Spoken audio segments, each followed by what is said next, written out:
Good morning, everybody. Welcome to the plenary. Good morning. Can I please invite our speakers to come up on stage? And could I invite plenary delegates to take a seat, please, so we can start the proceedings?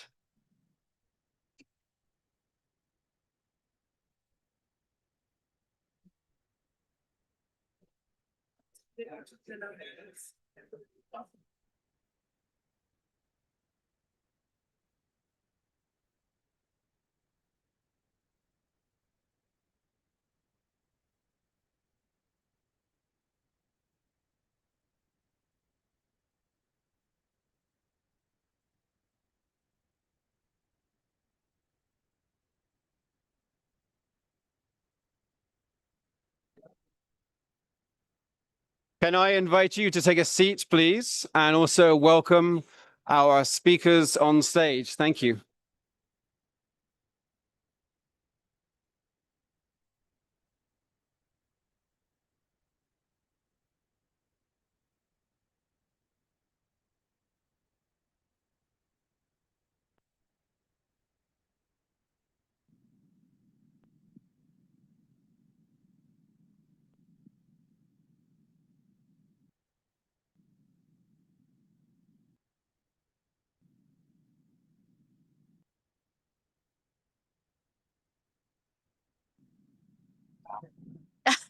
Okay, I think I will.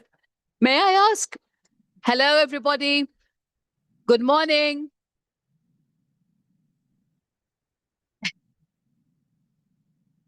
Hello. May I ask you to take your seats, and may I ask the co-chairs to come to the top table, please, so that we can start proceedings. Otherwise, we're late.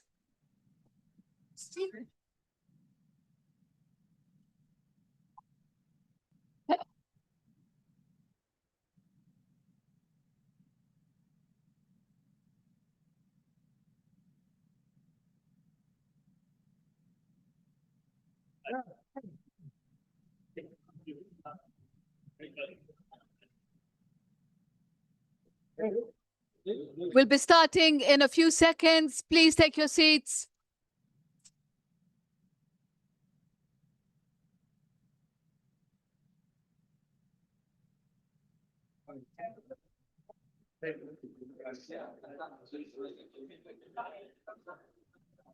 Good morning. How are you? We're destined.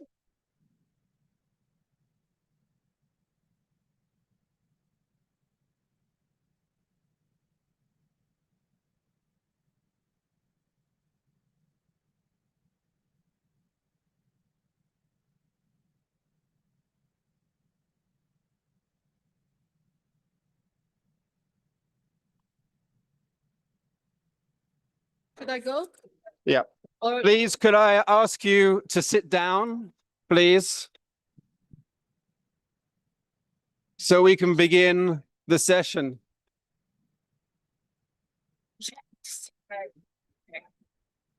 Okay, I'm going to count to 5 and we're going to begin. Please, can everyone sit down in the next 5 seconds? 5. Can we actually check the 4, volume on these mics? Could we turn it up a little bit? Because if I 5, speak, people will hear, but 4, not everybody who can. 3, 2, 1. Okay.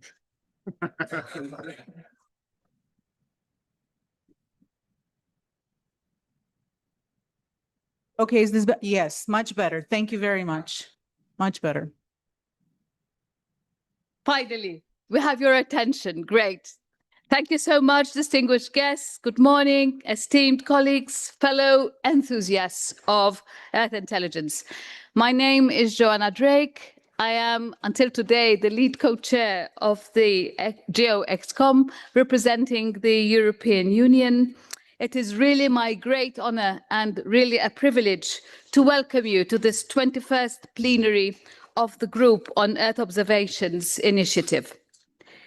Our last meeting, you may recall, was in Bella Roma as part of the GEO Global Forum that we have sponsored and that was excellently organized by the Italian Space Agency in collaboration with the Italian GEO principal from CNR, Nicola Pirrone, and his colleagues who you all know, together, of course, with the excellent work of the GEO Secretariat. I think we remember this event, not only because of what was happening also in the background in Rome, but also because for us in GEO, it has been a major milestone, where the plenary approved the new GEO work programme and a GEO strategy implementation plan, which was also presented during the course of the meeting. We've had a last couple of very full and interesting days, very stimulating during the symposium, and we see that the efforts preceding Rome, Rome after Rome, are bearing the first fruits. And we've seen those demonstrated and showcased and talked about, and perhaps being the foundations of further visions here in Geneva. The new GEO strategy is more and more being translated into real-world applications. During one of the sessions, I mentioned examples of co-developed smart flood early warning systems or water reservoir management co-developed with local users in Ghana and Zambia. In last year's Horizon Europe work programme, the European Commission already included a 15 million euro call for delivering Earth intelligence to accelerate the green and digital transitions. 2 new Horizon Europe projects will start soon with easy-to-remember acronyms, and you'll see why in a microsecond. One is called eGenesis, the other one Oasis. Does that sound familiar to any one of you? Maybe British pop music bands come to mind? No, but this is all about Earth Intelligence Solutions for All. But I'm glad that we have catchy acronyms for once in Brussels. Sometimes they're not so catchy. These projects use co-design and generative artificial intelligence for building a decision support tool in areas like management of protected ecosystems, the forecast of seasonal climate risks like droughts or fires, water management and resilience of urban areas, and the energy sector, always on the front of the stage nowadays.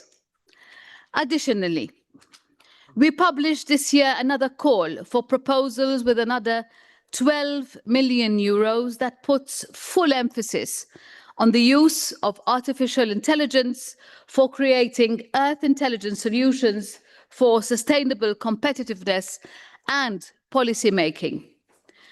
We do expect these projects to collaborate directly with the GEO work programme activities and to help them improve their services and further increase their impact.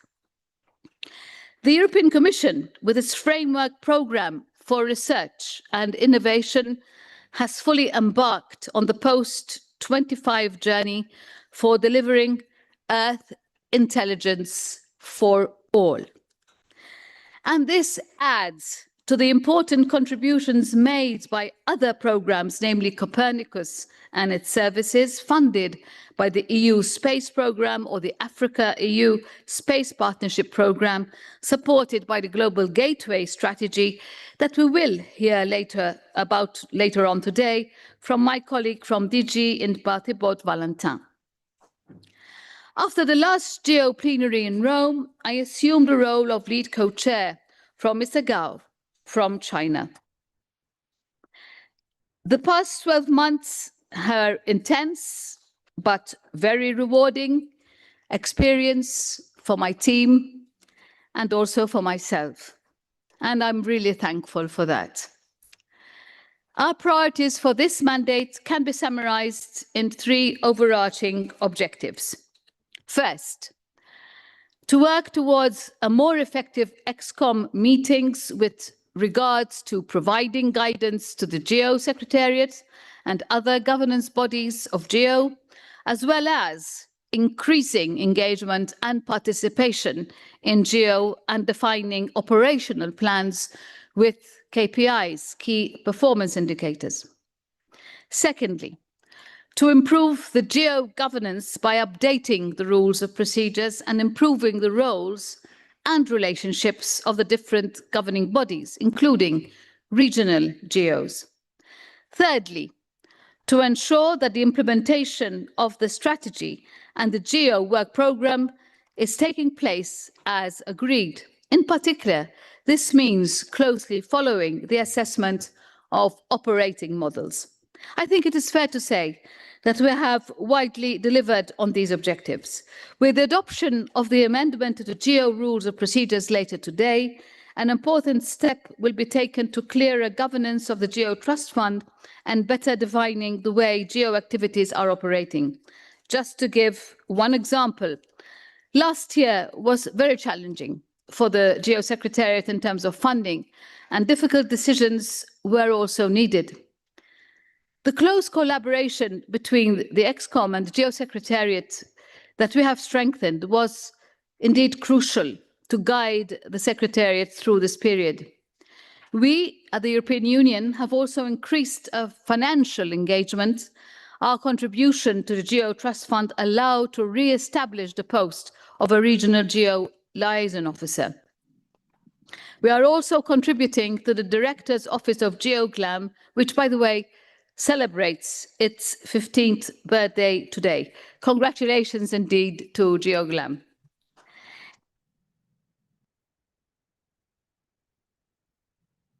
Well-deserved round of applause, thank you.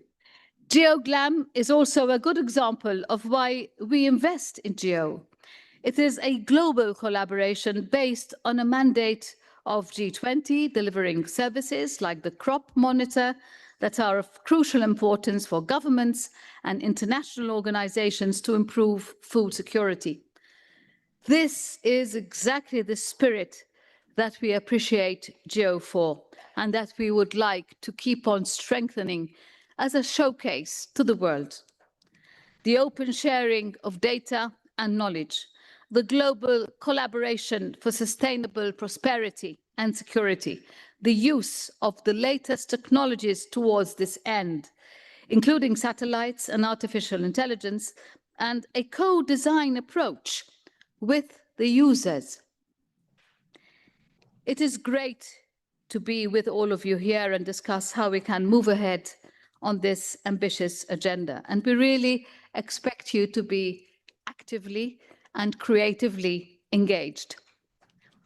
Before giving the floor to my fellow co-chairs with whom I have had the pleasure to work, thank you so much, co-chairs, for being so collaborative, so responsive, and so much, I would say, cooperative, collaborative, co-creative, everything that the co goes with. And the GEO Secretariat Director, of course, Jana. Let me also take the opportunity to warmly thank Japan and the delegation that we had yesterday evening at the Japanese permanent mission. Our appreciation goes as well to China for their support in providing the communication materials that you have in your bags and your welcome bags, the photography, and also the gift bags for this week. Last but not least, let me recall that our new lead co-chair, the USA, will invite all of you after the closing ceremony of the plenary today for a reception taking place at the Attic cafeteria, sorry. Still thinking of those KPIs. Yeah. Okay, so we look forward to seeing you all there. We thank the US also for taking the baton today, later on today, and to, I'm sure, have a very active stewardship of this organization in the spirit of collaboration, co-design, co-creation. And I would say enjoying also watching the impacts on the ground. Without further ado, however, I would also like to now give the floor to the next speaker, Mr. Jianchang Chen. He will be joining us virtually via video message. He's the Vice Minister of the Ministry of Science and Technology in China. And I welcome you, Mr. Chen.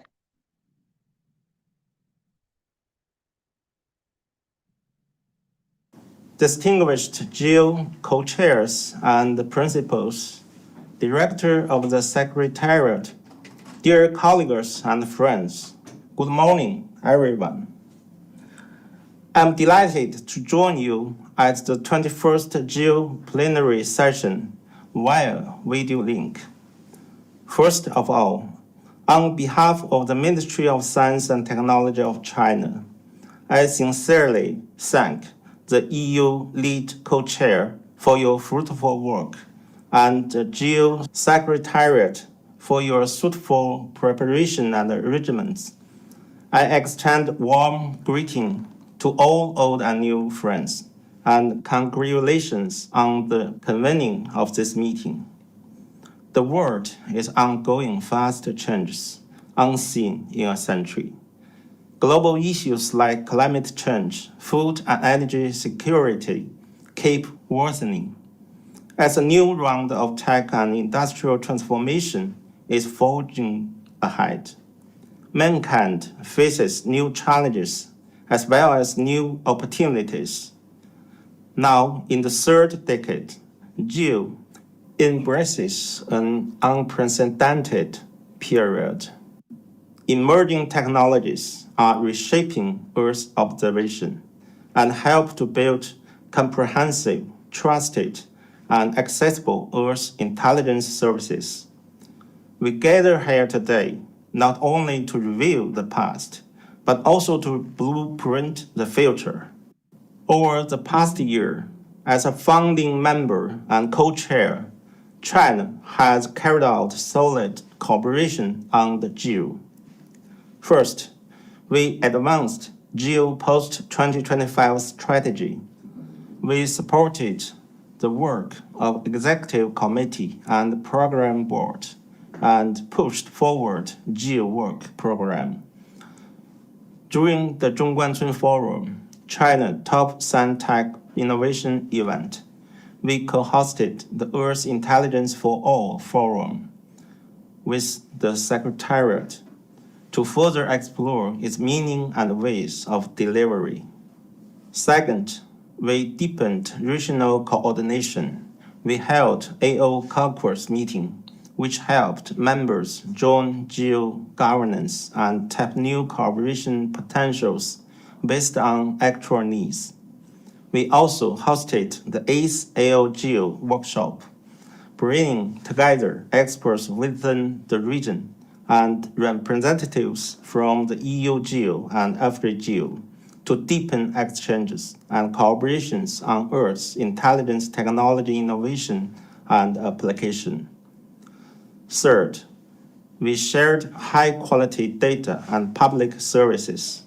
China GEO Data Sharing Platform has shared more than 5 million pieces of data through disaster data response mechanism.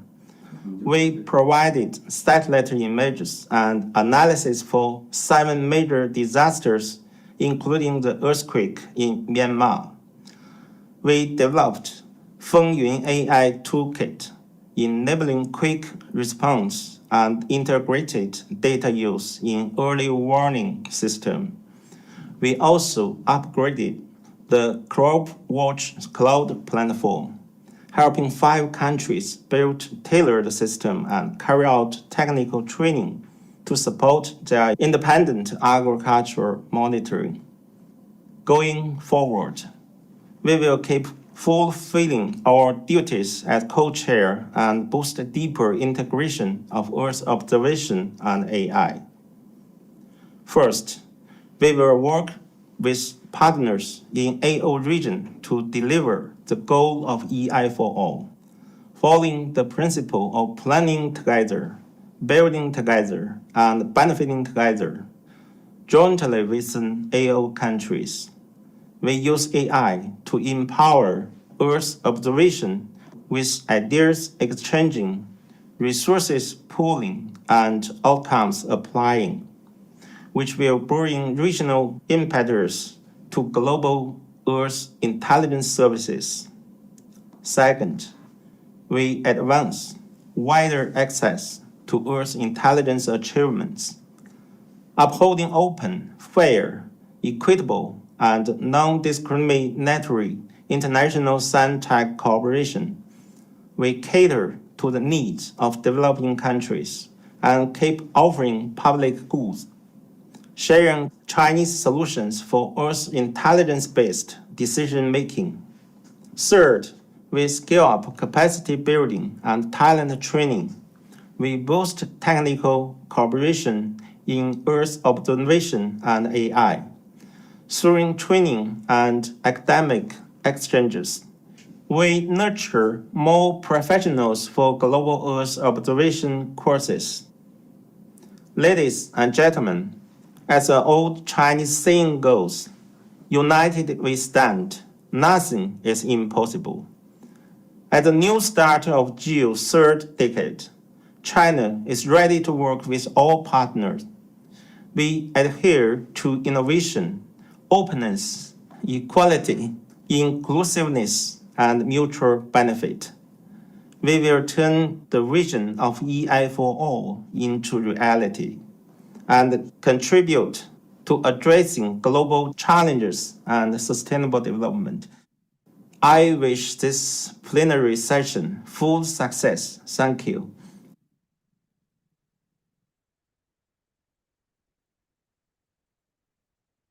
Thank you very much. Thank you very much, Vice Minister Jiating Chen. Now I would like to pass on to the next co-chair, Dr. Umbulani Mudau. I invite you, Dr. Mudau, to take the podium, if I may. Go to the podium. Oh, to the podium. If you can. Yes. Dr. Mudau is the Chief Executive Officer of the South African National Space Agency, SANSA, an alternate GEO principal for South Africa. Floor is yours. Thank you very much, Chair. Fellow co-chairs, GEO principals and associates, distinguished delegates, ladies and gentlemen, good morning. South Africa is honored to address the 21st plenary session of the Group on Earth Observations. At the outset, South Africa wishes to express its sincere appreciation to the European Union, Ms. Drake, as the lead co-chair, together with the United States of America and China, as well as the GEO co-chairs and the GEO Executive Committee for their leadership and the continued commitment in guiding GEO through this important phase of the strategic implementation and institutional transition. We also wish to thank the GEO Secretariat, led by Ms. Yana, for the extensive preparations undertaken for this plenary and for its continued efforts to advance the GEO Post-2025 strategy and the GEO Work Program. South Africa welcomes the strong emphasis on Earth intelligence for all, transformational impact, innovation, partnerships, and strengthened global and regional collaborations.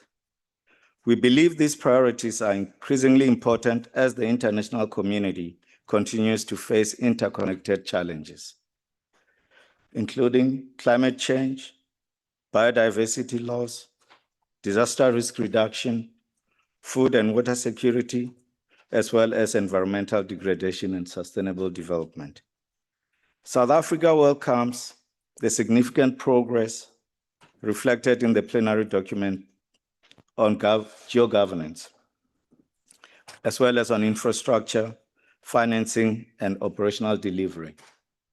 In particular, South Africa welcomes ongoing efforts to operationalize a more inclusive, interoperable, and user-centric geo-infrastructure, to strengthen integration between space-based and in-situ observation, also to improve accessibility to Earth observation data, knowledge, services through the GeoKnowledge Hub, and related activities. South Africa also welcomes the development of the Geo Institute data strategy, recognizing that the critical importance of in observation for evidence-based decision-making, the calibration and validation of Earth observation products, and long-term environmental monitoring. And therefore, South Africa calls that upon approval of this strategy, GEO should prioritize the development of the implementation plan. South Africa further notes with appreciation the efforts to strengthen GEO's governance and financial sustainability, including the proposed revisions to the rules of procedure, the establishment of the GEO Innovation Fund, and the continued work to enhance transparency, accountability, institutional effectiveness, and operational sustainability across GEO structures and processes. In this regard, South Africa supports initiatives to bridge the research to operations, translate Earth observation science into practical, scalable, and user-driven services that deliver measurable societal impact. We believe that sustainable financing mechanisms, stronger partnerships, inclusive participation will be essential to ensuring GEO long-term success and relevance. South Africa also wishes to emphasize the importance of equitable participation and capacity building across all regions, particularly for developing countries. Strengthening technical capabilities, infrastructure, open data access, digital inclusion, and knowledge sharing remains essential to ensuring that all members can contribute to and benefit from GEO initiatives and services. South Africa remains committed to advancing the use of Earth observations and geospatial technologies to support sustainable development, disaster preparedness, climate resilience, environmental stewardship, and evidence-based policy and decision-making across Africa and worldwide. South Africa looks forward to constructive engagements during this plenary and reaffirms its commitment to working collaboratively with all members, participating organizations, associates, and the Secretariat to advance the objectives of GEO. We remain confident that through our collective efforts, GEO will continue to evolve into a responsive, inclusive, innovative, and impactful global partnerships that deliver meaningful societal benefits for all. South Africa thanks the European Union for the sterling work carried out over the past year in its role as a lead co-chair. We also welcome the United States of America as the incoming lead co-chair and reaffirm our commitment to supporting its leadership in the year ahead. Lastly, as a proud African, and in my capacity as the head of the South African delegation and the member of AfriGEO, I wish to invite all GEO members and partners to the AfriGEO Symposium, which will be held in Abuja, Nigeria, from the 5th to the 9th of October, 2026. I thank you.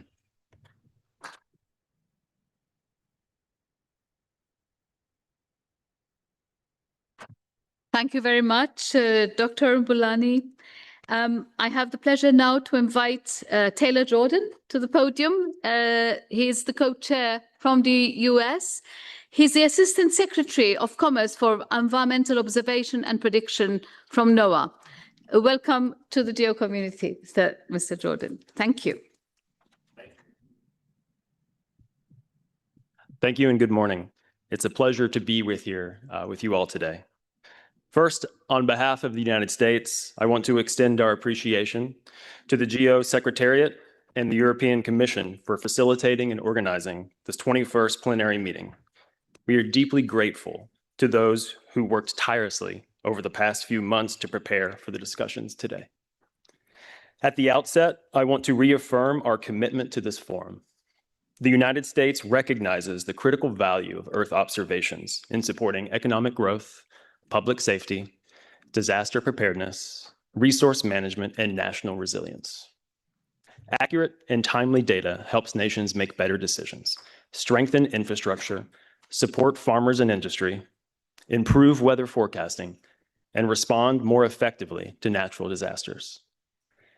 The United States believes international cooperation works best when it delivers a forum that has works best.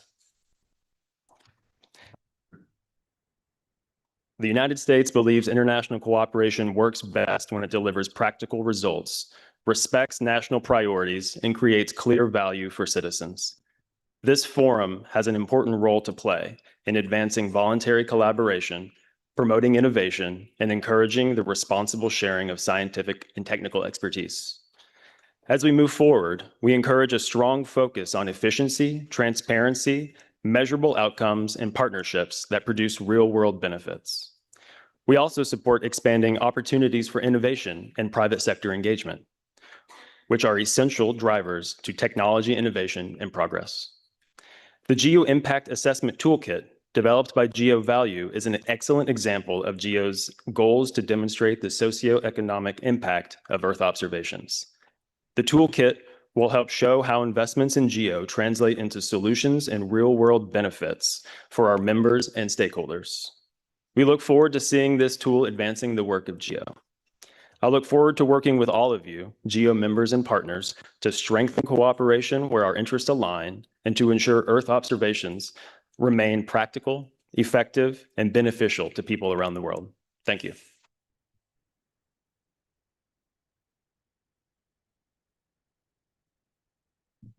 Thank you very much, Mr. Jordan. I'll now give the floor to Jana Gevorgian, Director of the GEO Secretariat. Sorry, Jana, I always get stuck somehow in the middle of your name. I'm sorry about that. But Jana, the floor is yours. Good morning, everyone. So nice to see all of you. Some of you for the first time in GEO. Welcome. So we're continuing the conversation. We concluded 2 days of symposium, and I hear really good feedback from all of you, which is great. And now we moved into the plenary, where we have our official delegations, decision makers present. I'd like to continue the conversation with something that Japan's principal Takashi Kiura-san said last night. It was a very delicate metaphor comparing GEO to paper. It's truly beautiful because indeed, GEO, compared to other organizations, does not have a flashy brand. It's not a brand that everybody in every room you walk into recognizes, but its mission delivers that foundational core, that structural core on which decisions can be made with resolve and confidence because they are underpinned by science, by real-world expertise, by trusted and tested research that we are moving into operational use. We've been doing this for many, many, many years. And indeed, GeoGlam is 15 years this year. GeoGlows is 10 years old today. So we have these demonstrators of enduring success. We just need to do more of these and faster because that's what the world demands from us. Do these faster. This year's plenary and next year's work that will reach you the following year begins to operationalize the new GEO strategy that we adopted 2 years ago and begin to realize the GEO work program that we endorsed last year. The GEO strategy is on point. I am saying this really having read and seen a lot of organizational strategies. Our strategies is truly on point. Our work program is filled with potential. Some that is really quite matured already along the way. Some are just new proposals that really hold so much potential for impactful results. You now get to consider proposals that will help operationalize and advance this potential. And as you consider these proposals, rules of procedure and other bits of systems and processes, I, as the director of the Secretariat, and in the Secretariat we have this really good vantage point We see the landscape of international organizations. We see on the landscape all the international multilateral efforts. And I'm asking you three things. Please be vigilant. Safeguard GEO's agility. As you consider processes, safeguard GEO's nimbleness. Our founding fathers created GEO to be agile and nimble with a purpose. Because in today's world, it's our agility and nimbleness and adaptability is what's going to allow us to move the needle faster than other organizations with heavy processes. Keep your eye on the ball, and the ball is the strategy, to make sure that rules and processes and systems, they're important, but they deliver on those strategic outcomes and not hinder them. Be steadfast in pursuing those strategic outcomes. The work program has made space for accelerators. These are these work program activities that need a boost, that need investment to get them to that desired end state faster. You will be hearing a proposal for innovation fund. Support it, not with your political decision only, but also with funds, with that risk capital that will give them the necessary means to accelerate their development.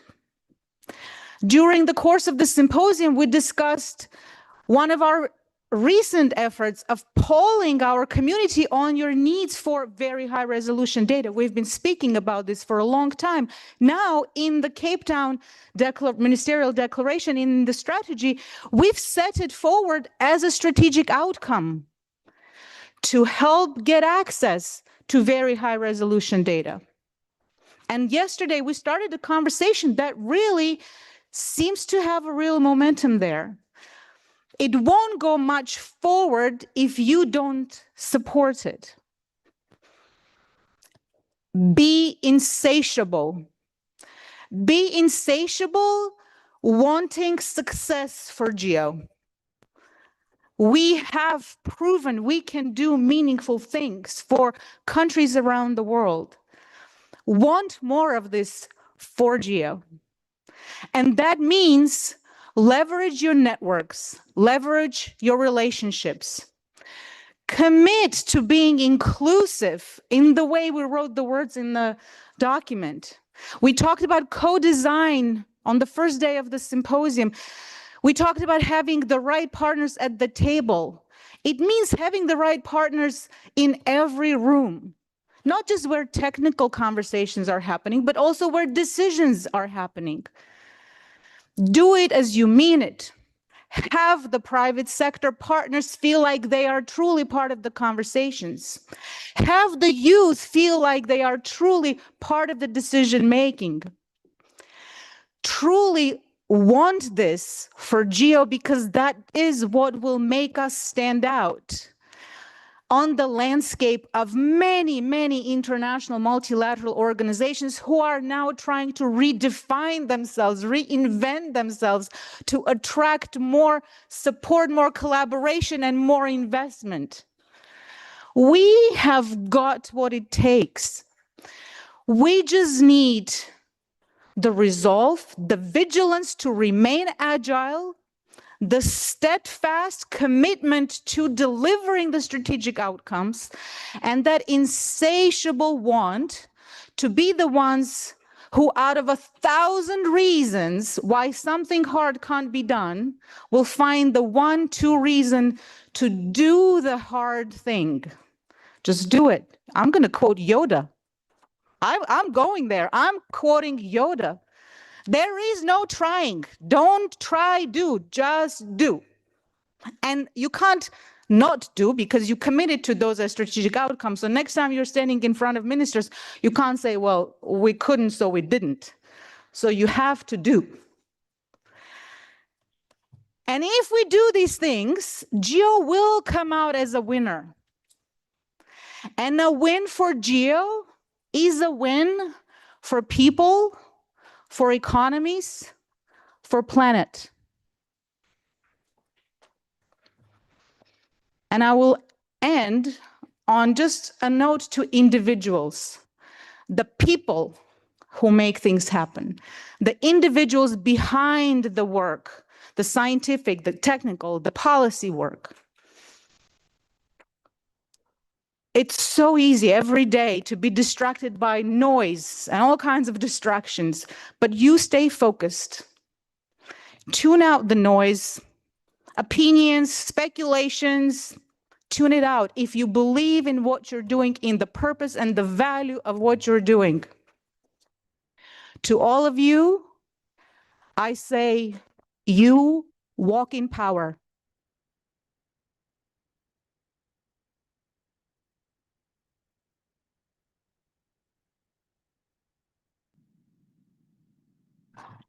Thank you very much, Yana. We have now reached the end of the opening session.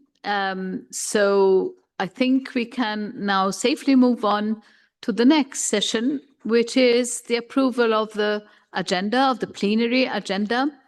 So we have two thematic sessions. First, on transformational impact in action, program results, driving Earth intelligence investment, and another one on from participation to partnership, advancing member engagement across regions. And then we have a business session, which is restricted and open only to official delegates, including members and participating organizations, of course.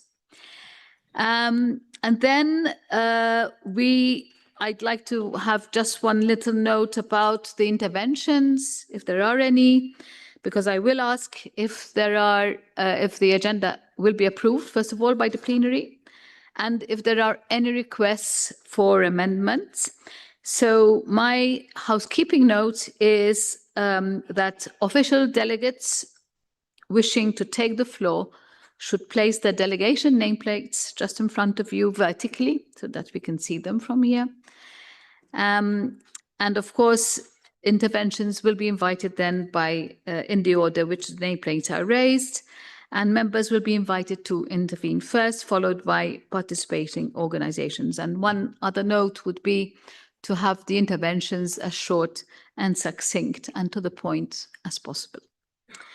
Okay, so my question to you is, do you approve the agenda? Are there any requests for amendments?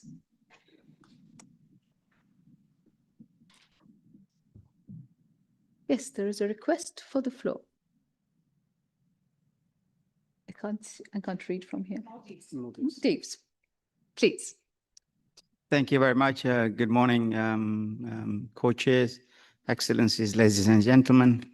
I just wanted a clarification on the rules of procedure, because we did submit rules of procedure for the ExCom. I wonder where can we then provide inputs on that one, notwithstanding to the approval of the agenda. So I just want a clarification on that, would be really helpful. Thanks.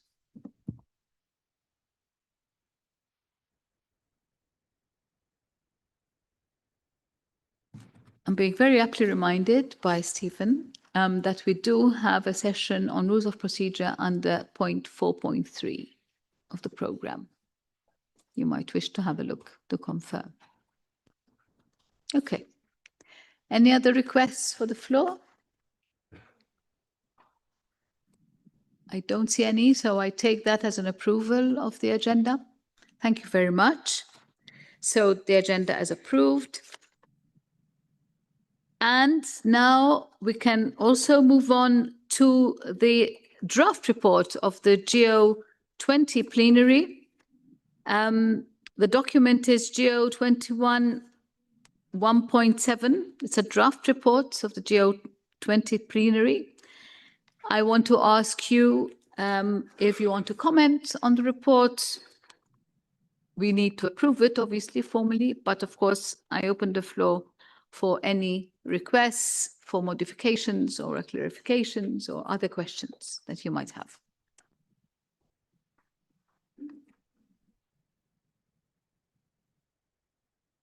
I don't see any requests for the floor.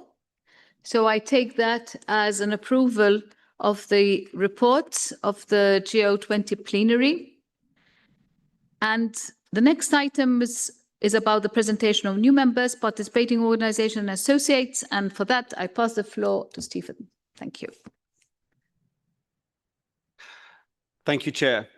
I'm pleased to present information document GEO-21 Info 1.8 regarding new GEO members, participating organizations and associates since the GEO-20 plenary in May 2025. Firstly, I'm pleased to announce that the Togolese Republic joined GEO as a member on the 17th of December 2025. This brings GEO's membership to 117 members, including 116 countries and the European Union. Secondly, the GEO Executive Committee has approved several new participating organizations over the past year. These are as follows: ACROS, the Pacific GIS and Remote Sensing Council, the Svalbard Integrated Arctic Earth Observation System, SEOS, the Aerosol Clouds and Trace Gases Research Infrastructure, known as ACTRIS, the World Overview of Conservation Approaches and Technologies, or WOCAT, and the International Fund for Agricultural Development, IFAD. These additions bring the total number of GEO participating organizations to 163. Thirdly, the Executive Committee has also approved several new GEO associates: High Tide Intelligence, Open Oceans Global, and Geospatial Information Technologies, also known as KICLO. These additions bring the total number of GEO associates to 27. These new members, participating organizations, and associates strengthen the diversity and expertise of the GEO community and reinforce our shared commitment to advancing Earth observations for informed decision-making and sustainable development. I invite the plenary to show a round of applause to welcome them.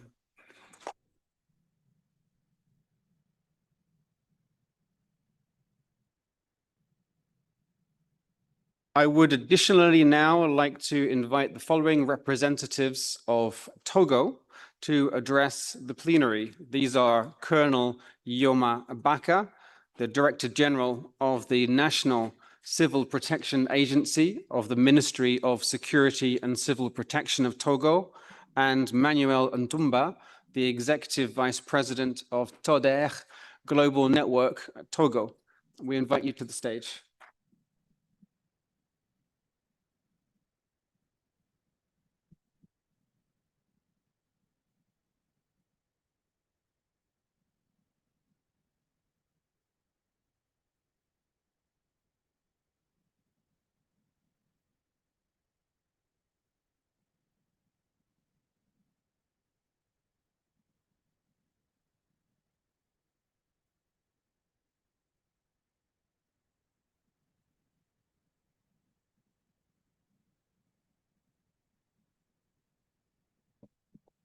Yes.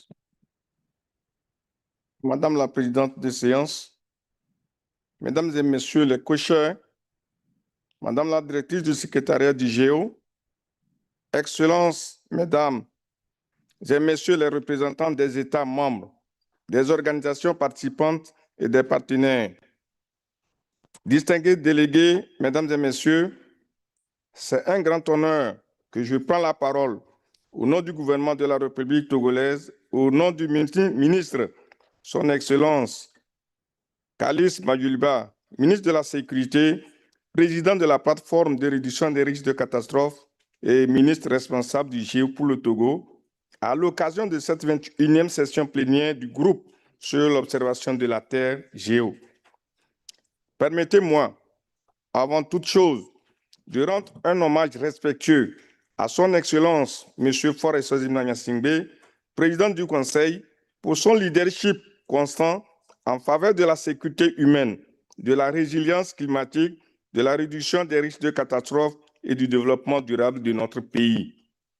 L'adhésion du Togo au GEO en décembre 2025 marque une étape importante dans notre volonté de mieux utiliser les données d'observation de la Terre, les technologies géospatiales et l'intelligence territoriale pour renforcer l'action publique, protéger les populations et anticiper les risques.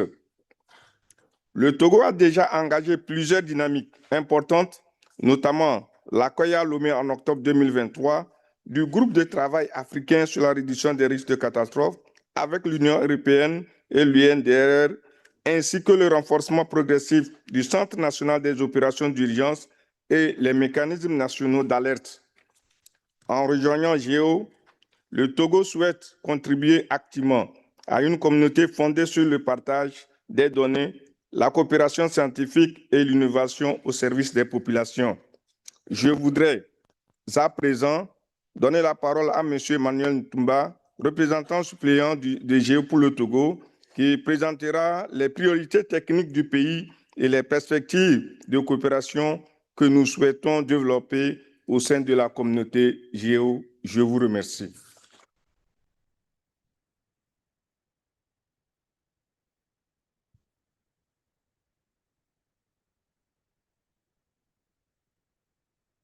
Thank you, Colonel Yomabaka.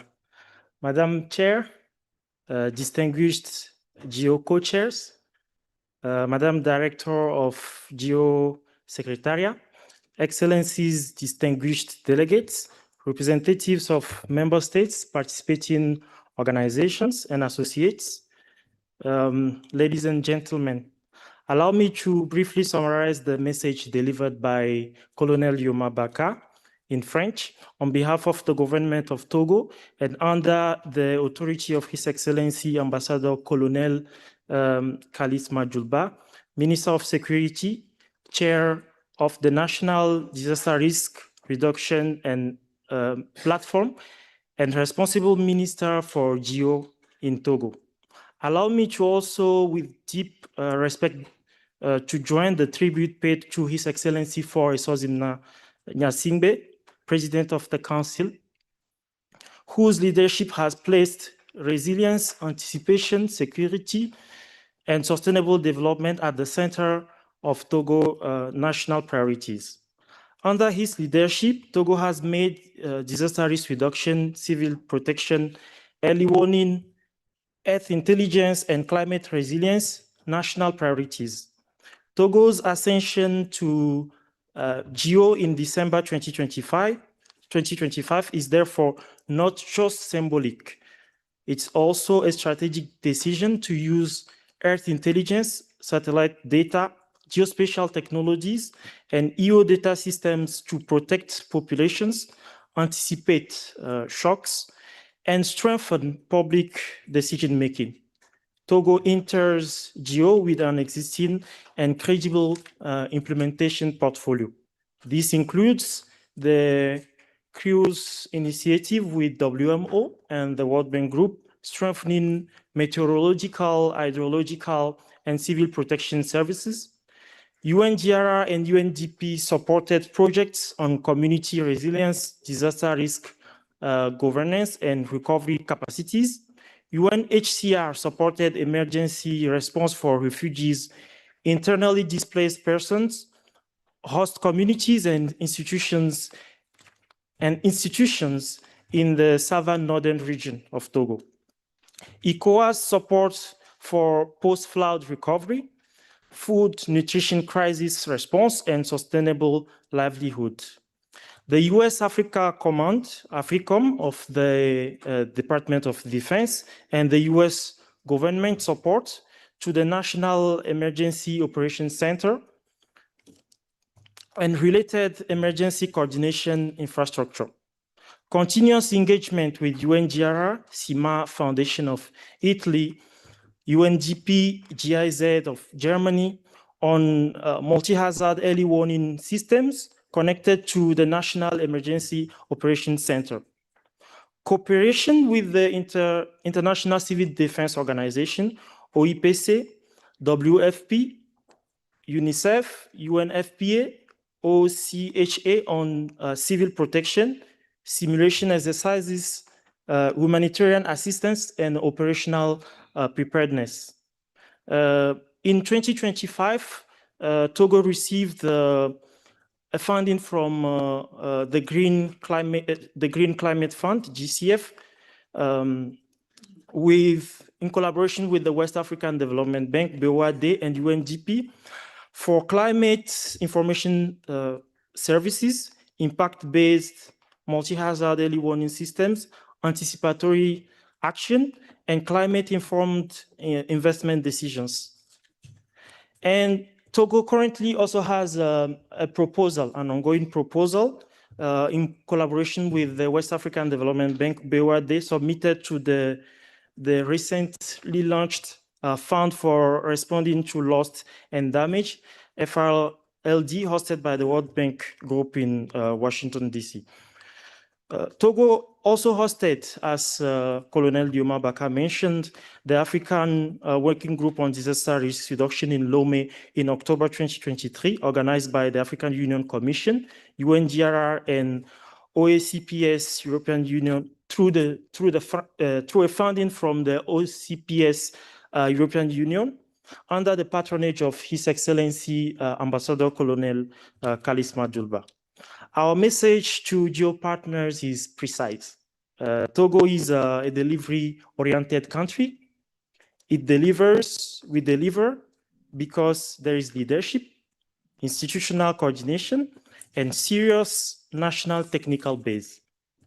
The Togo GEO delegation brings high-level national experts from multiple ministries under the leadership of Colonel Dioma Baka, GEO principal representative, and international technical expertise through my role as GEO alternate representative, drawing from my experience as Executive Vice President of the Global Public-Private Partnership TODES Global Network, but also from my experience working within the African Union, the United Nations system, and leading the monitoring and evaluation of multilateral programs and projects funded by the Global Environmental Facility hosted by the World Bank Group. We invite partners to work with Togo on practical pilot projects in Africa, particularly on satellite data access and operational Earth observation services, multi-hazard early warning tools, flood, drought, coastal risk monitoring, IT equipment, data infrastructure and emergency operation systems, decision support dashboards, AI-enabled risk analytics and interoperability with GEO, AfriGEO, GEO Africa initiatives, and GEO SS Africa Data Cube. Finally, Togo expresses its strong interest in hosting an AfriGEO symposium in a very near future, and hopefully in coming years to host you all for the GEO Symposium in Togo. We look forward to welcoming all of you to the beautiful city of Lomé in Togo. Togo joins GEO with humility, but also with readiness. We are ready to learn, we are ready to cooperate, we are ready to implement, but most importantly, we are ready to deliver. Thank you.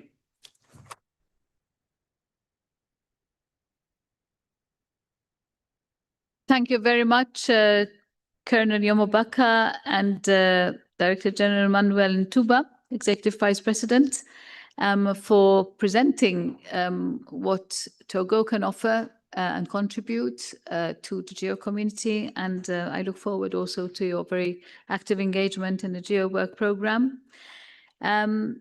I think, first of all, I need also to congratulate on behalf also of all the co-chairs and new members, all the new members, and of course, I encourage you as well to engage in the GEO work program. So, Stephen, I don't think there are any other interventions as far as I know for this session. That's correct, just an admin announcement. Okay, so I pass the floor to you also for the admin announcement. Thank you, Chair. So just in terms of an admin announcement, today the lunch break will be taking place downstairs. There will be the sandwich lunch. We have lunch earlier today, so the cafeteria on the top floor is not available. So that's for your information. I think there's already been reference, but I'll do it one more time, that you're all very warmly invited to the United States reception. Starting at the close of plenary proceedings today. That will take place in the attic cafeteria.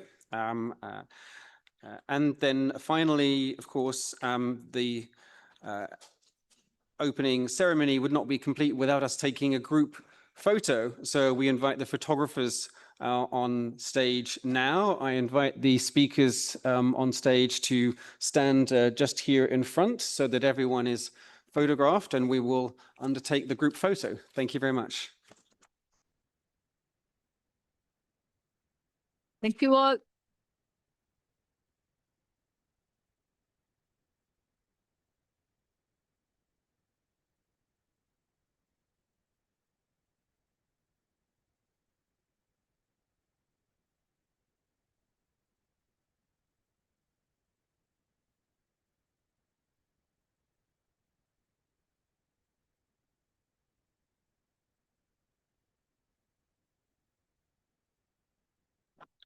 Just one final point. After the group photo, so please stay seated for the group photo, after which there will be the coffee break going on until 10:45. Yes, can we stand in front here? Yeah.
Good morning. We will start in approximately a couple of minutes, so we do invite you to take your seats. Thank you.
Distinguished plenary, good morning. We invite you to take your seats.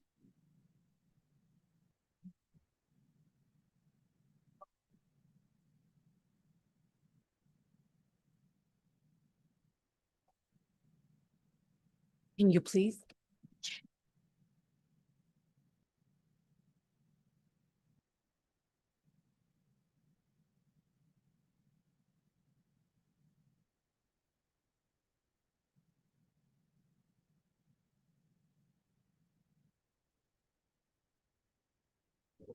All right, we are ready to begin. Governments, institutions, and partners invest in the GEO work program because they believe that Earth intelligence, thank you for that, because they believe Earth intelligence can change decisions and save lives. This is exactly what today's session is here to explore. My name is Madiha Bajwa. I am the Chief Work Program Coordinator at the GEO Secretariat, and I'm joined by a panel of speakers representing 5 GEO Work Program activities. From my far right, we have with us Anche Hecheltian, the co-chair and secretariat lead of GEO-LDN, Land Degradation Neutrality, using Earth observations to help for land restoration. Next to me is Michele Melchiori, the co-chair of the Geo-Human Planet Initiative, using Earth observations, surveys, and geospatial data to map where people are and how to achieve safe, resilient, and sustainable human settlements. On my other side, I have Angelica Guterres, the program director of GeoGlows, using water data to make life-saving forecasts. Lisa Maria Rebello, the managing director of Digital Earth Africa, building continental scale Earth intelligent infrastructure. And at my far left, we have Wenjing Huang, leading GeoPDRS, protecting agricultural systems from pests and disease, using Earth observations, of course. In today's session, we're going to move through 3 arcs of conversation. In the first, you will hear about program impact. In the second, we will discuss what it takes to get there. And in the last, you will hear direct calls for action towards you. I will begin with Anche, GeoLDN. GeoLDN was created in direct response to a request from UNCCD's Conference of the Parties. Since then, you have progressed through the GEO's R2O pipeline and become a GEO flagship, helping countries tackle what is one of the biggest environmental and economic challenges of our time, estimated to cost 10 trillion a year to the global economy. So Anche, Can you share one concrete example of where your work has changed an outcome? Thank you very much, Madiha. Good morning. So before I begin, I would just like to briefly mention that Her Excellency Professor Mrs. Ese Awuah, Ghana's ambassador in Bern, had originally planned to be here and express her strong support for this discussion and for the GEO-LDN initiative. And due to travel restrictions, she was unfortunately not be able to be here. So I'm therefore very pleased today to be here in my role as GEO-LDN co-chair and GEO-LDN secretariat lead, and to talk on behalf of our global partnership and the many countries we work with. As Madiha said, land degradation is one of the major environmental and socioeconomic challenges of our time. It's across the world. Communities already experience these impacts, from soil degradation and drought to coastal erosion and declining ecosystem services. So through GEO-LDN, we work together with currently 20 countries, scientific institutions, regional organizations, and technical partners to help to transform Earth observation data into practical decision-making tools that support sustainable land management and resilience. So let me give a very concrete example. A very strong example is coming from Ghana, where GEO-LDN has been supporting work on coastal erosion, together with national institutions and partners such as Digital Earth Africa, sitting here, Lisa, from whom you will hear shortly. So the goal of this project was very simple: to give Ghana better information to protect people, communities, and coastal environments. Using satellite data and local knowledge, the project helped to identify where erosion is happening fastest, which communities are most at risk, and where action is most urgently needed. So this helped national and local authorities to make better decisions on coastal erosion, on coastal protection, land use planning, and community resilience. Before this project, these decisions were made with very limited geospatial information. So the concrete impact of this project is that it contributed to the protection of around 80 kilometers of coastlines.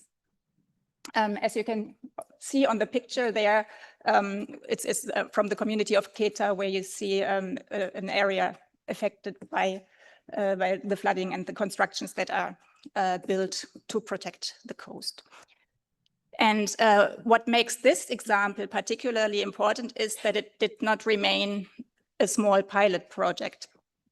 So the work has already expanded from Keta to Komenda to Dutch Komenda, where communities are facing similar challenges. So most importantly is that the work then is helping communities to become more resilient to flooding and erosion. Also important that it was a participatory approach, so local officials and community elders were actively involved in identifying the risks and sharing their experiences. Well, this matters, of course, because communities are the ones that often understand the risks and the environmental changes best. So the project also invested in young people who participated in the mapping and community engagement activities. This helped to connect science, local knowledge, and future generations. So to close this, this is just one example from Ghana. And the broader lesson goes far beyond this community. So similar GEO-LDN approaches are being applied in several countries across the globe, also in different topics like rangeland management, afforestation, integrated land use planning, and together with our network of partners and country teams.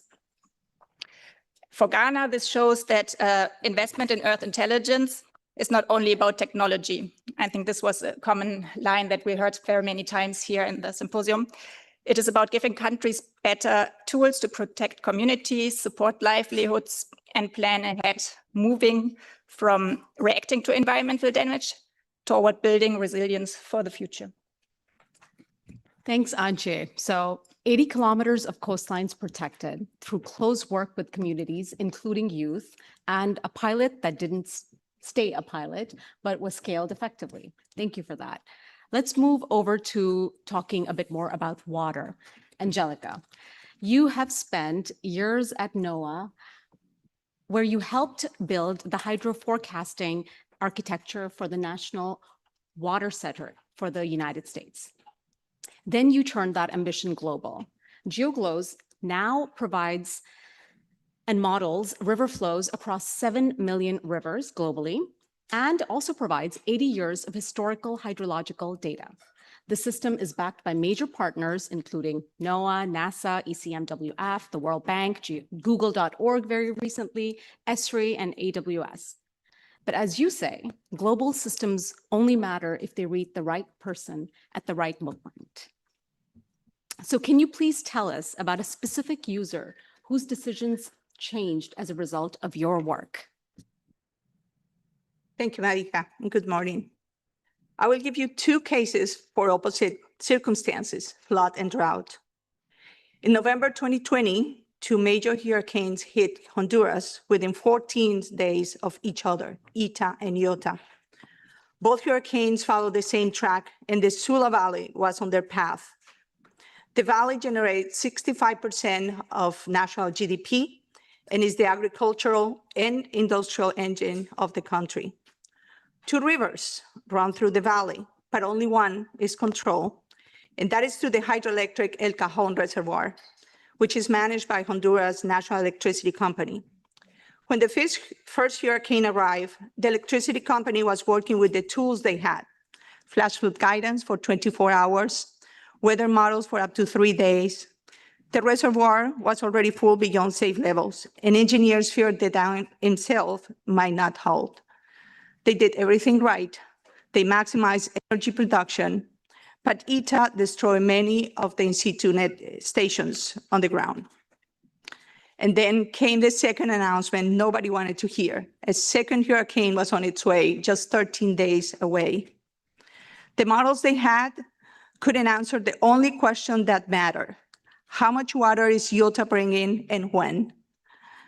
They couldn't see that far, and without that answer, there was no basis for a reservoir management plan. Through the AmeriGeo network, the electricity company discovered GeoGlows.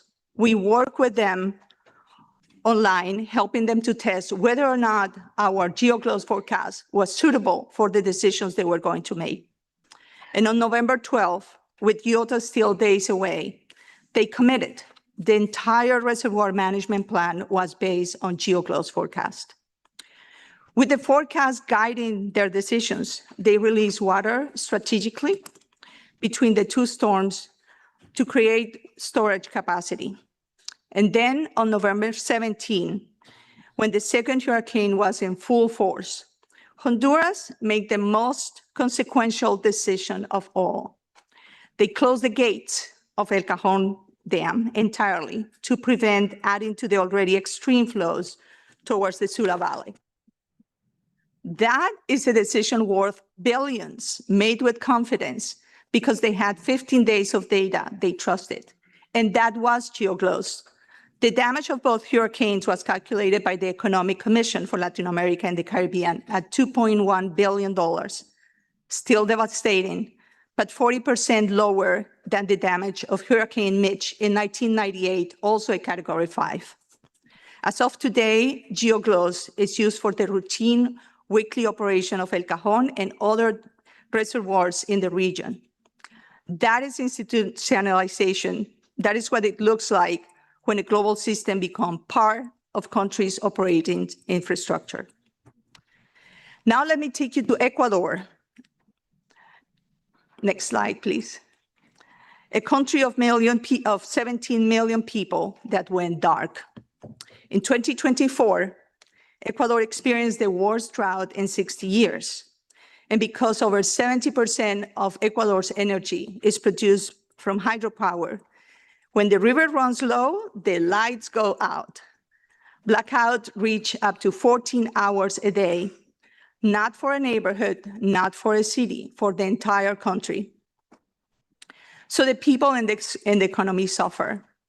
$12 million for every hour without electricity. Colombia, which has been selling power to Ecuador, stopped because Colombia was going also through the same drought. Every day, the Ministry of Energy was choosing between bad and worse, when to cut, for how long, which circuits to protect. And for all those decisions, they needed one thing: to know how much water the rivers would bring each day. That is where Ecuador Hydromet Service, INAMI, stepped in. INAMI has been using GeoGlows since 2022. What changed during the crisis was the application. For the first time, that water intelligence was connected directly to the management decisions for energy production. Every morning, the ministry knew exactly how much water was left in the reservoirs and what rivers were going to do. So the rationing decisions were based on the GeoGlows forecast. Was the crisis prevented? No. The drought was historic and the damage was real. But the ministry wasn't flying blind. They had forecast and enough foresight to manage the worst of it. In a crisis where every hour costs $12 million and 17 million people are sitting in the dark, the difference between having a forecast and not having is not a technical footnote.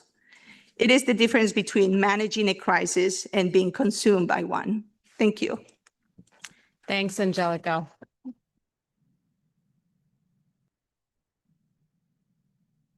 I guess the applause says it all. And you did say something about trust there, data that they can trust, and it's something we'll come back to later. But now let's move over to the location of people. And Michele, at the European Commission's Joint Research Center, you lead work on the global human settlement layer. The core exposure data set behind the GEO-Human Planet Initiative and the foundation of a Copernicus emergency management's exposure mapping. In other words, this is the data that disaster managers reach for when they need to know where people are during an emergency. HPI has been in the GEO work program for nearly a decade, helping governments and institutions understand where people are and how human systems intersect with urbanization, vulnerability, and resilience. Can you tell us about where Human Planet insights have directly influenced planning, resilience, or policy decisions? Thank you, Medea. Good morning, everyone. First of all, I'm extending the honor on behalf of the co-chairs of GEO-Human Planet, the European Commission, CBAS, SANSA, Columbia University, and the UN Sustainable Development Solution Network for the opportunity to address this plenary for the first time.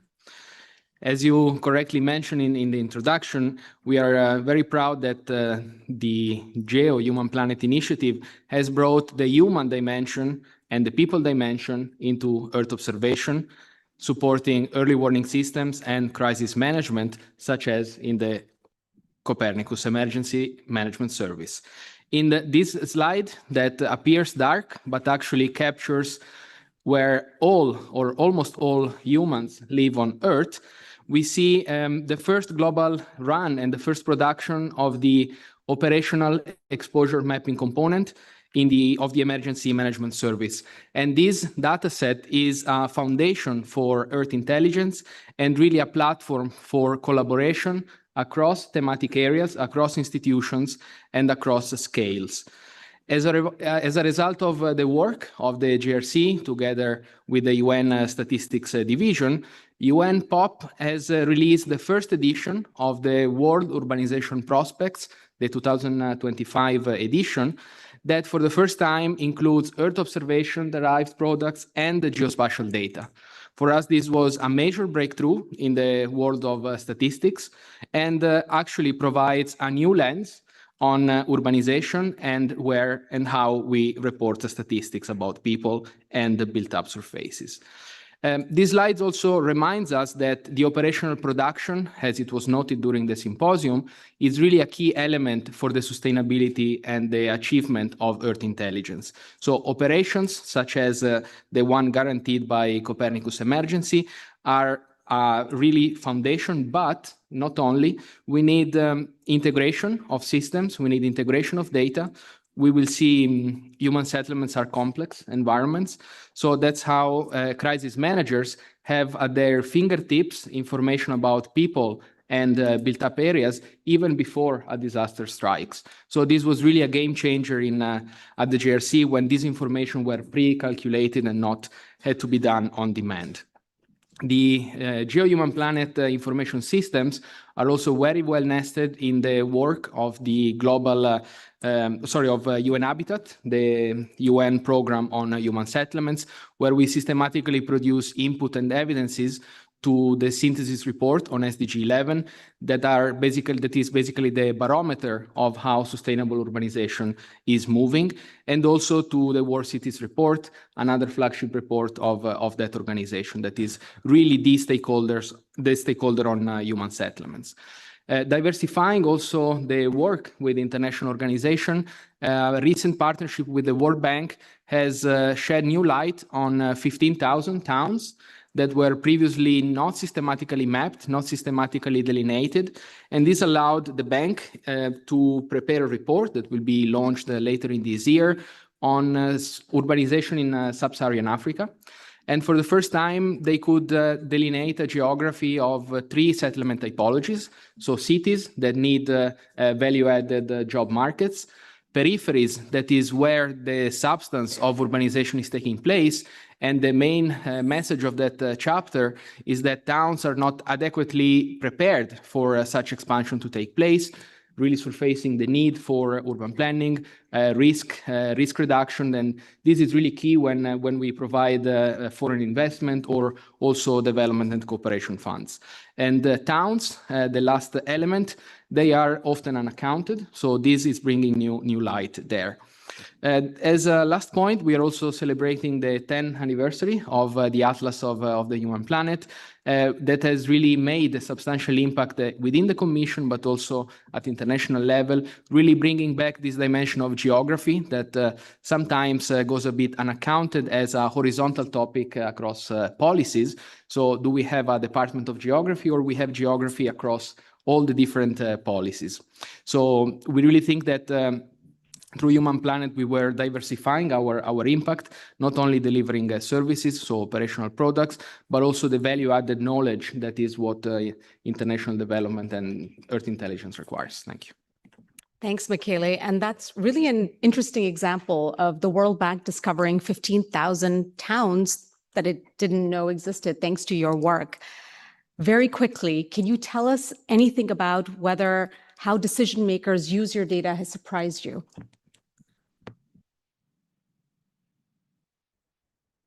Indeed, over the years, the type of discussion we are having with stakeholders has really changed.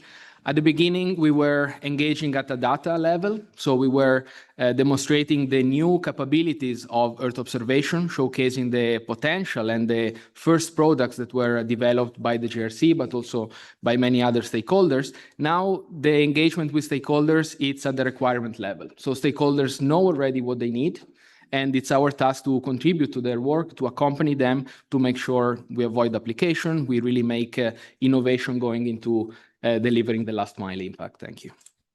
Thank you.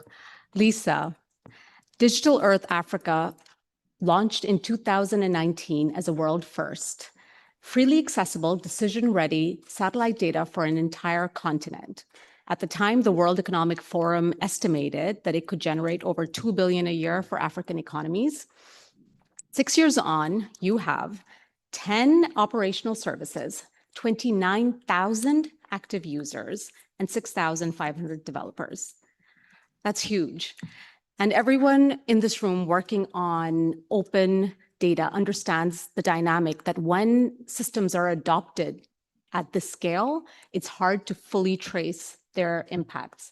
But you can trace some of them, I imagine. So please do tell us about where Digital Africa has changed an institutional practice. Thank you, Madiha, and good morning, everyone.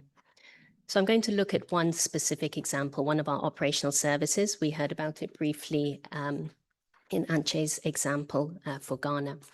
So across Africa, the Digital Earth Africa Coastlines Monitoring Service is increasingly being used as operational infrastructure for coastal governance. So this service was launched at Geo Week in Accra 3.5 years ago, and that was the last time I had the honor of speaking to the plenary. At that point in parallel, an independent evaluation was conducted that looked at the potential economic contribution of this service.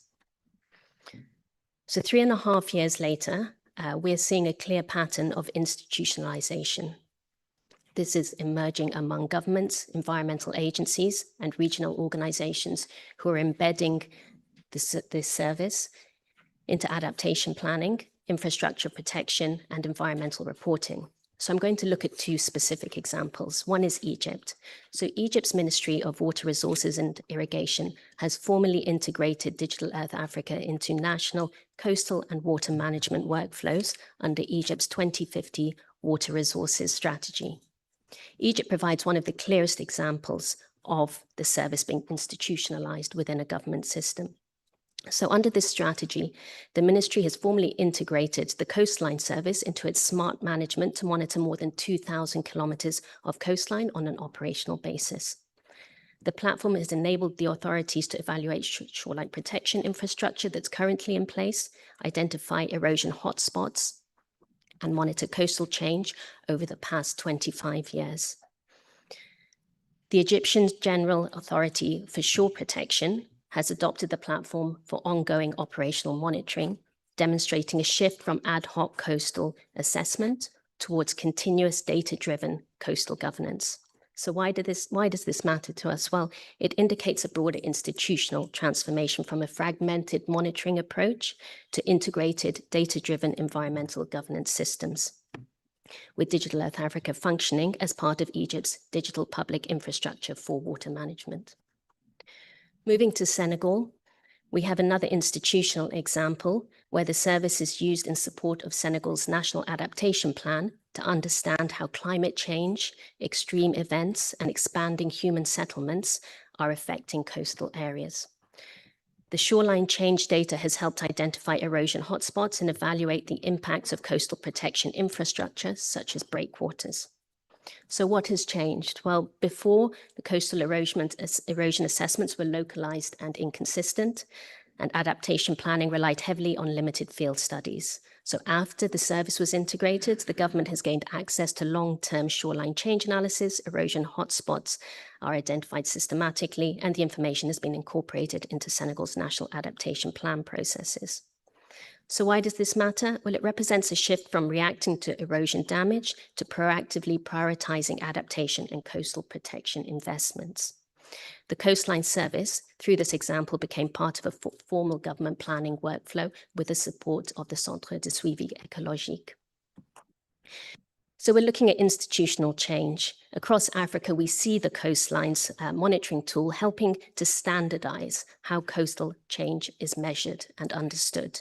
So instead of relying primarily on isolated coastal studies, we now see Senegal and Egypt gaining standardized shoreline change monitoring, standardized annually updated erosion intelligence, and repeatable evidence for adaptation policy, as well as actionable strategies. So governments are integrating Earth observation data into routine decision-making, and we see this across African countries on an increasing basis. Agencies are developing operational monitoring systems based on our data, and coastal management is becoming more proactive, standardized, and data-driven. So from our perspective, we're seeing a transformation in how satellite imagery is moving from a technical resource into public decision infrastructure. Incredible. Thank you, Lisa. We'll move on to our last question of this arc to Wenjing. You have led GEO-PDRS at the Chinese Academy of Sciences Aerospace Information Research Institute since 2017. GEO-PDRS operates across Africa and Asia, working closely with FAO and GBIF. And what you're doing is essentially turning satellite data and AI into operational pest and disease intelligence. Your program has been on a bit of an awards run. You won the 2023 GEO Team Impact Award. In 2024, you won the FAO Honorary Achievement Award. And in 2025, your colleague Lin Yi Lu won the Emerging Leaders GEO Award. There's a few months left in 2026, Wenjing, we're counting on you. But awards do follow results, so let's talk about them. Can you share a concrete example where GeoPDRS monitoring or forecasting helped reduce a concrete agricultural or ecological risk?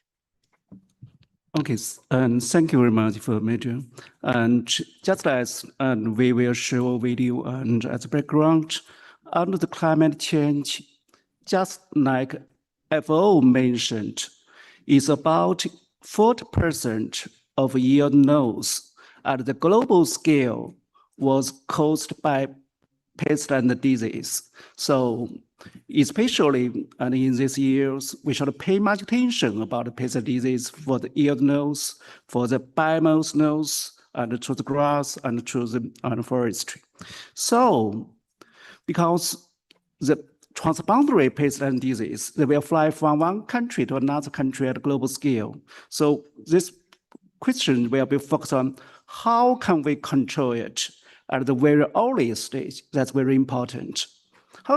And for our PDIS and program, and we will focus on how to find the right place and how to solve it at the very early stage and the right time. And for our right place, we will try to do some assimilation. For example, we will use also observations for the large scale of the plant distribution, of the crop growth conditions, of the grass and growth conditions.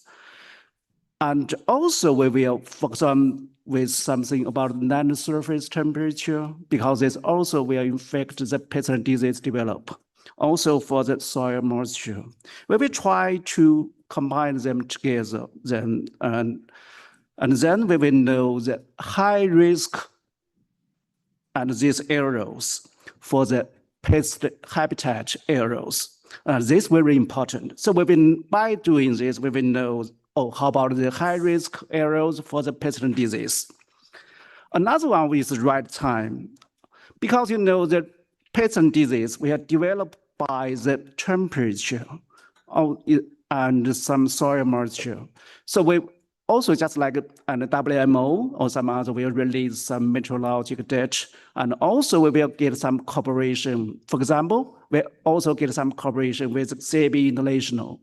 Also the international organization. Then we will try to put some EO products into some data simulation, also with AI, and then do the prediction. Then we can know when is the right time for the desert locals that will occur in some regions, especially in some Africa and Asian countries. For example, we have done this with the cooperation with FAO, and has been used in Somalia, Ethiopia, and Pakistan, and other countries, for total of them about 19 countries, for the global scale control of desert locust. As FAO mentioned, and we also get a award from FAO, as FAO mentioned, it can be reduced and pesticide application for more than 20%. Also can increase the crop yield and increase the biodiversity is about 15%. So I think that maybe by doing this can help for the food security and for the maybe biodiversity. So thank you very much. Thank you. Thank you, Wenjing, and great to hear those numbers of a quantifiable decrease in pesticide use and an increase in yield. Can you tell us which partnerships have been essential for your success? Yeah, and thank you. As you mentioned, I think that maybe and first the partnership also very important as well, and because we also get some cooperation with CAB International. Because CAB International is focused on the pest and disease and develop models. We will put some and also observation, some parameters into this and pest and disease develop models. We get this cooperation. We also get this cooperation with FO because, you know, FO have the member countries. They have the field survey data and can be training our models or validation our models.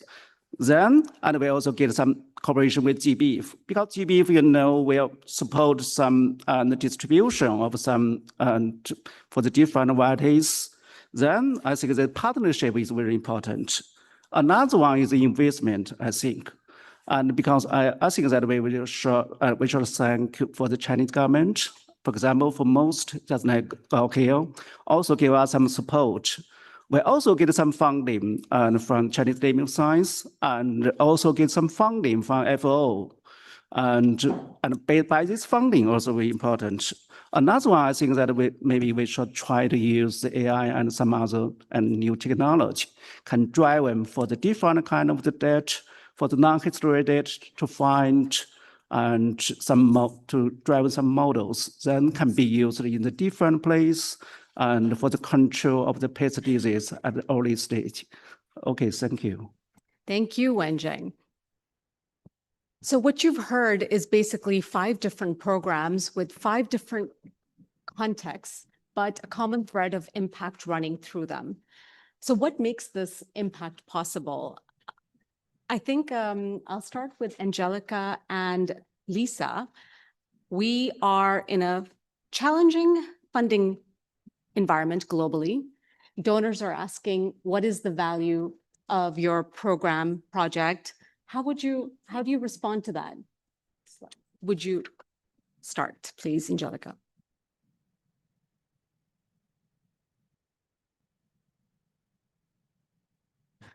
Thank you. I want to ask how many of you were part of the writing team of the GEO's Water Strategy 2014 led by JAXA? Please raise your hand.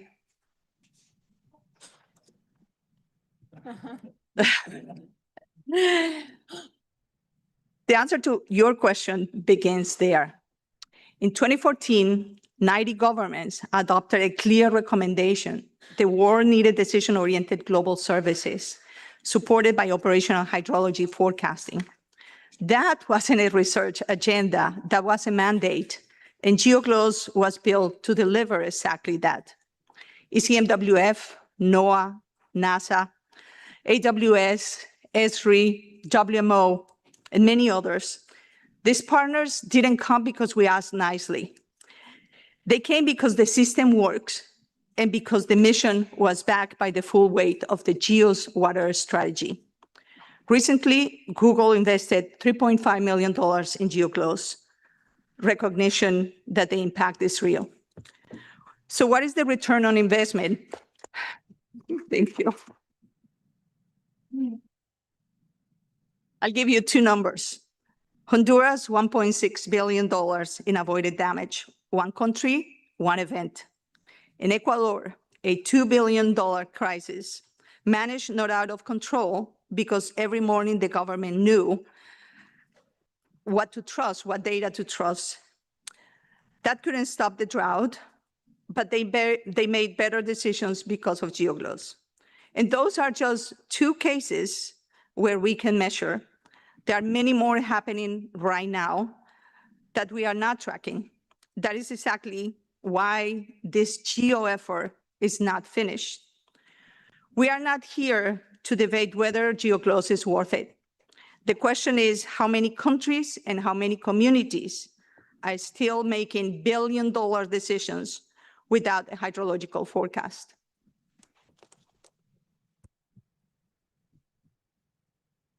So from our perspective, when we receive questions around impact from our community, from governments, from investment partners, I think there are three pathways that we speak to.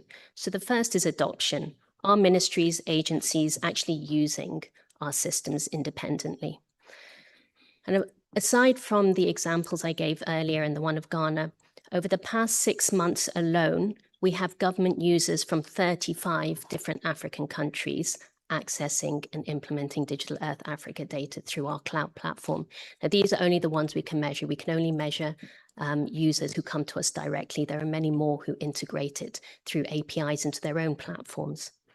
For 25 of these countries, this is not through a single government department, but through multiple different agencies. We can also demonstrate cross-sectoral integration. For example, again, over the past 6 months alone, we have over 100 private sector entities integrating our data and over 90 NGOs. The second pathway for me is really institutionalization. So has the capability been embedded into policy, into operational workflows, national reporting systems, or long-term strategies? And we heard earlier the examples of Egypt and Senegal as two key ones. The third is scalability. Can one investment support many countries and sectors through shared digital public infrastructure? This is exactly where we sit. One investment into an infrastructure for the African continent that serves all 54 African countries and all sectoral institutions. So Digital Earth Africa is compelling to our investors and our users because it performs strongly across all three dimensions. We do not create isolated applications country by country. We're building continental scale operational capability that African institutions can repeatedly use and adapt to their own priorities. So I'll stop there. In order for Earth intelligence to be adopted, you need trust. Angelica mentioned that earlier. Antje, from your work with countries, what builds trust? Yeah, we in GEO-LDN, we have a very country-focused approach. So trust is in building partnerships, continuity, and in co-ownership. So countries use the services that are developed together with them and that respond to concrete problems on the ground, to national priorities, and that are embedded in long-term collaboration. So that's exactly the approach that GEO-LDN is taking since its creation, in response to the requests of the UNCCD parties. So the UNCCD parties gave GEO-LDN the mandate to support, and in every COP after the very first mandate, there were concrete decisions to mentioning GEO-LDN and asking for specific support, be it from better data quality, capacity development, support in integrated land use planning, reporting, and others. And the acknowledgement in these decisions is great from the UNCCD parties. So these COP decisions also help create confidence, legitimacy, continuity for participating countries and partners. So one of GEO-LDN's strengths is that it connects many different actors on a national level and also on a global level. So on a national level, these are ministries, university, regional organizations, technical agencies, and global scientific partners into one collaborative framework. Also, youth is also becoming one of the priorities, so including youth into the partnerships. So one important example here is the postgraduate program at the University of Energy and Natural Resources in Ghana, which is on land degradation neutrality and sustainable land use planning, which was supported by GEO-LDN and the UNCCD, and of course led by UANR, to equip young professionals and scholars with the skills they need to address land degradation challenges and to become future leaders in this important field. Another level of partnership is the South-South exchange, so the exchange among countries. So since 2023, GEO-LDN has organized 5 global dialogue forums to strengthen the exchange, cooperation, and peer learning between the countries and those different institutions. These forums have brought together governmental institutions of different sectors, scientific institutions, technical experts and practitioners, from different regions to exchange their experiences, learn from each other, to exchange their challenges and practical solutions related to LDN. So, and here the continuity is also important. So not just the partnership, but the continuity that between those dialogue forums, the countries got specific tailored support through expert exchange, regional help desks, one-on-one online sessions, and also with a regional help desk that is hosted by RCMRD in Kenya. So to conclude is that our experience is that sustainable impact comes from combining Earth observation, local knowledge, institutional partnership, and long-term continuous commitment.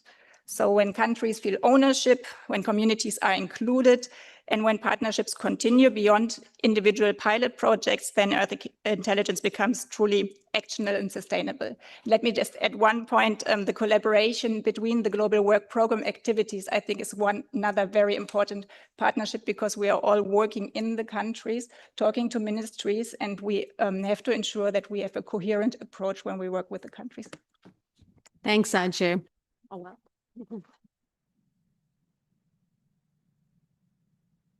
And thank you for sharing just how complex and multi-pronged and delicate the process of building trust is. Michele, as most people in this room already know, GEO has 150 participating organizations. You work with many of those, working on urbanization, health, disaster resilience. How has this unlocked value for HPI? Thank you, Madia. Well, human settlements, as we speak, are complex environments. We need multi-thematic data to address the different dimensions that cities and settlements entail. And this is certainly very clear for a clarification to Thomas Kemper, who actually leads the global human settlement layer at the JRC. So in some Earth observations alone, so just remote sensing or a one-size-fits-all, is not sufficient, is not appropriate, especially in a landscape where a number of solutions, a number of innovation are bringing new ways to look at settlements from an integrated dimension. Our work with partners is spanning a variety of topics, as you mentioned. Human Planet is a broker of information, also contributing to the thematic hubs of Copernicus, certainly the one on health, the Arctic thematic hub, and the one on coastal areas.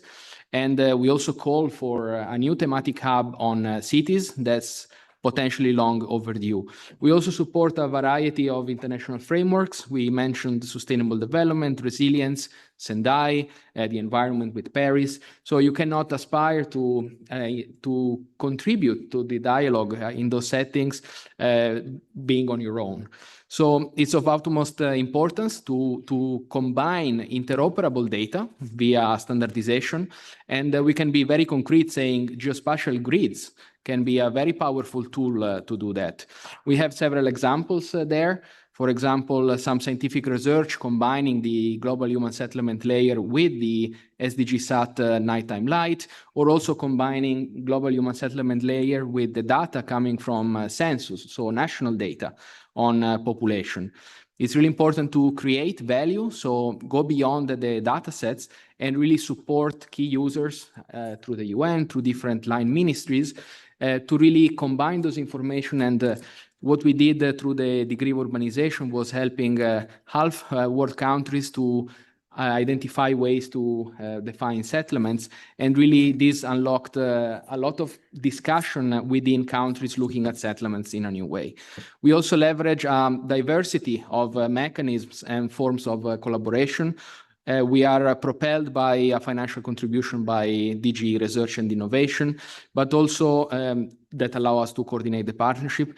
But also we have opportunities throughout the Horizon Europe, the call of the Chinese Ministry of Science and Technology that included for the first time GEO-Human Planet as a topic, and also calls by ESA, so the European Space Agency, for example, to work on human settlements and human settlement characterization. What remains open is the collaboration with more members of GEO across participating countries, but also work program activities. and also to look ahead at the next phase of the work program, where we have, for the first time, really integrated products produced by the different contributors across also the private sector, and not to forget one of the activities on vulnerabilities also financed by NASA and implemented by the private sector. Thank you. Thanks, Michele. So it has unlocked access to users, technology, and financial resources. Wenjing, the last question of this section for you. GEO has many initiatives that enter as pilots, but relatively few scale to become initiatives. What has made GEO-PDRS successful in doing this? Okay, I think that is, at first, I thank you for for your support and from the pilot to the entity. Another one, I think that maybe for PDRS and GEO-PDRS, and we should try to solve some end users. What about the end users needs? That's very important. Maybe we not just for the research, we should try to solve some problem about the end users. Also, for the different end users, maybe their demand they are different. For example, and we also and with them and for the FO to use, we will support some metro debt, and for the observation that we are joined with FO some pestilence disease warning system, and this is used by the FO at the global scale. If we will use it in some Africa or Asian countries, for example, in Somalia, Ethiopia, or Pakistan, we will directly to support some Earth observation and this driving this and maps. For this pestilence disease distribution maps can support them just the guiding. Just I mentioned when and where maybe the pestilence disease are the high risk areas, and then they will control at the right place, right time. Another one we will also get some for the API. For example, we will get the cooperation with GBIF by the API, and the GBIF and with some data by the API for our to import it. Then they will try to reduce the biodiversity and effect. Another one I think very important, we shall try to develop for the different national and native. For example, we have developed some Kazakhstan language and this software, and for their natives to use it, and that's also very important. So I think that maybe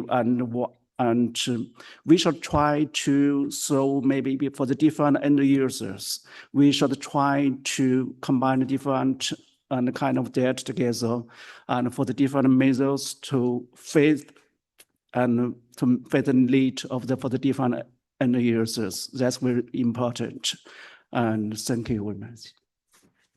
Thank you, Wenjing. And these are really important reflections also as GEO considers launching its innovation fund and accelerating that movement of activities along the R2O. We've come to close to an end before we open to the plenary for their interventions. But before we do so, I will invite our panelists to make one direct call of action to the plenary. And so if we could just start with Wenjing and automatically just go down the line, please. Yeah, and thank you. I think that maybe just you mentioned, I think that maybe for the investment and cooperation and most important, also and for the AI, especially for them and also intelligence, and this also very important. So we will try to combine maybe different data also for the different and for some different international cooperation, also very important to solve this. Another one, maybe we need some platform And we just work on this platform and we can solve some problems. Okay, so thank you. So AI has been central to many discussions over the last couple of days during the symposium, but it also was high on people's discussion points that the use of AI is costly for individual users. The environmental implications are also significant and one that we're not talking about sufficiently as a community. There's also the potential here among or within that responsible use to look at economies of scale. And one of the biggest opportunities from my perspective is combining existing continental scale infrastructures, such as Digital Earth Africa, with generative AI to make Earth intelligence accessible to a much wider community beyond our usual technical users and specialists. So I'd be calling for any partnerships that connect Earth observation, AI, and public sector implementation, because I think that those can dramatically lower the barrier to adoption and help embed Earth intelligence into everyday government decision-making at scale. Thank you. Then GEO-Human Planet is at a decisive stage and step in the R2O pipeline. It has a strong global partnership across all GEO regions and an increasing policy uptake across a variety of core users globally. The community now needs a GEO flagship on human settlements that is visible, scalable, and co-designed with users. So GEO-Human Planet can be the reference on settlements and population within GEO. This is really helping to connect across focus areas and the work program activities on resilience, urbanization that are already existing in the GEO work program. The big call is that next year will be key in the post-2030 global discussion. I really call for GEO to be ready to convey the importance of Earth observation, especially on human settlements. A GEO flagship on human settlement is the greatest asset in the portfolio to make this happen, especially when more than half of the global population lives in cities. Thank you.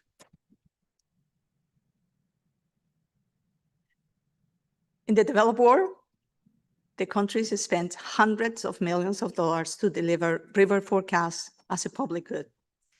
GeoGloss does it for the entire planet on a shoestring budget. So the data exists, the mandate exists, and the impact exists. My call to this plenary is concrete.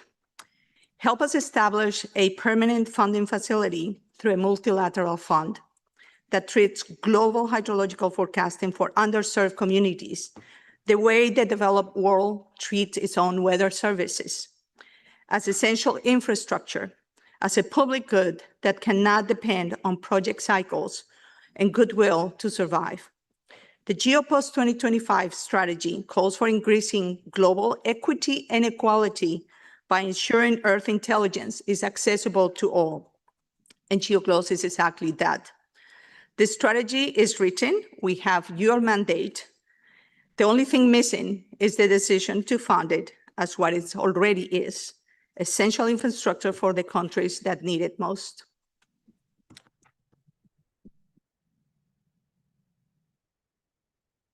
I said trust, countries feel trust if there's long-term partnerships, sustained investment, and continued collaboration.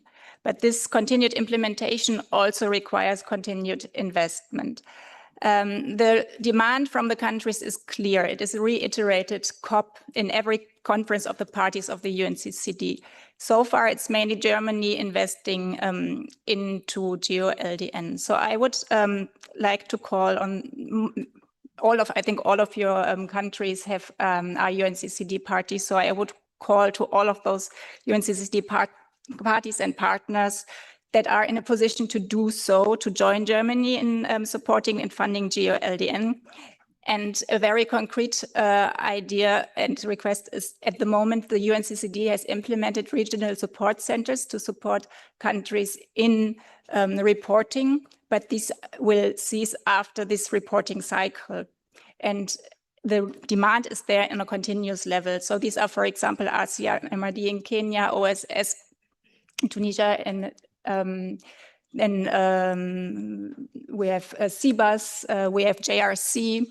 So if there was an investment in those institutions, either in kind from those institutions or financial investment from donors to help continue this support to the countries, this would be very impactful. And this could also combine biodiversity and climate topics, joining with GeoBon or GeoGLAM with agriculture. Thank you. 5 calls for action. Allow me to abuse my position as a moderator and add a 6th. We heard at the opening ceremony support for the Geo Value Toolkit, undertaking an impact evaluation costs funds. Please support us so we can undertake those sort of assessments. You've heard these stories of impact already. We can do this at scale as well, but we do need dedicated resources for that. I am now pleased to open the floor for your comments, your reflections and interventions. There will be a time limit of 2 minutes per intervention. Please raise your flag and keep it raised, and I will call upon you. And because Senegal did it just even before I started speaking, please take the floor.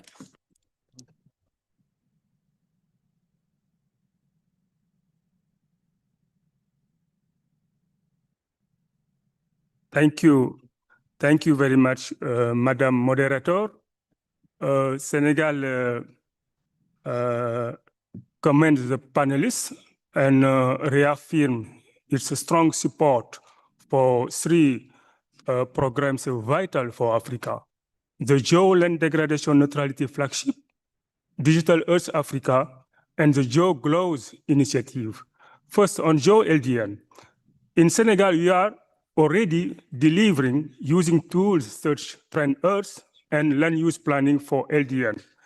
Senegal is integrating land degradation neutrality into land use planning across 19 municipalities with restoration activities that benefit rural women and youth, showcased at the Geo LDN Pavilion at UNCCD COP16 in Riyadh. Second, with Digital Earth Africa, we are also delivering. Senegal has working with DAfrica to bring the power of satellite-based coastal monitoring directly into the hand of those who manage Senegal's shoreline. We conducted a rigorous 2-phase validation of the DAfrica coastline algorithm, which confirmed it could be trusted for operational decision-making along West African coasts. The DAfrica coastline services is now used to strengthen national monitoring of coastal risk indicator under the master plan for the West African coastline, covering 12 members countries. And finally, with GeoGlows, Senegals want to engage. Senegal sees real value in its flood forecasting and water produce, and is keen to contribute through the severe West African up to our region water services. Together, they advance the African Union Agenda 2063 and the African space policy it carries, and embody the AfriGeo Strategic Implementation Plan 2026-2036, building African capacity. They resonate at home with the 3rd axis of Senegal Vision 2050, a sustainability planet and resilient territory, and with Senegal New Deal technology and its data sovereignty agenda. So our message is simple. Let us move from result to scale with sustained investment, genuine partnership, and African ownership of that data and expertise. Geo-Promise is Earth intelligence for all. Senegal stands ready to amplify this impact together. Thank you. Thank you. I see a lot of flags, so please do keep your interventions brief. The next 3 will be Colombia, China, and Ghana in that order. Colombia, please, you may take the floor. Yeah, thank you, Chair. Colombia recognizes and celebrates GeoGlow's achievements as a vital tool for worldwide communities lacking instruments to monitor water management at different scales, helping to close critical gaps in water sustainability and risk management. We also strongly support the Human Planet Initiative, crucial to implement Earth intelligence for many diverse people and communities in our country. The Columbia Geographical Institute reaffirms its commitment to advancing and supporting the Human Planet Initiative and highlighted the Human Planet leadership that makes this possible. Thank you. Okay, thank you, Chair. China extends its appreciation to all the member states, participation organizations, and experts who have actively contributed to the GEO work program. We also call upon more members and experts to join in this important endeavor. We highly appreciated the great job done by GEO-PDRS and GEO-Human Planet particularly, which have been funded by China as well. It is delighted that GEO-Human Planet also recognized SDG Set 1 as one of the important impetus. As a co-chair of GEO, China has been promoting the application of Earth observation technologies for global sustainable development, adhering to the vision of building a community with a shared future for mankind. Within the post-2025 GWP framework, China leads all participants in 15 projects, spanning GEO's 6 thematic focus areas and 2 cross-cutting focus areas, covering climate change response, disaster risk reduction, sustainable development, resilient cities, ecological conservation, and Earth intelligence. Here, I would like to share some information about 2 projects led by the Ministry of Natural Resources of China, the agency I work for. The first is the Earth Observation for Global Karst Region Project, EO4 Karst. This project has established a multi-source data monitoring network covering 12 countries, among which 5 have achieved real-time data sharing. The China-Indonesia and China-Iran collaborations have been recognized by the UN as good practices for South-South cooperation. The project has proposed 3 sustainable development models for major karst regions and supported the release of the first international standards in global karst field, ISO 8616. For the future, China will promote the development of a 3-dimensional karst monitoring network spanning 4 continents to be further involved in the advancement of Earth intelligence. The second project is the Earth observation for multi-scale monitoring of mining impacts, GeoMine. Mine subsidence pose threat to surrounding communities and damage cultivated land resources. The GeoMine team, composed of researchers from China, Portugal, and Pakistan, has established a technical workflow integrating remote sensing and AI.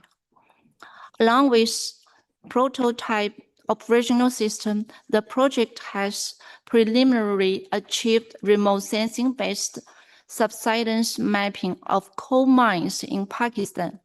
Relevant INSA automated toolkits and the Unit++ model have been open sourced. In the future,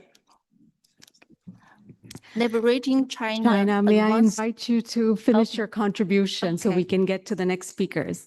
In the future, with the project will further contribute to the sustainable development of mining area worldwide. Earth observation bridges science to policy and data to action, following the principles of openness, inclusiveness, cooperation, and shared benefit China will continue to work together with all GEO member states and stakeholders to advance the development of Earth intelligence and contribute more wisdom and strength for harmony between humanity and nature. Thank you. Thank you. Togo, please. And please stay within the 2 minutes that we have allotted if you want to get to lunch on time. Thank you. It's just a quick comment that I'd like to add quickly. Thanks for the opportunity. Thanks for the great presentation. And I would like to say congratulations to Digital Earth Africa for the great work you are doing. As a new member, it's a great privilege for us to see that case studies are already being developed across Africa. And once again, just to reiterate that we are really open to collaborate, and we welcome pilot projects, we welcome case studies. If maybe you already started some of the project but would like to move forward, we are available to provide more information on the different projects that we highlighted in our speech today. It was a very short speech, so we couldn't give more details, but we are available to provide more information. And one advantage also working with Togo is that we work as an integrated platform, bringing in together different ministries at the same time. So reaching out to us, you are reaching out to different ministries at the same time. Thank you so much. Thank you. And for the next set of 3 interventions, Ghana, France, and Japan, please. Okay, thank you. So first of all, my name is Amos, and with my team here. But first of all, we want to send apologies from our GEO principal, Dr. Joseph Tando, who could not make it due to some emergencies. So Ghana likes to highlight geostrategic potential as a broker for international engagement in support of Ghana's national artificial intelligence strategy that we are implementing.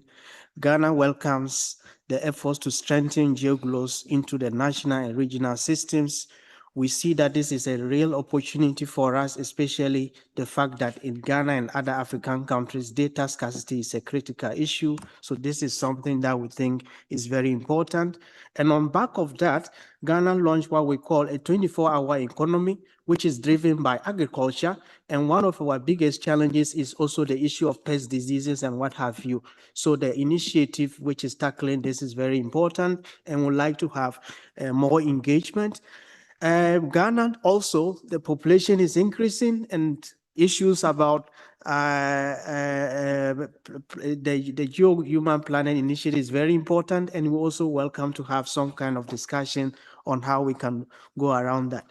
Then with Digital Earth, Ghana is a very strong partner, which I want to mention. In fact, through the University of Energy and Natural Resources, we have an MOU with Digital Earth, which we have been building quite a number of capacities around that.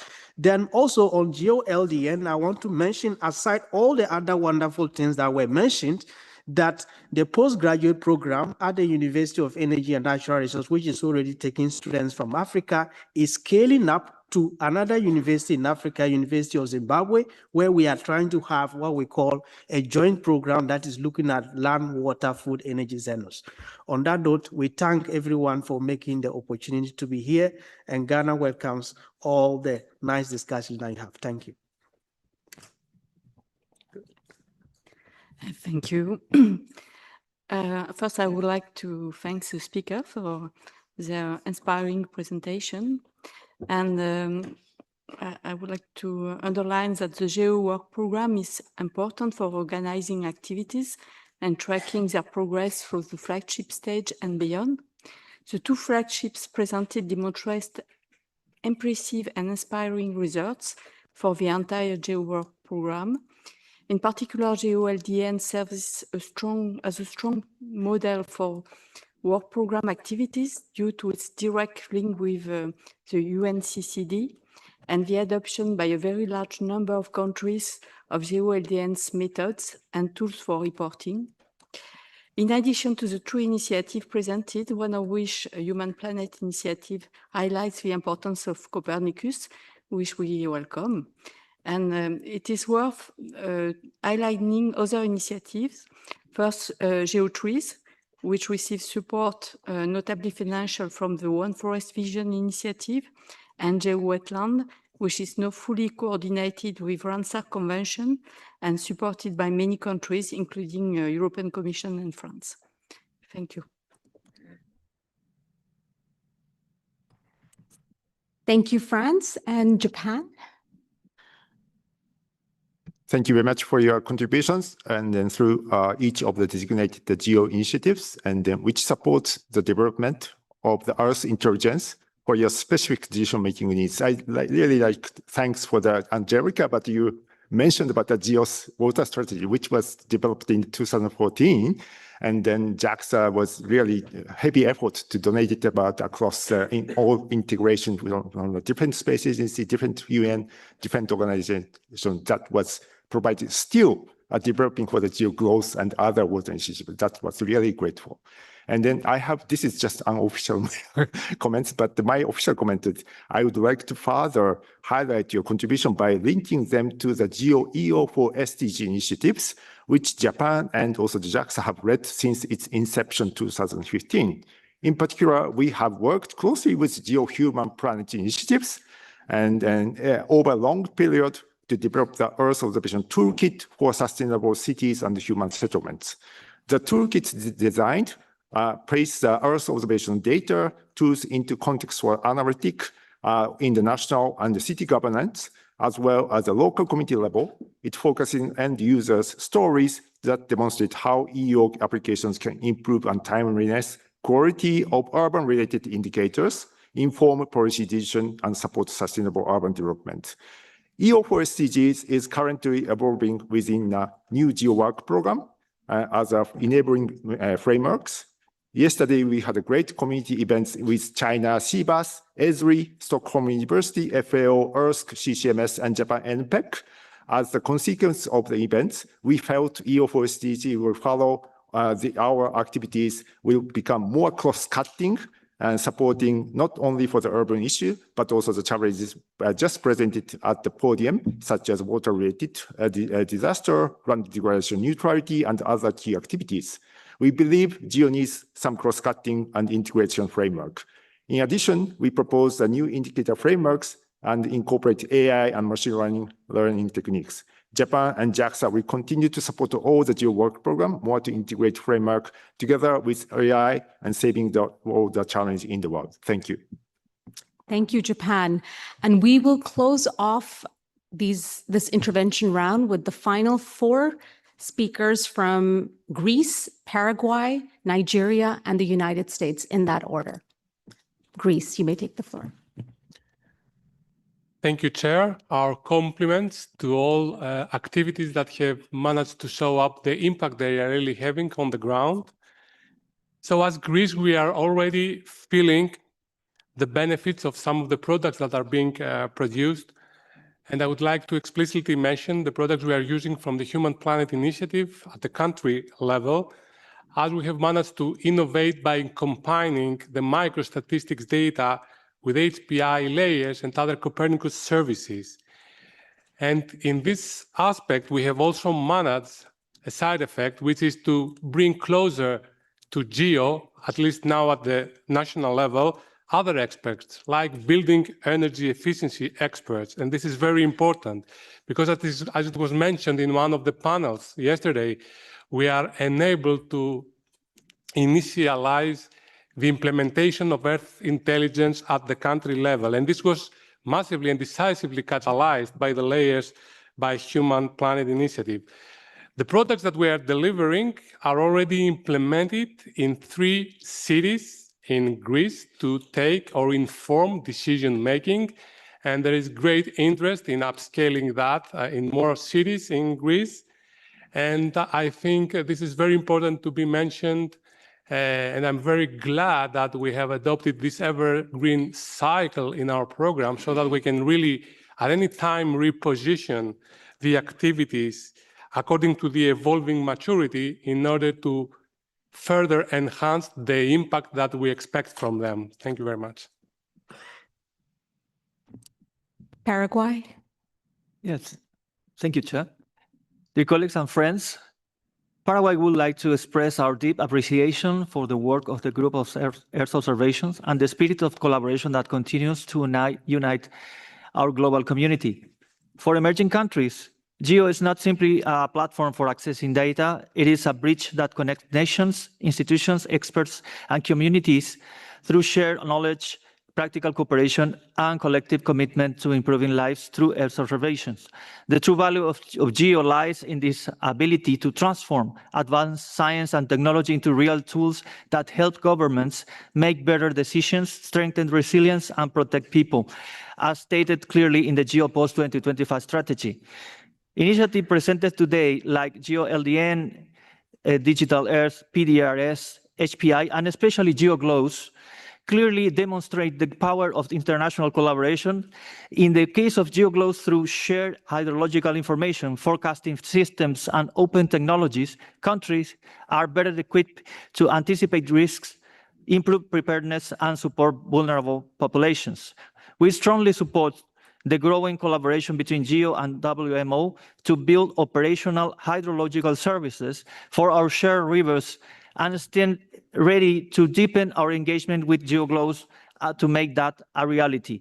We remain fully committed to working together with all GEO members and partners to expand access of Earth intelligence, strengthen resilience, and ensure that the benefit of this technology reach those who need them most. Thank you very much. Thank you. Nigeria and then United States. Thank you for recognizing Nigeria. Nigeria, through GEO-Nigeria and the National Space Research and Development Agency, would like to recognize the important role that Digital Earth Africa is playing in using Earth observation for various interventions. And we look forward to developing several use cases solutions together. We also recognize the role that GEO-GLOWS is playing in advancing operational water intelligence, hydrological forecasting, and decision support system within the GEO ecosystem. We particularly appreciate the ongoing engagement between GEO-GLOWS, AfriGEO Secretariat, and GEO-Nigeria towards the development of the proposed AfriGEO Water Intelligence, institutional and informational flow mapping activity, with Nigeria serving as the first pilot template country. This initiative is important because it focuses not only on technology, but also on institutional coordination, operational readiness, information flow, and how critical water-related information reaches vulnerable communities. We therefore welcome continued collaboration between GEO-GLOWS, AfriGEO, and the African GEO member countries as we collectively work towards strengthening water resilience, disaster preparedness, hydromet coordination, and evidence-based decision-making across the continent. I thank you. Thank you. United States, please. The United States is pleased to see advances in GEO's flagships. We congratulate GEO-GLOWS on achieving flagship status in the current work program. GEO-GLOWS exemplifies the best of GEO, a partnership of US, European, academic, and private sector partners supporting decision makers in member countries for flood forecasting response. Innovation is driven by robust partnerships and investments. The United States is pleased to see the establishment of a GEO Innovation Fund pilot program that can facilitate diverse investment opportunities and accelerate innovation in the GEO work program. We look forward to seeing future advances stemming from GEO's flagships and other activities in the GEO work program. Thank you. Thank you. And I would like to conclude with a word of gratitude to our wonderful panelists for sharing their expertise, experiences, and stories of impact, to the plenary for your incredible words of support, which I speak for the panelists, leave us inspired, humbled, and encouraged. And we hope that the calls for action that you heard from these programs will set us off in a good direction. There are 49 projects and programs in the GEO Work program. There's a lot more impact there, and we look forward to sharing that with you and working with you to upscale and advance as we go forward. Thank you very much.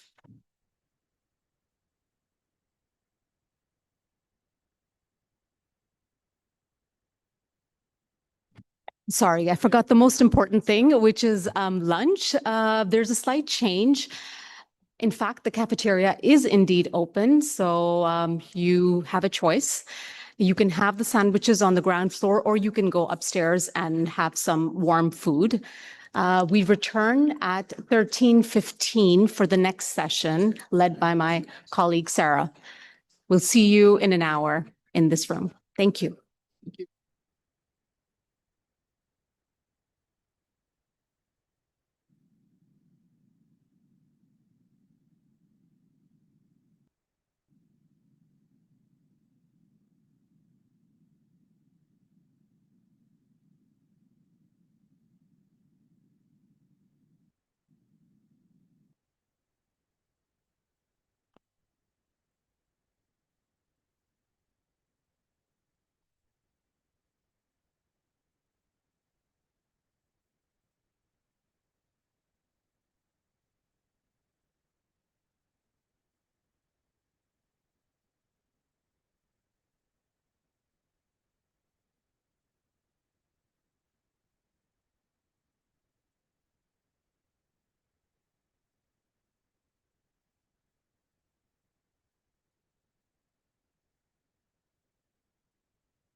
the voice. Oh, okay. The mask.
Thank you. We are about to start. We are gathering people after lunch. You know, they tend to disappear, but we're getting ready for the next session in a few minutes. Thank you.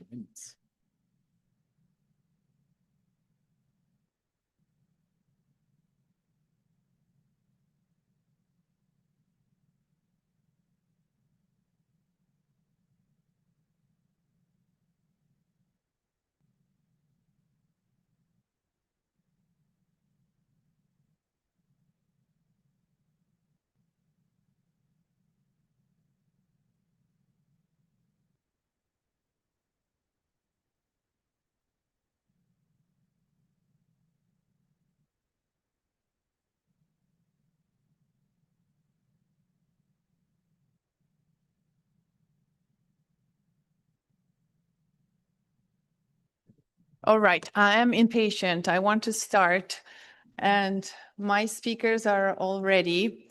So good afternoon, everyone. I hope you had a good lunch and are feeling re-energized for this afternoon session.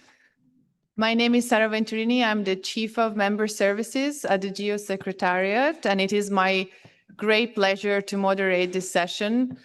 In my role at the GEO Secretariat, I really have the privilege of working closely with our 117 GEO member countries and the 4 regional GEOs. And over the years, I have learned a great deal from these collaborations. And today, we would like to share some of those experiences with you.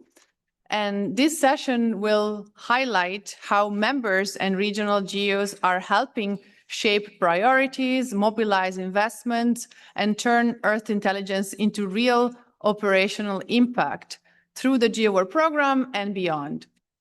So building on the previous panel, we've heard important achievements, progress from the various GeoWork program initiatives. This discussion will instead focus on the way forward. What can we expect from our members and regional GEOs? So this afternoon, we will hear concrete examples of investment, initiatives, new partnerships, and regional coordination efforts that are strengthening the implementation across the GEO community altogether. So let me introduce the speakers, the brilliant speakers of this session. On my left, Dr. Matthew Adepoju, Director General of the National Space Research and Development Agency, Nigeria. Welcome, Dr. Matthew. Melanie Ramirez, Director of Geospatial Analysis and Climate Change at the Ministry of Environment and Natural Resources of Guatemala. Welcome. And Thibault Valentin, Policy Officer at the Space Cooperation Directorate General for International Partnership at the DG INPA of the European Commission. Welcome, Thibault. And on my right, I have Dr. Dirk Engelbart, Director of the Division of Meteorology and German Meteorological Service of the Federal Ministry of Transport, Germany. Welcome. Another Melanie Hutchinson, International Geospatial Lead at the Department for Science, Innovation and Technology of the United Kingdom. Welcome, Melanie. And Professor Xiaoan Liao, Director General of the Key Laboratory of Low Altitude Geographic Information and Air Routes at the Civil Aviation Administration of China under the Chinese Academy of Sciences, China. Welcome, Professor Liao. So, as the previous session, we will begin with a panel discussion that will be very interesting and inspiring. And this will be followed by about 20 to 25 minutes for intervention and questions from the floor. So you know the drill. I will let you know when the floor is open, but keep your ears peeled. There will be a lot of interesting insights. So prepare your questions for these speakers. So, like I said, this session is building on the previous session where we heard achievements and progress from the GeoWork program initiatives, and also about ambitions. Now, I would like to turn to the governments and partners that are helping make many of these efforts possible through long-term support and investment. So let me begin with Germany. Dirk. Germany has been a long-standing supporter of GEO and GEO initiatives, particularly around sustainable land management, agriculture, and so on. So from your perspective, what makes these international partnerships effective in translating scientific knowledge into real-world impact? Yes, good afternoon. Thank you very much, Sarah. Yes, in fact, translating knowledge, scientific knowledge into real-world impact is a general challenge. And to cope with this challenge, robust methods are, to my understanding, needed to bring science into operational application and to achieve a positive impact and efficient results under different boundary conditions. In this regards, I would like to highlight some aspects which are, to my understanding, quite important to achieve this goal on the ground. And I believe further that GEO initiatives are great examples for this. The first aspect I'd like to highlight, a high-level call or mandate, which is generally, to my understanding, being very helpful to successfully launch any initiative and engage relevant stakeholders. Let me explain a bit. For example, when a UN organization calls for a GEO support, for a certain task or challenge, this is, from my point of view, a great opportunity to open doors and gives a GEO initiative an outstanding relevance.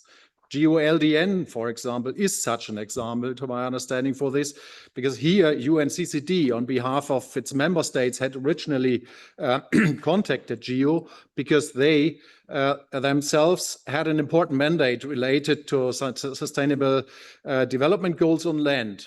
And they had a problem to solve, and they knew that Earth observation is needed as part of the solution. This was the basis for attracting financial support on the one hand, forming a competent team on the other hand, and building solutions that really meet user needs, and being recognized as very and highly relevant in many countries. Moreover, at the UNCCD COPs, this mandate was repeatedly renewed and concretized. The second aspect would be that real users are essential to transform scientific expertise into concrete results with the help of practical methods and tools. And users and providers need to be in close dialogue in this context, so they know from each other on the one hand, and what they need to do and what the opportunities are. Only based on this kind of dialogue, scientists can develop tools that answer the question that really matter in a way that all users need. It is one of GEO's key strengths to bring together here in the political level, like me, Earth observation experts and users from all over the world. The third aspect, which I'd like to highlight, is broad international partnership, which is another vital aspect that GEO supports. Global environmental problems can here and therefore must be addressed only by genuine international efforts and cooperation. It is here my firm belief that this is the only way where we can successfully make real progress. And therefore, Germany remains committed to multilateralism and partnership of equals. GEO's initiative on sustainable land management, such as GEO-GLAM and/or GEO-LDN, made already and still make relevant contributions in this sense. But let me also mention in this context the European Copernicus program, already mentioned several times this morning, being strongly supported by Germany as well. And Copernicus here is dedicated not only to provide free and open satellite imagery to all of us, but also the Copernicus services, contributing importantly to global activities. For example, the Copernicus land monitoring service, which actively contributes to both, but not only, but to both, namely GEO-GLAM and GEO-LDN. And the final aspect, which I name, is sustainability, which is a very important aspect for GEO flagships, such as GEO-GLAM, GEO-LDN, and surely also for all the others. And this is a real challenge. Not only, but in particular, financial support is usually being granted just for a period of a few years. And in times, however, when public budgets are under high pressure, this is also the case in Germany, like nowadays, it's of utmost importance, to my understanding, to identify activities that are not only highly successful, but only to the full extent relevant. These kind of activities need to be secured and further developed. And let us never forget in this context that the GEO flagships and initiatives also already now provide proven value to users, and we should therefore try all to strengthen them by continued international cooperation and partnerships. Thank you. Thank you, Dirk. Yes, all your points are extremely relevant. I would like to emphasize the first point that you made, the mandate to the UN conventions that in fact gives the relevance to these initiatives, and everything trickles down from there. The partnership gets created more easily, the expertise gets gathered to respond to a particular need from an international point of view that gets applied at the regional and local level. So thank you for that insight. And I'm sure from the audience, we will hear more. This year is the year of the Conference of the Parties of the 3 Rio Conventions. So there's the UNCCD, there's the UNFCCC, and the CBD as well. And the GEO Work Program tries to respond to all these mandates. So moving on to, well, another long-standing GEO supporter, the United Kingdom. Melanie, the UK has also been really keen on GEO and GEO initiatives spanning biodiversity, food security, digital innovation as well, and Pacific small island developing states. So tell me, honestly, why did the UK invest in GEO in the first place?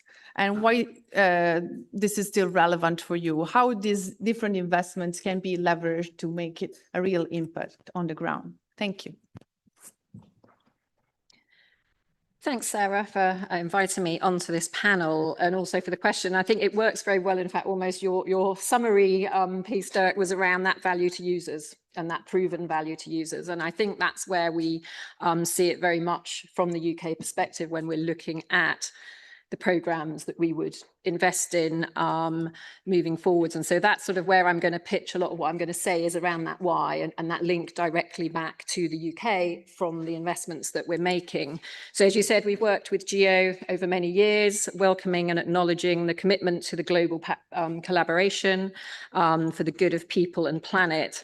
Also recognizing the importance of Earth observations, more than half of the climate variables being measured from space, and that work on the development of biodiversity indicators using Earth observations, something that UK research institutions are really pleased to be at the forefront of.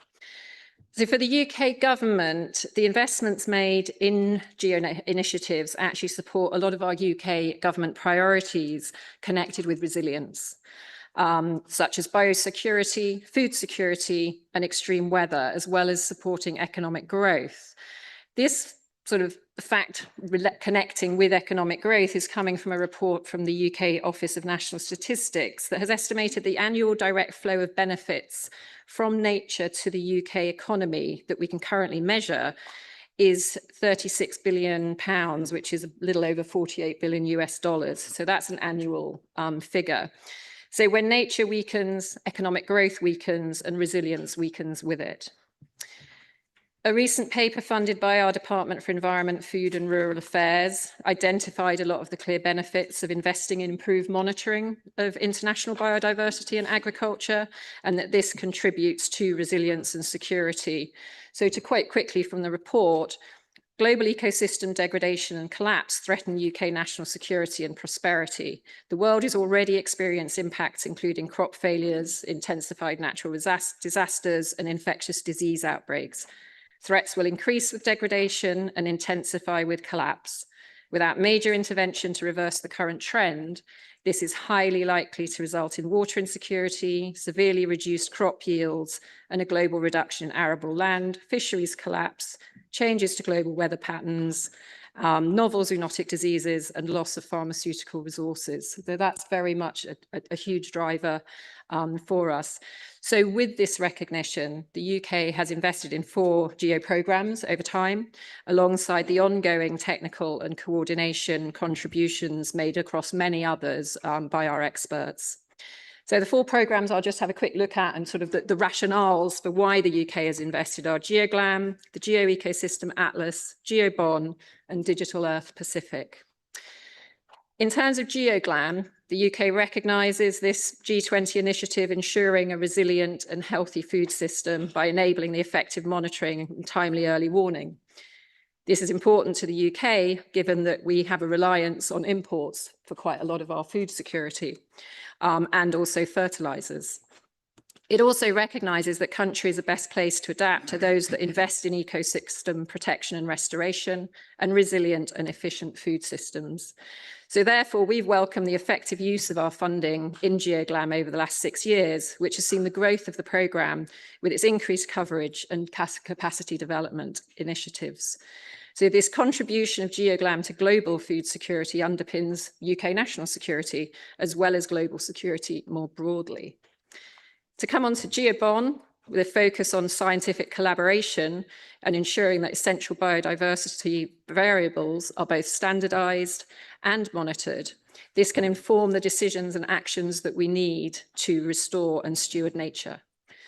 For the UK, protecting and restoring nature isn't just an environmental necessity. We recognise that it's essential for our security, our economy and our future. By connecting the research scientists from across the globe who are working on GEOBON, the UK is able to collaborate globally and undertake knowledge exchange that supports our own policy development and reporting and engagement with the Convention on Biological Diversity. The Geo-Ecosystem Atlas. By supporting the Atlas, we're able to embed scientific expertise and priorities within global standards used by the CBD, the Intergovernmental Science Policy Platform on Biodiversity and Ecosystem Services, and also the Convention on Illegal Trade in Endangered Species. The project is vital to ensuring that we have the tools to monitor and compare biodiversity at a global scale and vital to delivering the Global Biodiversity Framework.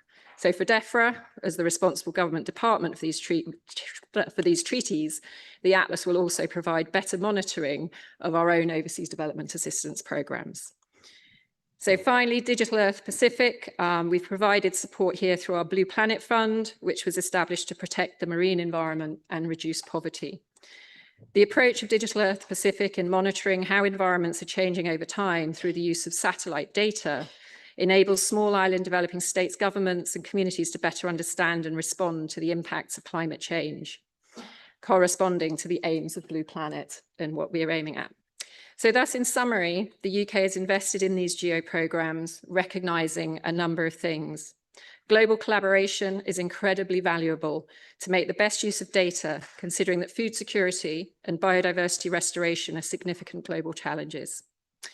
These are becoming more pressing in light of the triple planetary crisis of climate change, biodiversity loss and pollution, and in times of geopolitical instabilities. The UK sees a direct benefit from engagement with these efforts in supporting domestic, environmental and biodiversity reporting priorities, and in terms of national resilience, economic growth, and improving the lives of citizens. It also recognises the importance of their focus on preventing ecosystem collapse as part of ensuring a stable global environmental and economic future. Thank you. Well, thank you so much, Melanie. It is really important and encouraging to hear that the UK greatly values their investment in GEO, and these facts and figures that you cited are really essential to help us measure this value across the key sectors that are important for you and for many others, of course, in this room. Now, advancing GEOs naturally calls for more than financial contributions alone. We also need institutional coordination, technical infrastructure, the ability to connect national capabilities with global priorities. So with that in mind, I want to hear another perspective, and I'm turning to China. Professor Liao, China has been taking steps to promote the GEO program by bringing together the government, project-based support, institutional capacity, and engagement from multiple departments, but also private sector. So can you share your experience in coordinating all these different forms of support? Yes, thank you, Sarah. Well, it's my honor to speak and make some of the information and here. And China believes that the GEO work program in particular is a key vehicle for advancing the goal of Earth intelligence for, and its effective implementation requires coordinated efforts from government, institution, and the relevant technical community. And in particular, government play an important role in providing not only policy support, but also project-based investment, creating stable mechanism among the different government agency and also resources for geo-related collaboration. And for research institution and enterprise, both public and private, and technology partner, in turn, help translate this arrangement into concrete technical compatibility, computing service in particular, and application support, while contributing to data service and plan for development and also translation of outcome into practice.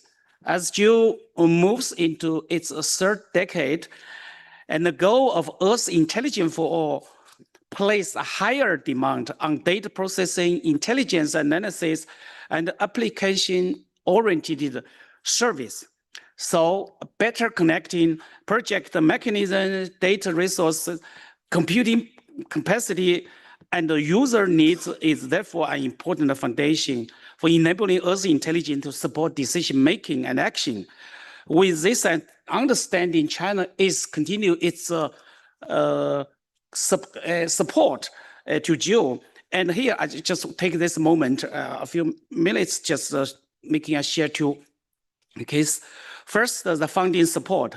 In line with this goal of GEO Earth Intelligence 4, China has established the funding project under its current existing intergovernmental international science, technology, and innovation cooperation program, but exclusively to support the GEO's work program activities, including agriculture monitoring, human planet initiative, and the nighttime light remote sensing, etc. These projects provide funding support for research development, travel, training, meeting, and related activity, both for people in China and also international collaboration partners participating in this project.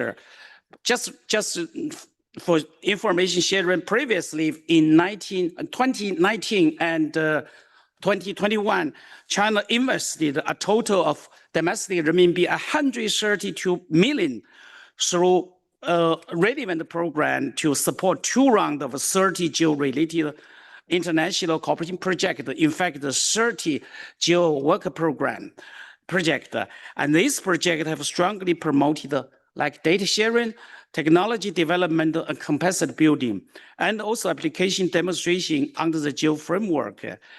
So looking ahead for the third decade, China will continue to provide project-based and institutional support to help GEO program outcome better serve global sustainable development. Actually, we are now working with the GEO secretarians how to finalize our arrangement with the third round of the project. We initially started currently about dozens of the GEO work program, and it has been actually announced during the Rome plenary, and most recently, this will be finally, and the money, actually the project will be finally decided. Second, computing capacity support, particularly during the AI year, and computing time is very important. The capacity is very important. Computing capacity is an important foundation for transformation Earth observational data into Earth intelligence. So it's also a key compatibility for large-scale remote sensing data processing, artificial intelligence model training, multi-source data fusion and analysis. And there's the generation of knowledge service. So over the next decade, China plans, and also there's also a very good arrangement with the GEO secretariat and also domestic research institution and enterprise, and will provide 35 million GPU card hours of intelligent and tailored computing service through China computing network for geo work program activity and a user with relevant need. This contribution will help support the high quality development in areas such as global change, ecological and environmental monitoring, biodiversity monitoring, and land resource management, etc. So at the present, China is working with the GEO Secretary, as I mentioned before, to develop an implementing plan. We hope this will channel through GEO Secretary and the resource can be distributed orderly. So we will strive to provide sustained, inclusive, and efficient computing capacity support for all parties within the GEO community, helping more developing countries and users lower the barriers to accessing and applying advanced Earth observation technology. Okay, because of time, I just stop here. Thank you. Yeah. Thank you. Thank you, Professor Liao. We are really happy to hear that, of course, China is advancing investments at the national level that support the mission of GEO, and that you are looking into this opportunity to share computing capacity, cloud resources with the community. So thank you so much for that. Looking forward to hearing more about that. We know that this is a need from the community. We heard it many times over the last couple of days, so very appreciated. That gives me the cue to move to my left and to shift to the regional dimension. Regional GEOs are really where many partnerships become operational, where the global priorities are implemented and aligned with the local level, and where we can accelerate impact on the ground. So in that context, I would like to turn to Nigeria. Dr. Matthew, Nigeria will host the 10th AfriGeo Symposium later this year. We have seen that hosting events like this can really help strengthen national coordination on Earth observation and leave a lasting legacy as well in the country. Is this already happening in Nigeria? And do you see this also happening more at the regional level, strengthening collaboration across AfriGeo and maybe bringing the African priorities to the global fore? Thank you very much, Sarah, for this question. To the esteemed colleagues and partners and members of the GEO community, well, it's with great honor for me to speak about our preparation for the hosting of the 10th AfriGeo Symposium, scheduled to happen between the 4th and 8th of October 2026 in Abuja, Nigeria. And at this point, at this juncture, let me warmly welcome Togo, the government of Togo on behalf of Nigeria, for joining Group on Earth Observation. And of course, I carefully listened to the comment and the statement from Togo that they want to be good regional partners. So AfriGeo is warmly happy to receive Togo. And of course, Nigeria is working very closely with AfriGeo Secretariat and of course the GEO Secretariat in Geneva here in our preparation to host the 10th AfriGeo Symposium. And of course, this is very, very impactful, and it's a part of the strategic coordination mechanism for Nigeria priority in the area of application of Earth observation. And it is very interesting to inform you that Nigeria has mainstreamed the Earth observation solutions into many of our strategic thematic areas, from climate change to environment and then disaster risk reduction, as well as precision agriculture. And this led to quite a lot of international partnership. We have the support of EU in the climate smart agriculture. And of course, NASA, as the space agency, is the anchor for Nigerian preparation for the EU deforestation regulations. And one of the mechanisms we are using for that is the use of the Earth observation imageries to make sure that the forestry for cocoa production and some other cash crop is not coming from cutting down the forest. So the opportunities that is available for us is enormous. And in the same vein, the agency has launched 7 satellites in total. Out of these 7 satellites, 4 of them are Earth observation and 2 communication, 1 research. And currently, we've gotten approval. We are at the advanced stage of 4 new satellites. And these 4 new satellites, they are Earth observation, 1 synthetic aperture radar at 1 meter resolution, and 3 optical satellites at sub-meter, 0.5 meter resolution. Of course, this will be part of the resources that we make available for African countries, and it will be deployed for all the aspects of sustainable development goal, which is very, very important to us. And my president already charged us to make sure that the space technology plays a critical role in this desire to make Nigeria $1 trillion economy annually by 2030. That's why we are investing hugely in the Earth observation satellite, because we know the contribution of Earth observation satellite in economic activities is enormous. It's not only for social impact, but for economic impact.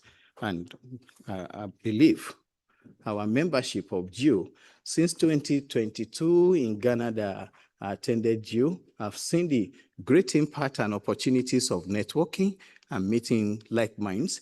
We benefited greatly from Digital Health Africa capacity building that was conducted for some of our scientists, some of our initiative in partnership with the Chinese Academy of Science, which has to do with crop wash, is helping our farmers and is helping us to make sure that issue of food security is dealt with appropriately. I think at this juncture, I will just stop here. Thank you. Thank you. Thank you, Dr. Matthew. This is really encouraging and inspiring to hear that Nigeria has benefited, but is also ready to give back to the community in Africa and beyond. So staying with the regional perspective, I would like now to move to the Americas and invite Guatemala to share its perspective. So Melanie, Guatemala is also renewing its engagement in GEO and will host AmeriGeo Week later in 2026. How do you see this as an opportunity to strengthen national and regional collaboration across the Americas and bring greater visibility to the priorities of your country and in general of the region? Thank you, Sarah, for the question. AmeriGeo Week, we see it as a special opportunity. And also, as Guatemala, we see it with honor and as a way that we can contribute with the investigation, the research that we're doing in the region. AmeriGeo Week has become synonymous of collaboration. It's one of the main spaces where countries, institutions, technical communities, academia, and cooperation can contribute, but also can exchange experience, build partnerships and form alliances, but also form these alliances with shared interests we have. Guatemala hosting AmeriGeo is a great opportunity, and we see it as a platform that can be helpful and can move regional priorities forward. Not only through dialogue, but also by identifying concrete areas of cooperation.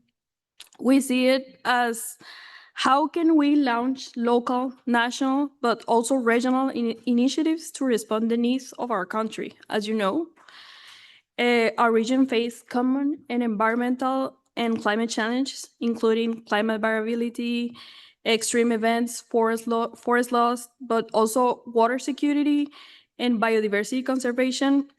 And these challenges are shared across borders. They don't limit between country or country, and therefore they require longer or stronger collaboration, better data integration, and also more coordinated use of Earth observation.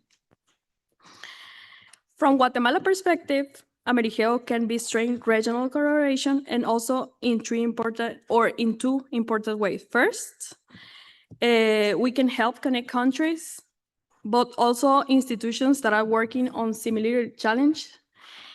Across the America, many members are developing tools, platforms, and systems related to environmental information, climate services, but also forest monitoring. And we see a Amerigeo Week that can provide a space to share lessons or learn lessons and identify opportunities for collaboration. And the other way is to help to promote interoperability. We see it as that, and data integration. One of the main challenges that we see or that we face is not only producing information, but also ensuring that data can be shared or connected and used effectively across institutions and countries. And to finish us, this is essential because we wanted to make decisions based on evidence. So we are promoting this in this Amerigeo. Thank you. Thank you, Melanie, and thanks for sharing the shared challenges. Is there anything in particular that you're looking to promote? Yes, at the national level? Thank you, Sarah. We see this as a great opportunity because at Guatemala, we are creating the Guatemalan environmental system known as SIA, it's in Spanish, and we are preparing to launch this SIA next month. But for us, the SIA is very important because I'm sorry, I'm mixing Spanish with English. We are see it as an important effort because it responds to many challenges of integrating information. We often have different information across the institutions, sectors, and formats and platforms. So the SIA is being developed to a platform that can integrate information. We want to organize, visualize, and also share environmental information, but not just at national level, but we're seeing SIA that came true to all the region, and also be a platform to the Central America information. In that sense, one of the Guatemala interests is to explore how the SIA eventually can connect to other environmental systems of the region. And we can share geospatial information systems. We can share information that can be used to do decisions in the region. And through Amerigeo, Guatemala could share the experience with the SIA. Also, we see it as that, and learn from other countries that are developing similar platforms. Also, we can explore possible regional connections between information systems, and the goal is not necessary to create a single one system in the region, but what we wanted to do is to promote interoperability, common standards, and collaboration among existing national systems. For Guatemala, just to conclude, promoting the SIA through Amerigeo is about contributing to a broader regional conversation. And just to do these questions for everyone, how can we promote or how can we move from data generation to data integration? Thank you. Thank you. So you've heard the question. I'm going to come back to you with that question. And yeah, I want to highlight that GEO really has an important role to play in strengthening this intra-regional cooperation and connecting this effort globally. So I'm sure that many members will be interested, and many are already contributing to this through concrete investments and partnership mechanisms. So I'm looking at Thibault from the European Union. The Commission has supported GEO through long-term funding for coordination initiatives, also the Secretariat. So this really has helped the collaboration across the community, across regions. So from your perspective, what types of support and partnerships are most important? What else needs to be done? What's new in your space? Thank you, Sarah. It relates very much to the question that Melanie just asked about data integration. So apart from the obvious direct and indirect contribution from the European Union to GEO, we have that my colleagues from DG RTD can talk about in much more detail than I can. The Director General responsible for international partnerships heavily contribute to the objectives of GEO as well. It's an indirect contribution, but most of our initiatives are about ensuring that our partner countries can be self-reliant in terms of data usage, data uptake, and in the creation of services. So that partially answers to the question about data integration. So these initiatives are mostly in line with GEO's objectives, notably the one about advancing open knowledge, which is one of the main goals of course, the knowledge hub of GEO. So we tackle this part for the reproduction of analysis. It tackles the support to decision making, because indeed, if you want to ensure you want partners to be able to integrate the data and turn it into actionable information, and to create the right policy, you need to ensure data is understood. So authoritative information is key, and that's what we aim to do in our different cooperation initiatives. Now, the key drivers of the EU space cooperation with partner countries are mostly disaster risk reduction, which reflects on the GEO solution on weather, hazard, and disaster resilience. And the other one would be, the other driver of our cooperation is mostly on land management, be it forest monitoring, land degradation, smart agriculture, and this reflects on the GEO solution on climate, energy, urbanization. So we have many services, part of different initiatives that are being created, co-created with our partners, among which I can mention the 100 million euro initiatives with our African partners, the Africa-EU Space Partnership Program, which is phased in 2 sequences. I don't know if you can hear me well with the sound. I'll speak closer to the mic. So this initiative is building on 3 different pillars. One of them is the green pillar, focusing on African autonomy in generating green services. The first sequence started with the project focusing on early warning, called Strengthening Early Warning in Africa, with other international organizations as implementers, such as ICMWF, EUMETSAT, and the AUC, for the continental coordination, which is of course key. And the other aspect in the second phase that I cannot talk about too much because it's still in the process of being negotiated. We are also going to tackle these green services in different areas. In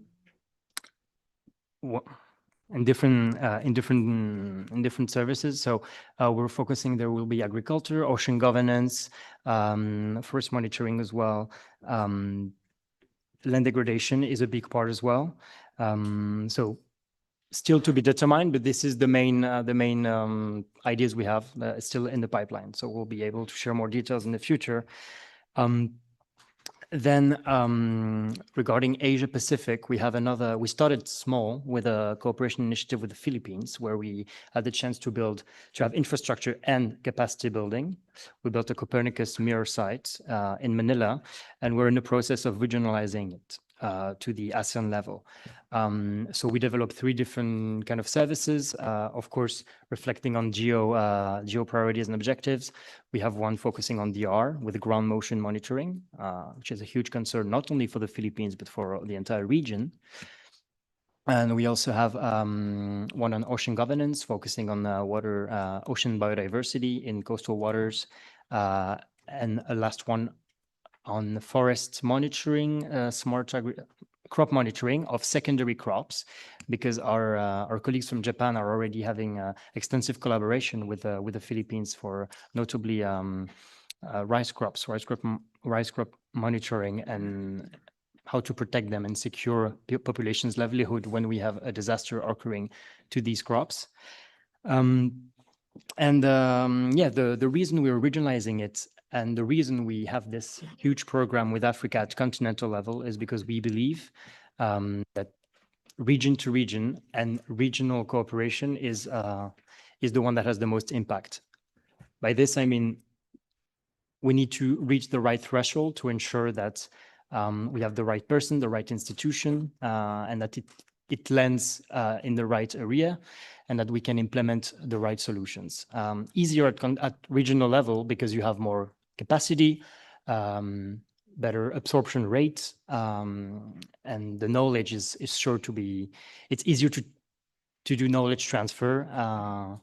And for the long-term sustainability of our action, it also makes more sense. So it's intra-regional when we cooperate and from region to region. I think that's one of the key parts. Thank you.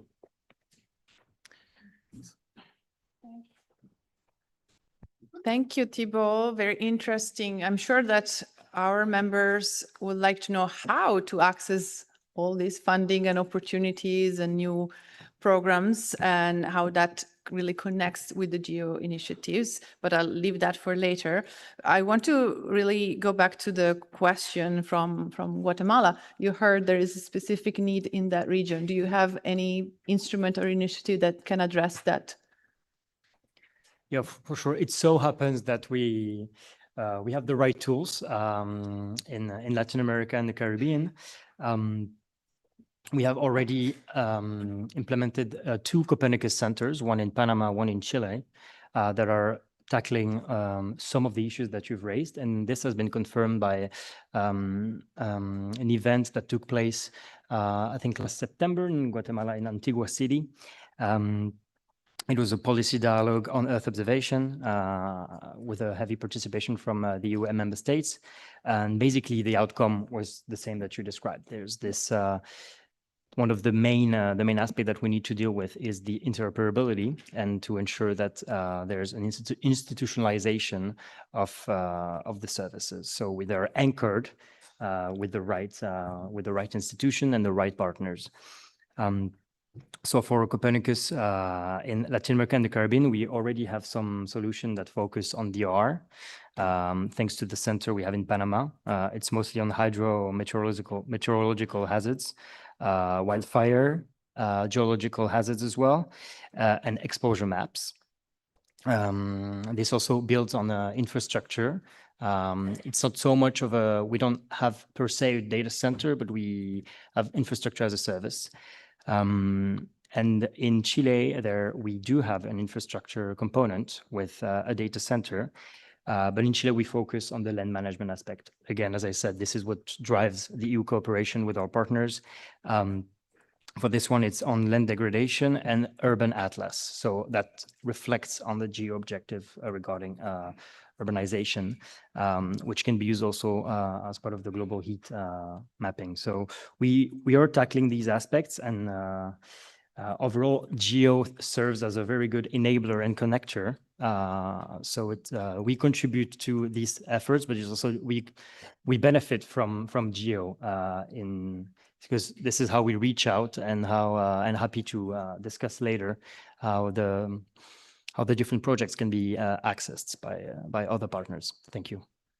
Thank you, and I sure hope you can attend EmeryGeo Week so you can explore these opportunities with all the countries in the region, and AfriGeo Symposium as well. So thanks for all these insights and example of collaboration in action. I now would like to move to another quick but important part of this session before going to the interventions from the floor.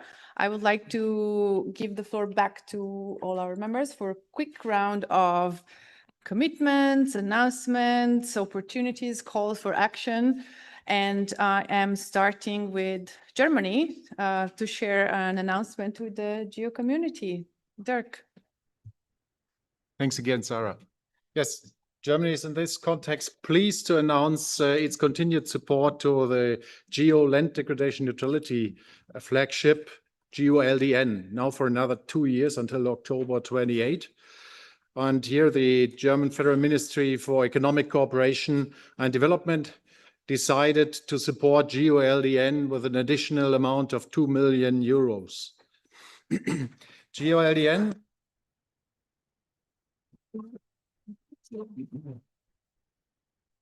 Thank you. GEO-LDN, with support of its secretariat hosted by GIZ, currently assists up to 20 countries in the Global South through tailored use cases, technical working groups, and capacity development activities. It herewith contributes to the translation of Earth intelligence and Earth observation data into practical support for countries affected by land degradation. GEO-LDN is also a great example of an action-oriented partnership, as we have already heard in the panel discussion this morning. Together with UNCCD and national partners, GEO-LDN supports countries not only in the reporting on relevant SDG indicators, but also in applying Earth observation data for evidence-based land use planning and decision-making. This includes practical support for integrated land use planning and monitoring systems. And because healthy land cannot be simply multiplied, we have to care for it so that future generations benefit just as much as we do today. Healthy land needs to be protected in a way that keeps it fertile, ensures food security, and we must do this in a climate resilient ways while simultaneously preserving biodiversity. This is indeed also fully in line with Germany's commitment to strengthening synergies between the Rio Conventions and advancing food security through international cooperation ahead of the UNCCD COP in August. GEO-LDN here pursues an integrative approach and intends to cooperate with other GEO flagships dealing with land. In this regard, Germany is proud to support this very important endeavor further on. However, let me perhaps also make a critical addition at the end here. GEO-LDN is an important multilateral activity, as I said, and we should all have a common interest in ensuring that this activity continues in the long term and continues to grow in order to reach this goal. But we not only need one or two, but several strong shoulders to support the initiative on the long term. Funding of the GEO-LDN Secretariat is now secured until 28. However, and I would exceptionally like to express thanks to my colleagues of the Federal Ministry for Economic Cooperation and Development. However, today, and unfortunately, I cannot tell you what will happen after 28. And I therefore believe that broad participation in the financing of GEO-LDN is very important. And I'd herein like to call up national discussions among GEO partner countries to use the upcoming 2 years now for discussions on possibilities on the future funding to GEO-LDN after 28. But before closing my remarks, please let me still wish all the GEO-LDN stakeholders great success and fruitful partnerships in the upcoming years. Thank you. Thank you again, Dirk. Brilliant announcement. Thank you so much. We do need broad shoulders to carry GEO and the GEO Work Program indeed. And I'm also giving now the floor to the UK, who is continuing its commitment across the GEO Work Program. Melanie? Okay. Yeah, thank you, Sarah. As highlighted in my previous intervention, the UK has an ongoing commitment to advancing global biodiversity monitoring, crop monitoring, related capacity development, and ecosystem intelligence as part of its focus on resilience and economic growth. We're therefore pleased to confirm some new funding support over the next 3 years, going to 2 of the GEO flagship initiatives, and that will be an amount of £1.2 million to GEO-BON and also £450,000 going towards the Global Ecosystem Atlas, as well as funding we're providing to GeoGlam and Digital Earth Pacific. Thank you. So,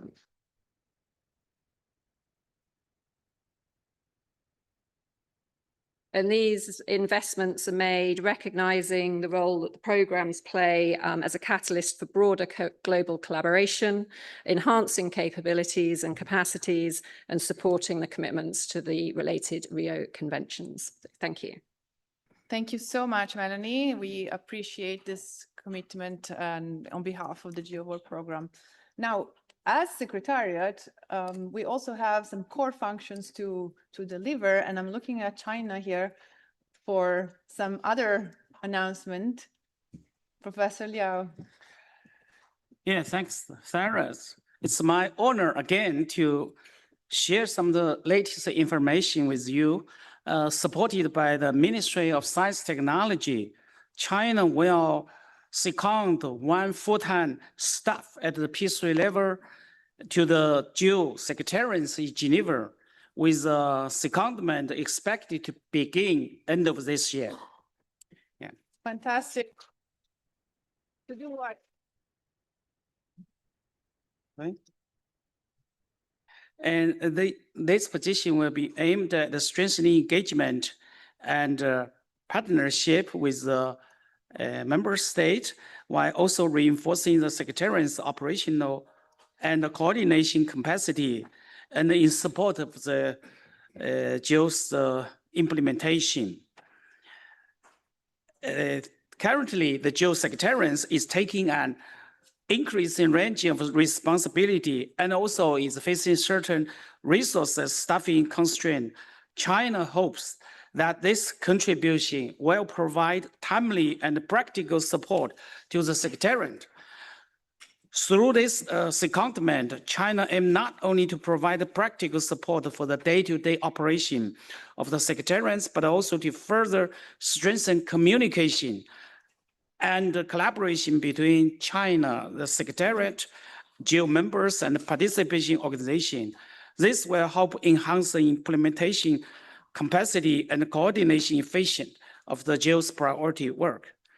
So again, I want to take this moment to express that China will hope to work hand in hand with all countries to enable GEO to provide a more open, inclusive, and sustainable Earth intelligence service in response to future challenges ahead. Thank you. Thanks so much, Professor Liao and China, for this support. We need it very much as a secretary. As you saw, we are a small secretariat who somehow makes it happen. I see my director wants to make an urgent intervention here. Thank you very much. And I just want to also add one note, which Professor Liao,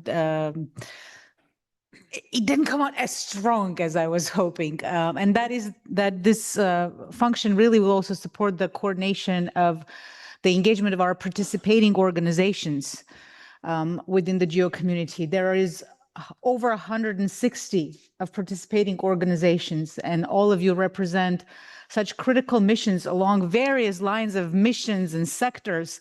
And we want to be sure that finally we actually have a dedicated person who can look across the family of participating organizations and leverage your capacities, your expertise, your networks to make the most of your membership, of your participation within GEO and the opportunities that the network allows you to amplify your missions.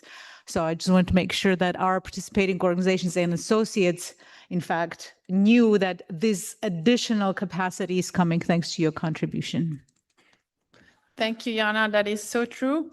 And moving to my left, once again, Melanie also has a quick call for cooperation. Yes, thank you. We want to invite all, thank you.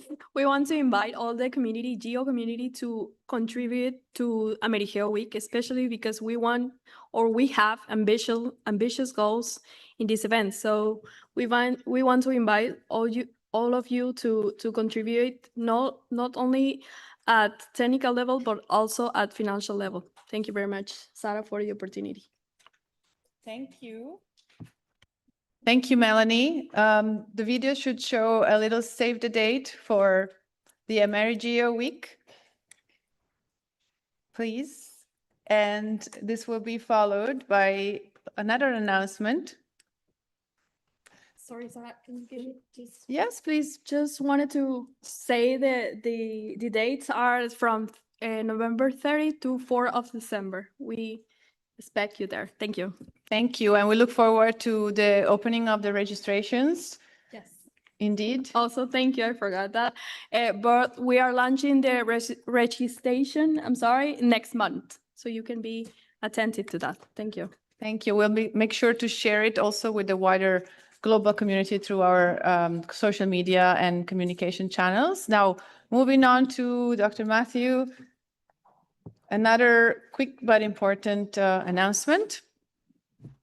Thank you very much.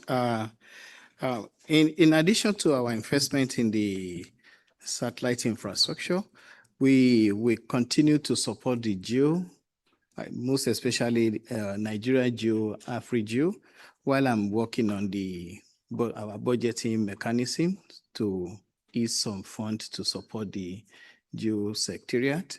But in the same vein, we continue with our kind contribution, and we are hosting the AfriGeo. All of you are warmly welcome. And then we'll be very happy to show you the video of Abuja so that you see the beautiful city of Abuja. Thank you. Welcome to Abuja, Nigeria, the vibrant capital of Africa's largest nation and proud host city to the 10th AfriGeo Symposium taking place from the 5th to the 8th of October 2026. From the moment you arrive at the Nnamdi Azikiwe International Airport, Abuja welcomes you with warmth, culture, and possibility.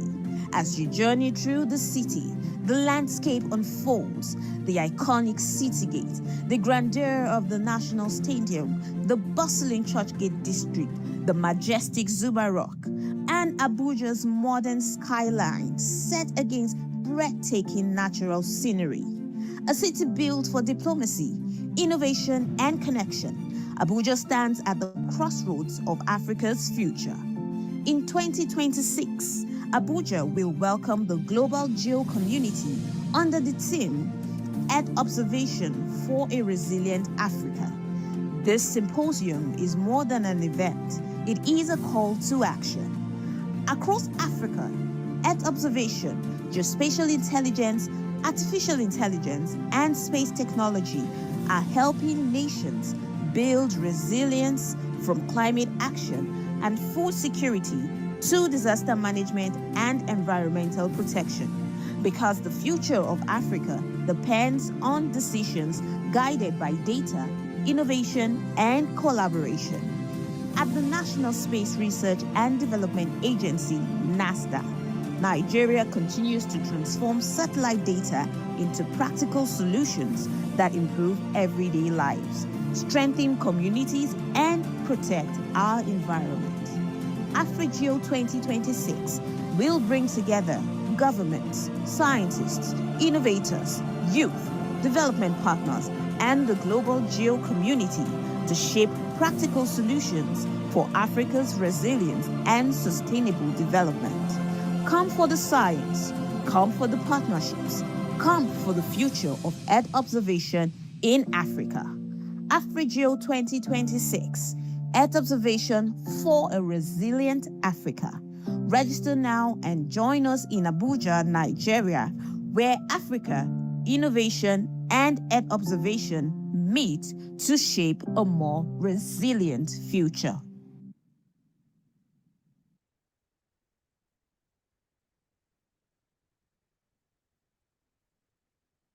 Thank you. Thank you for that. We're really inspired. I look forward to this event. And now I would like to turn to the audience for your interventions, comments, questions for our panelists. You know how it works. You have to lift your nameplates, please, and the valiant GEO Secretariat team will note down your names for interventions. I see Japan first, and then. Yeah, thank you. Japan would like to express its appreciation to the moderator and the panelists for the very interesting and insightful discussion. As one of the leading countries in the Asia-Oceania GEO, AOGEO, Japan has been organizing the AOGEO Symposium annually with the aim of fostering the Earth observation community and promoting engagement and partnership in the region. We would like to inform you that the 18th AOGEO Symposium will be held from December 15 to 17 this year at Tsukuba, Japan. Japan will continue to work closely with AOGEO member countries to promote Earth observation activities in the Asia-Oceania region. Thank you very much. Thank you, Japan. Also looking forward to that event, of course. Next on my list is South Africa, then Mongolia, France. No, thank you so much, Chair. South Africa welcomes this discussion because it really speaks directly to one of the GEO most urgent priorities at this moment.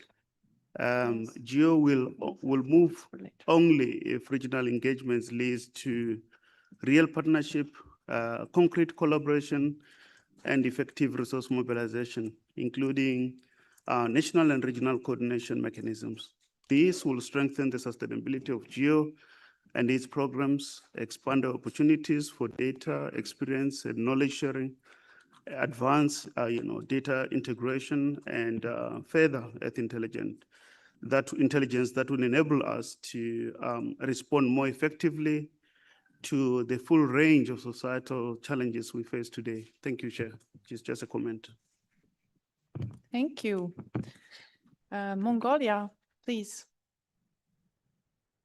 Thank you. Thank you very much for this opportunity. As you may know, Mongolia will host the 17th session of the Conference of the State Parties to the United Nations Convention to Combat Desertification in Ulaanbaatar in Mongolia from 17 to 28 August 2026 under the theme Restoring Land, Restoring Hope. It's the host country and COP17 presidency. Mongolia is advancing the STEP action agenda is its proposed legacy platform for COP17. The agenda is designed as a long-term strategic framework to combat desertification and land degradation, strengthening resilience to drought and climate change, and promote sustainable development beyond the conference itself. It aims to connect policy, science, finance, and implementation by aligning fragmented efforts, scaling them into the coordinated landscape-level action, and developing investment, 3D project pipelines with a strong focus on rangelands and waterland nexus and nature-based solutions for sustainable infrastructure. Our priority is therefore to make COP17 is a result-oriented conference, one that moves beyond dialogue toward tangible delivery by transforming global commitments on land restoration, drought, resilience, and sustainable dry land management into concrete action, bankable investment, and inclusive partnership. We are confident that the GEO community can play a strategic role in Mongolia's COP17 by bringing Earth observation data, digital tools, and scientific expertise to support the STEP action agenda, in particular through land degradation monitoring, AI enabling MRV systems, drought, early warning, waterland information systems, and evidence-based investment planning. In this way, GEO's participation would help turn COP17 outcomes into measurable, data-driven, and scalable implementation on the ground. The official COP17 host country website, launched on 20 April, can be accessed at UNCCD COP17.org. You can see on the screen. It serves as a central information platform for participants, providing practical guidance on travel, e-visa procedure, accommodation, transportation services, and tourist attraction, and Mongolia's national initiative related to COP17. We would be honored to warmly welcome the GEO community to Mongolia for COP17. Your active participation in the conference, its thematic discussions, and partnership platform would bring valuable support, scientific insights, innovation, and global experience to our shared efforts. We look forward to working together in a spirit of partnership and shared commitment to strengthen the science policy interface, restore land, build resilience, and carry forward lasting outcome beyond COP17 for people and the planet. I thank you very much.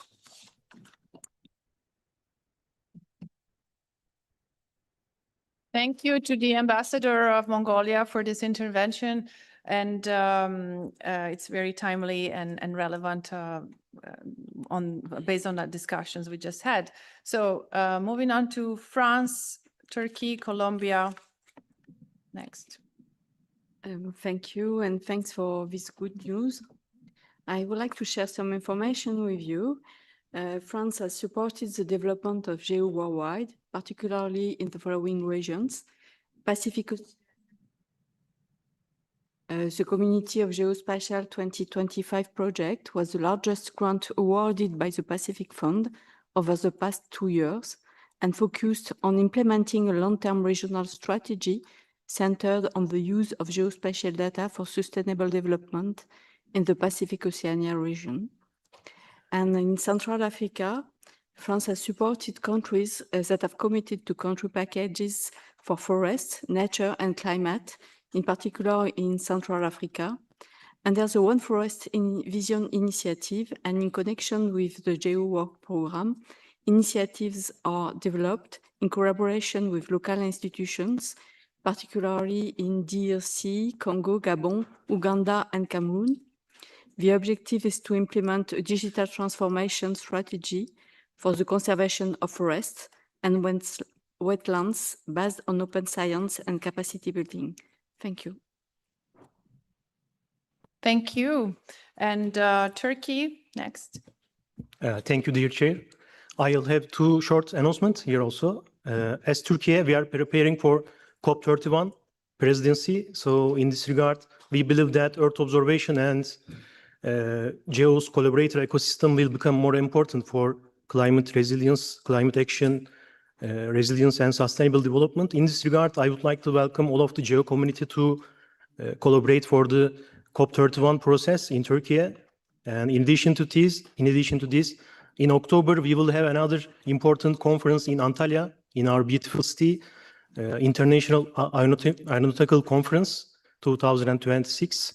So that will be a great opportunity to all of the space ecosystem and space community to become together again in our beautiful city. So I would like to all of the welcome to you in our Turkey in October. Thank you very much. Thank you, and thanks for reminding us of all these opportunities for our members to advocate for GEO in this international fora. So next one on my list is Colombia, China, Ghana, Nigeria, and IAF, and I will stop with that. Thank you, Chair. Colombia invites GEO members, participant organizations, and regional GEOs to take AmeriGeo Week 26 in the beautiful Guatemala as a unique opportunity to exchange demonstrations, pilots, and Earth observations capabilities. Central America is one of the environmentally challenged regions on the world and is an ideal ground to expand collective impact and advance GEO new strategic plan through regional integration, sustainability, and resilience. Thank you.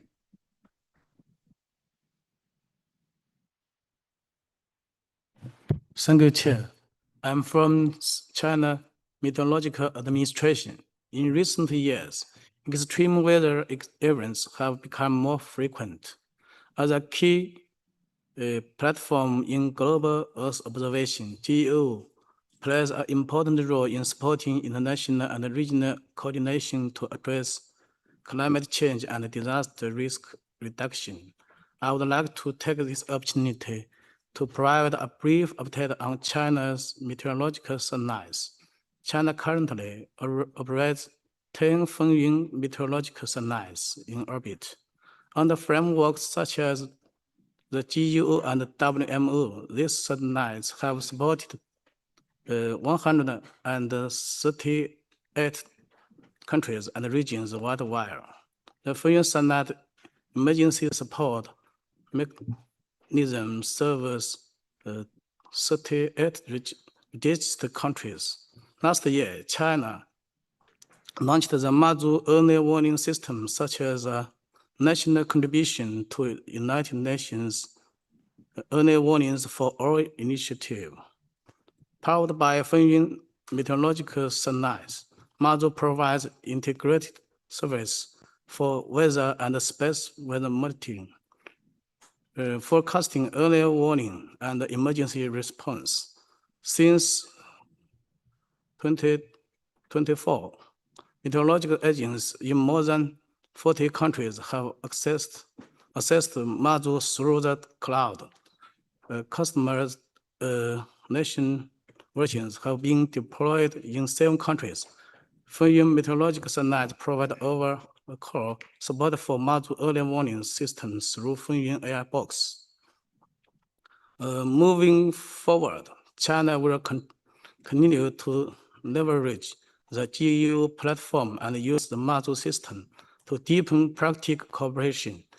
We are ready to strengthen scientific and technical exchanges, advance Earth intelligence for all, enhance disaster resilience, and support global sustainable development. Thank you. Thank you, China, for reminding of this important initiative, Early Warnings for All, that we share with WMO and other partners. Of course, would like to move to Ghana, Nigeria, and IIF next. Okay, so Ghana is happy to hear of the new commitments and wish to say that local institutions ownership is key, and as a result, Ghana is also looking at local resources, and we are also currently exploring that issue with Zimbabwe to see how we continuously maintain the postgraduate program for the GEO-LDN. Thank you. Very interesting. Thank you, Nigeria. Thank you so much. Nigeria is very happy to report partnership engagement for experience and knowledge sharing for Earth intelligence. In addition to our satellite infrastructure, we are partnering currently with the China Africa Cooperation Center on satellite remote sensing application for access to satellite images over Nigeria. Through this program, we have developed various use cases in precision agriculture, water resource management, and disaster management. In addition, we are working closely with the European Union to implement the Earth-based Innovation Agriculture project in Nigeria. This project is to support our farmers with climate-smart information system for precision agriculture that will enhance crop yield for our farmers. Thank you. Thank you. And International Astronautical Federation, please. Thank you. Distinguished speakers, dear colleagues, thank you for this highly insightful discussion. What clearly emerges from this session is that the future of GEO lies not merely in participation alone, but in genuine action-oriented partnerships capable of delivering tangible impact. From the perspective of the International Astronautical Federation, this transformation is already well underway within the global space community. We are witnessing a growing recognition that space-based data must go beyond accessibility. It must become actionable, scalable, and locally relevant. In this context, I would like to reaffirm the continued commitment of our federation to advancing international dialogue and cooperation on climate-related space applications through its flagship events, the annual International Astronautical Congress and the IEF Global Space Conferences. On behalf of the International Astronautical Federation, I must inform you that unfortunately, it was officially announced a few days ago that the IEF Global Space Conference on Climate Change, CLOC 2026, under the theme Uniting Space and Earth for Climate Resilience, has been postponed until further notice. After careful evaluation, we consider that postponing CLOC 2026, originally planned for next week in Kigali, Rwanda, is the most responsible course of action to protect public health and collective safety in light of the evolving international public health situation. The well-being of our participants and health security remain IEF's highest priority.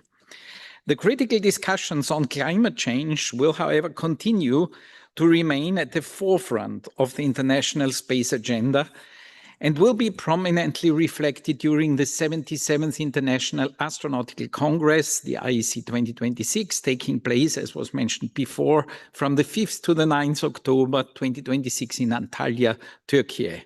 By convening experts across sectors, disciplines and regions, IEF aims to strengthen exactly the kind of enduring partnerships that GEO is calling for. transforming Earth intelligence into meaningful real-world impact. We warmly invite GEO members and partners to engage with us in this collective effort to bring their priorities, challenges, and solutions to IEC 2026. Thank you. Thank you so much. So many opportunities for engagement. You heard, I hope you can follow up on these. So with that, I want to thank you, speakers, participants for the excellent discussions and interventions, for the very concrete commitments and opportunities for collaboration shared today.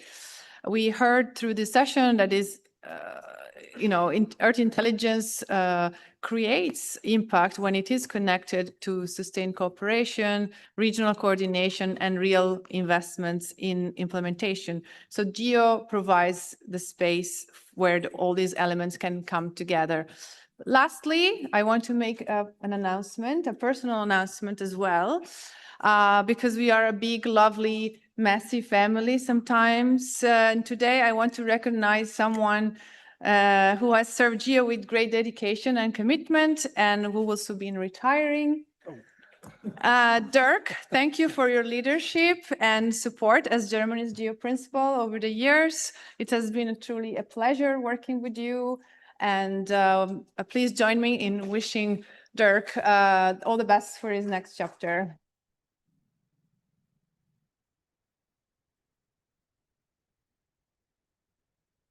Okay, now coffee break. Let me just remind you that the next session will be a closed session. We're going to go into plenary business, so for official delegations only, but pretty much you are already here. So thank you again. Enjoy the break. Thank you. Thank you very much. Thank you. I hope you enjoyed. Oh.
Could we invite you to take your seats, please? Thank you. We want to start the session.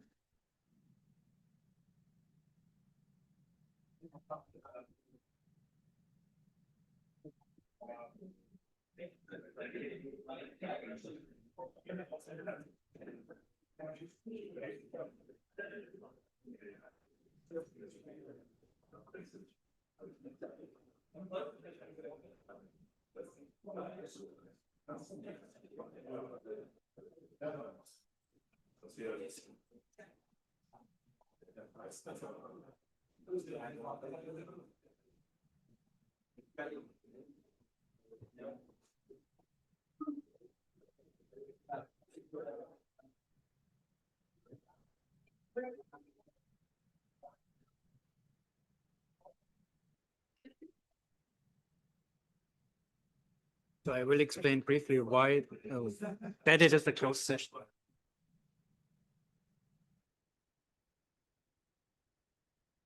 We can actually put them up now, given that they're actually, in fact, they can actually come and sit up here now. It's probably better, actually.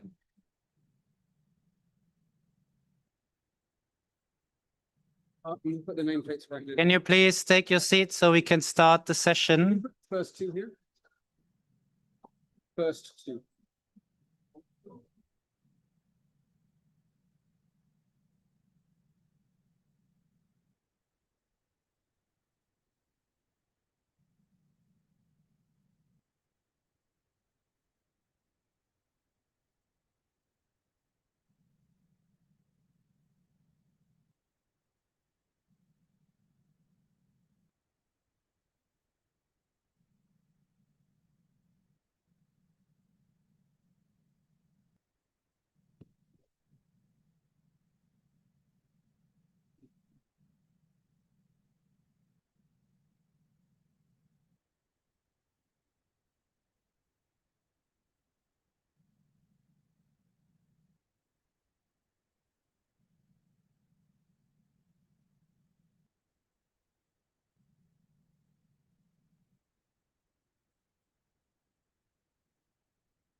Hello, welcome back, everybody. So we start session number 4 on plenary business.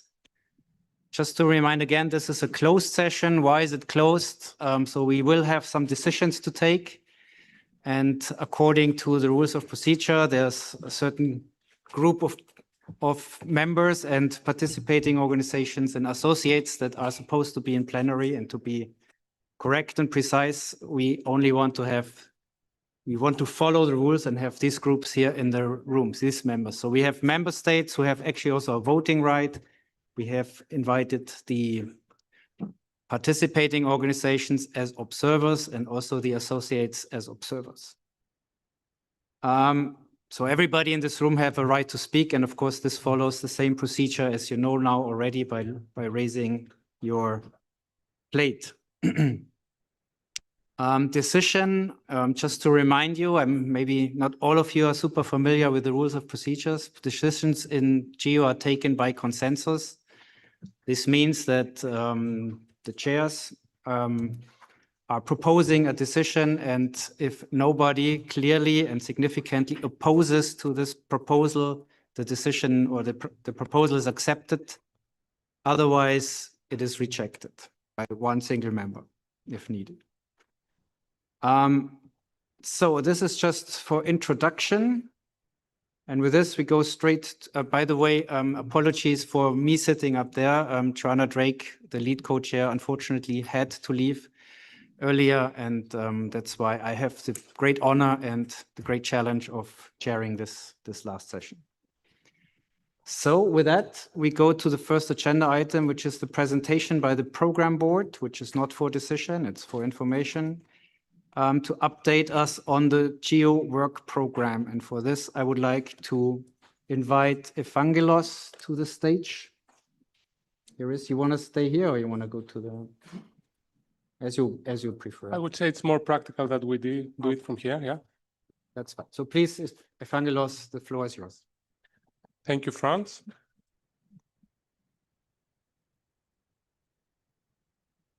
So we are, together with my colleague Amos, we are going to be giving you an update of the status of the work program development, and we have divided into two parts, as you see here in the slide. I'll take up the first one, and Amos will walk us through the GEO-Innovation Fund. So I'll be talking to you about the development and the monitoring and evaluation framework and where we are currently stand. This is the big picture of our current work program. 24 R2O activities, 8 conveners, and 17 enabling mechanisms distributed along the thematic focus areas that we all know about. And we also see the distribution between the different categories that we are having. Just to remind you that this was a process that started back in 2023 with the first phase, during which actually we developed the first work plan where we restructured the work program, and we were able, upon submission of proposals, to position them within the new operational concept that we brought together. But now we are already into phase 2, which began on April 1st, 2025.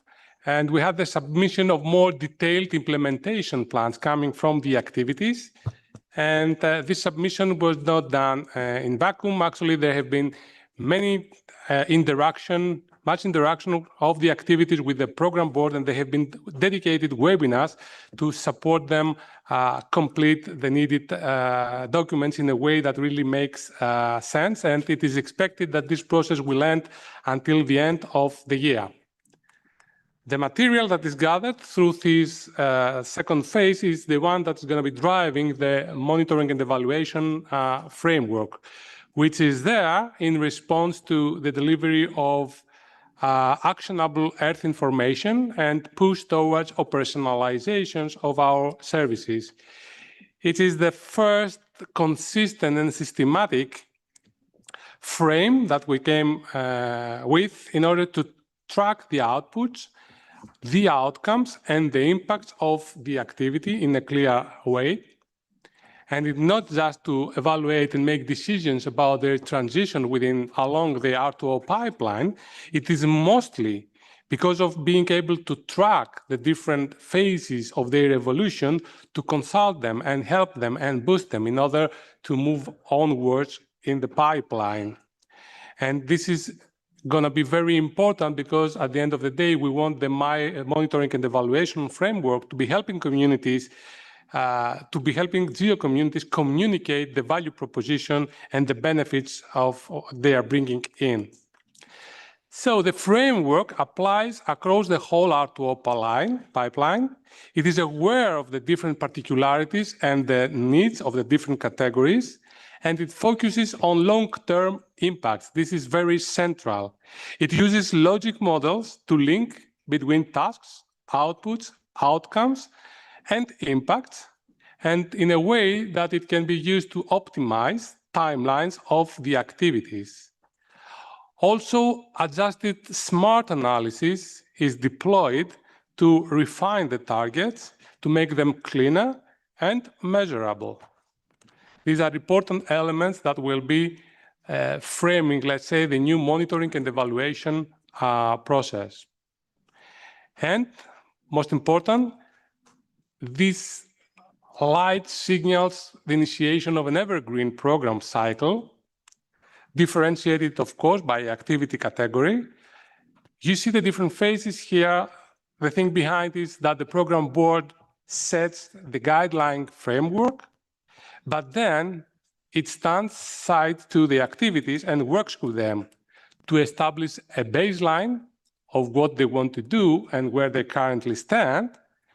It helps them monitor the progress, their progress, and identify the challenges, and most importantly, to be able to propose and pool resources to help them move forward.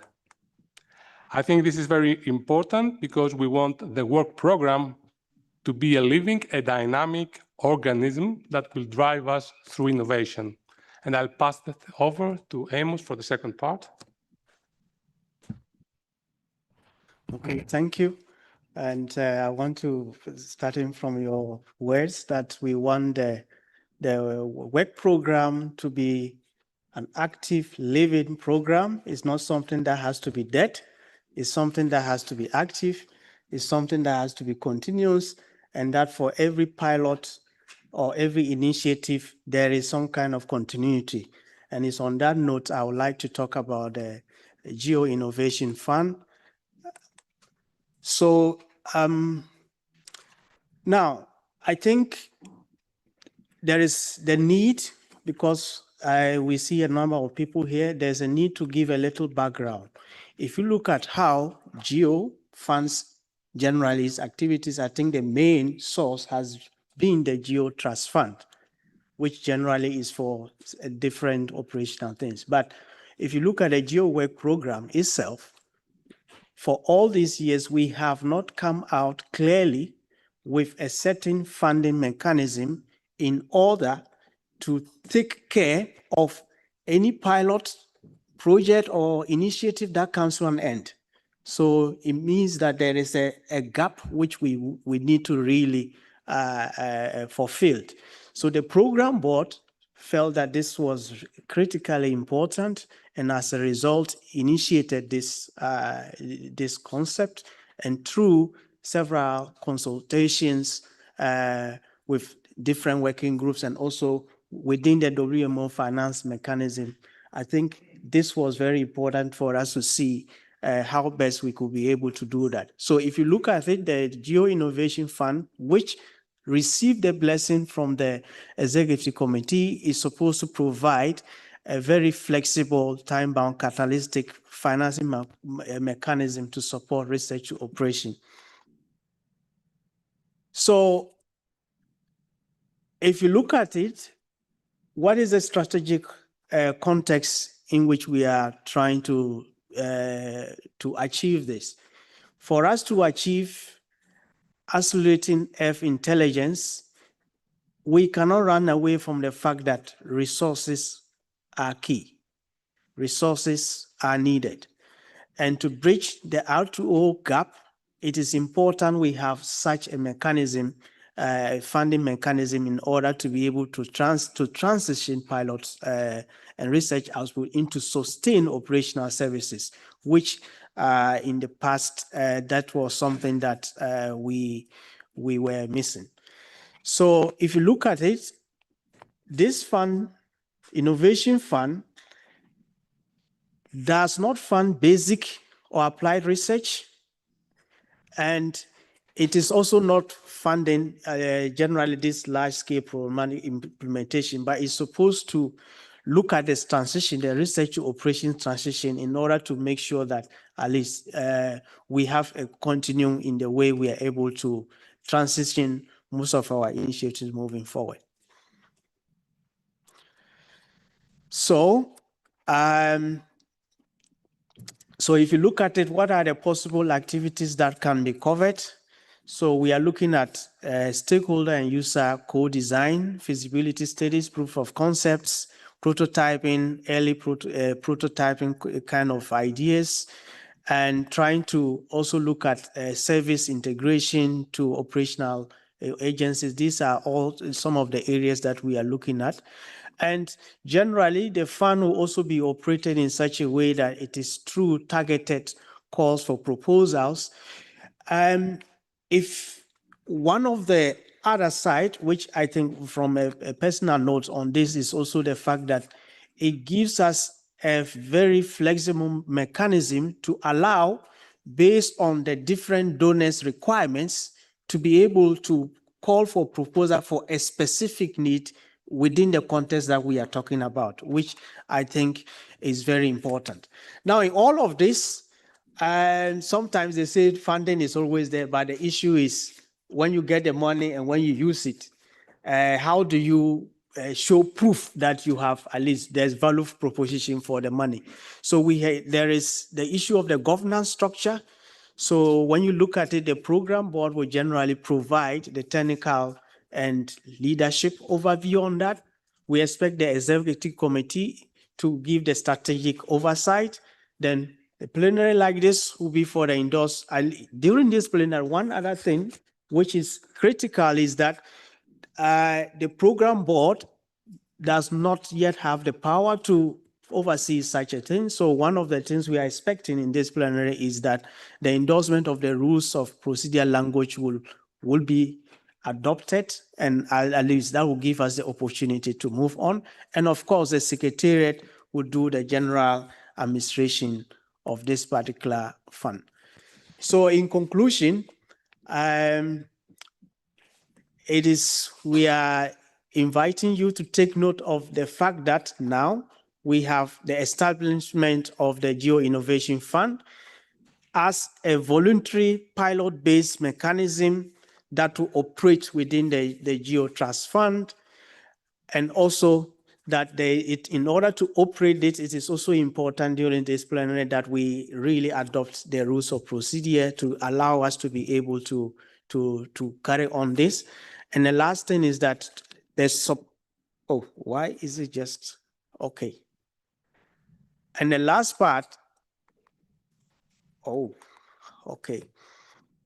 And to support the launch, we really are looking forward to donors, partners, organizations to come up and at least in the coming 1 year at least to support this idea of the Innovation Fund so that we can be able to see for the first time how this is going to really support our work program. Thank you.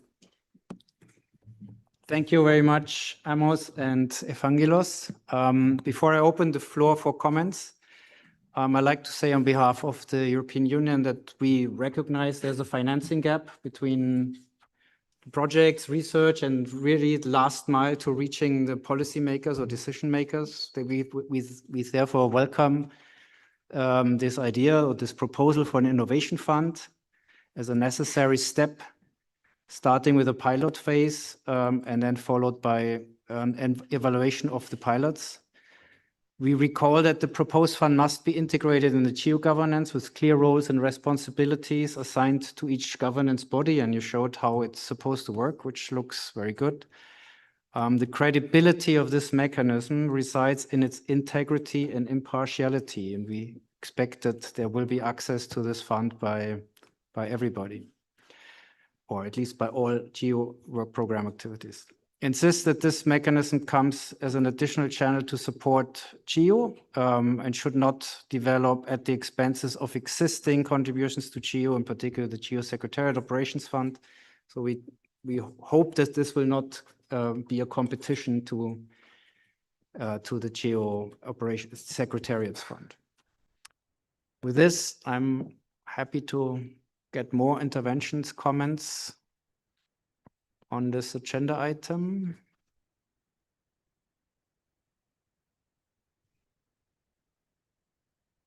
None? Which I interpret, this is not for decision, but I interpret as content and approval. The US, please. All right. The U.S. appreciates the ongoing work on the Phase 2 implementation of the GEO Work Program and the progress made on the monitoring and evaluation framework. This kind systematic reporting will help GEO communicate its value added to members and other key stakeholders. Thank you. Thank you, United States. Do we have anybody else?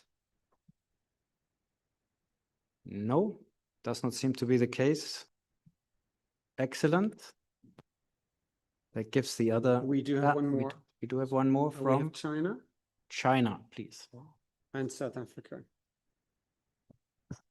Okay, thank you, friends. I think it's excellent work for the Innovation Fund and the GWP work. I think after the 2 decades continuous development of the GWP work have become the primary instrument for our GEO's third 10-year strategy objectives. So meanwhile, we also noticed that there are significant disparities among GWPs, especially in areas such as resources coordination and implementation progresses. So that's why I think we welcome for the PB's proposal for the innovation fund, and also we also call upon all members and participants of the organization to provide dedicated financial support for the GWPs. Here, I want to share 2 examples how China uses the Earth intelligence technology in operational applications. So the first example is natural resources monitoring. Previously, the different types of natural resources were surveyed separately by different agencies. So there are some conflicts come when we put these maps together. So to solve these conflicts, we harmonize the natural resources survey into a framework with one fundamental image map and fundamental model to produce one map. So this one map also supports the global forest resource assessment leading by UN and the GFOI of GEO. So the second example is how we do the forest carbon accounting. So in 2022, China launched the 10th satellite. This satellite is targeting the forest carbon storage and sequestration. So through the collaboration with GeoTrees, with the Dragon program with the European Space Agency and the to adapt project with the EU, we produce the forest carbon accounting in China and Europe. So it also serves for the payment for ecosystem service and the ecosystem restoration. So overall, I think through the more close collaboration, we can do more work together and to provide more intelligence services. Okay, thank you. Thank you, China. And then we have South Africa.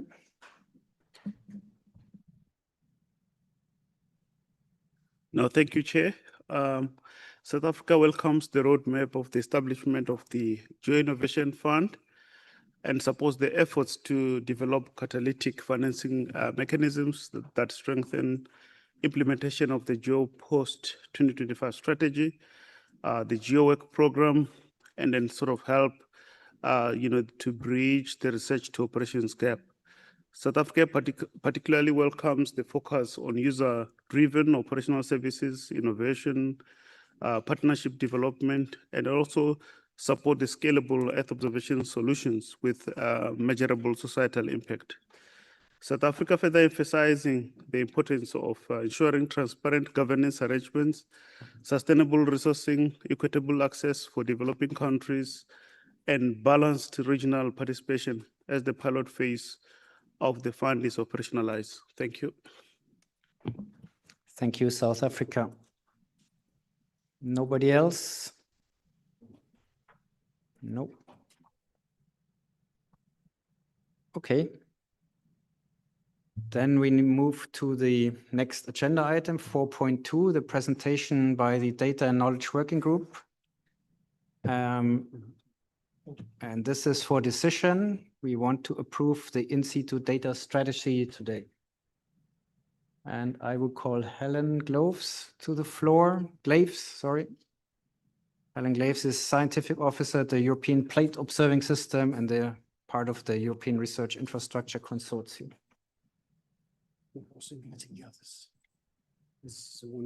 Okay, and we also invite Bente and Paula to join us here on stage for the presentation that comes later. But first, we look at the in-situ data strategy.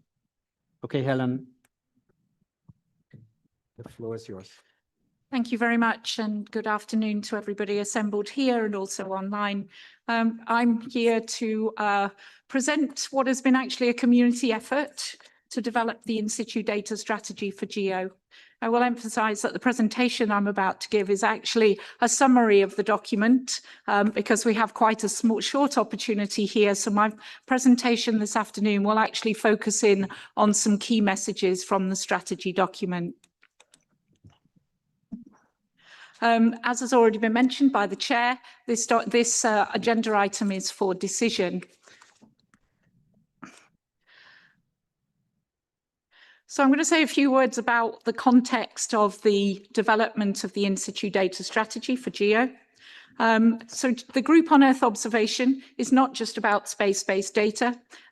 GEO is also an organization that is incorporating in-situ data observations. And so we're thinking not just about space-based observations, we're also thinking about ground-based measurements that actually provide the ground truth. And together, space-based data and in-situ observations are actually providing a comprehensive view of the Earth system. So both are equally important in the context of GEO.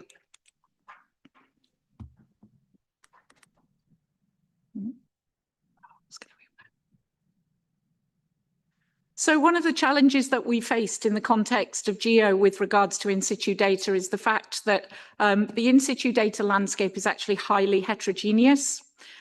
We have issues with around the coverage of the data, which means we have geographical and temporal gaps. We have issues around access and standards and formats, and this actually complicates integration and interoperability of data from different sources. And this also means that we also are thinking about the long-term availability of this data, so the sustainability of the data and systems. We also want to focus in on the value of in-situ data, not just in the context of GEO, but more widely for the researching ecosystem. Because the added value of in-situ data is that it provides, as I've mentioned, high-precision ground truth measurements across a whole raft of different scenarios, so atmospheric, terrestrial, marine. In-situ data is critical for calibration and validation of satellite observations and provides trusted reference data.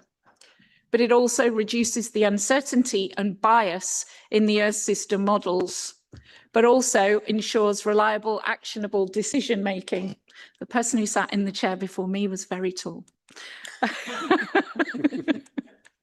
So what have been the drivers? What is the evolution of this in-situ data strategy for GEO?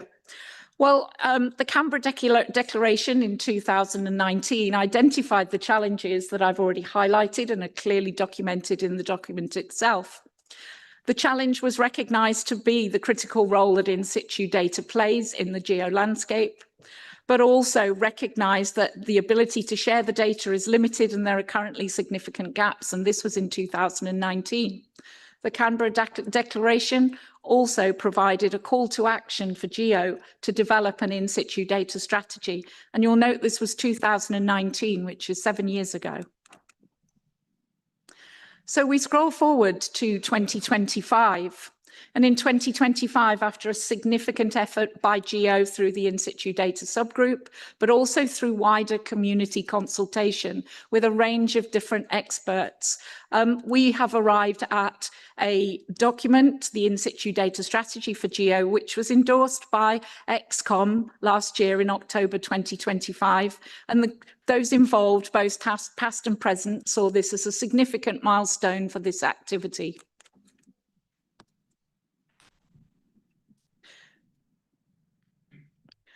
So I'm just going to say a little bit about some of the key points that are in this document.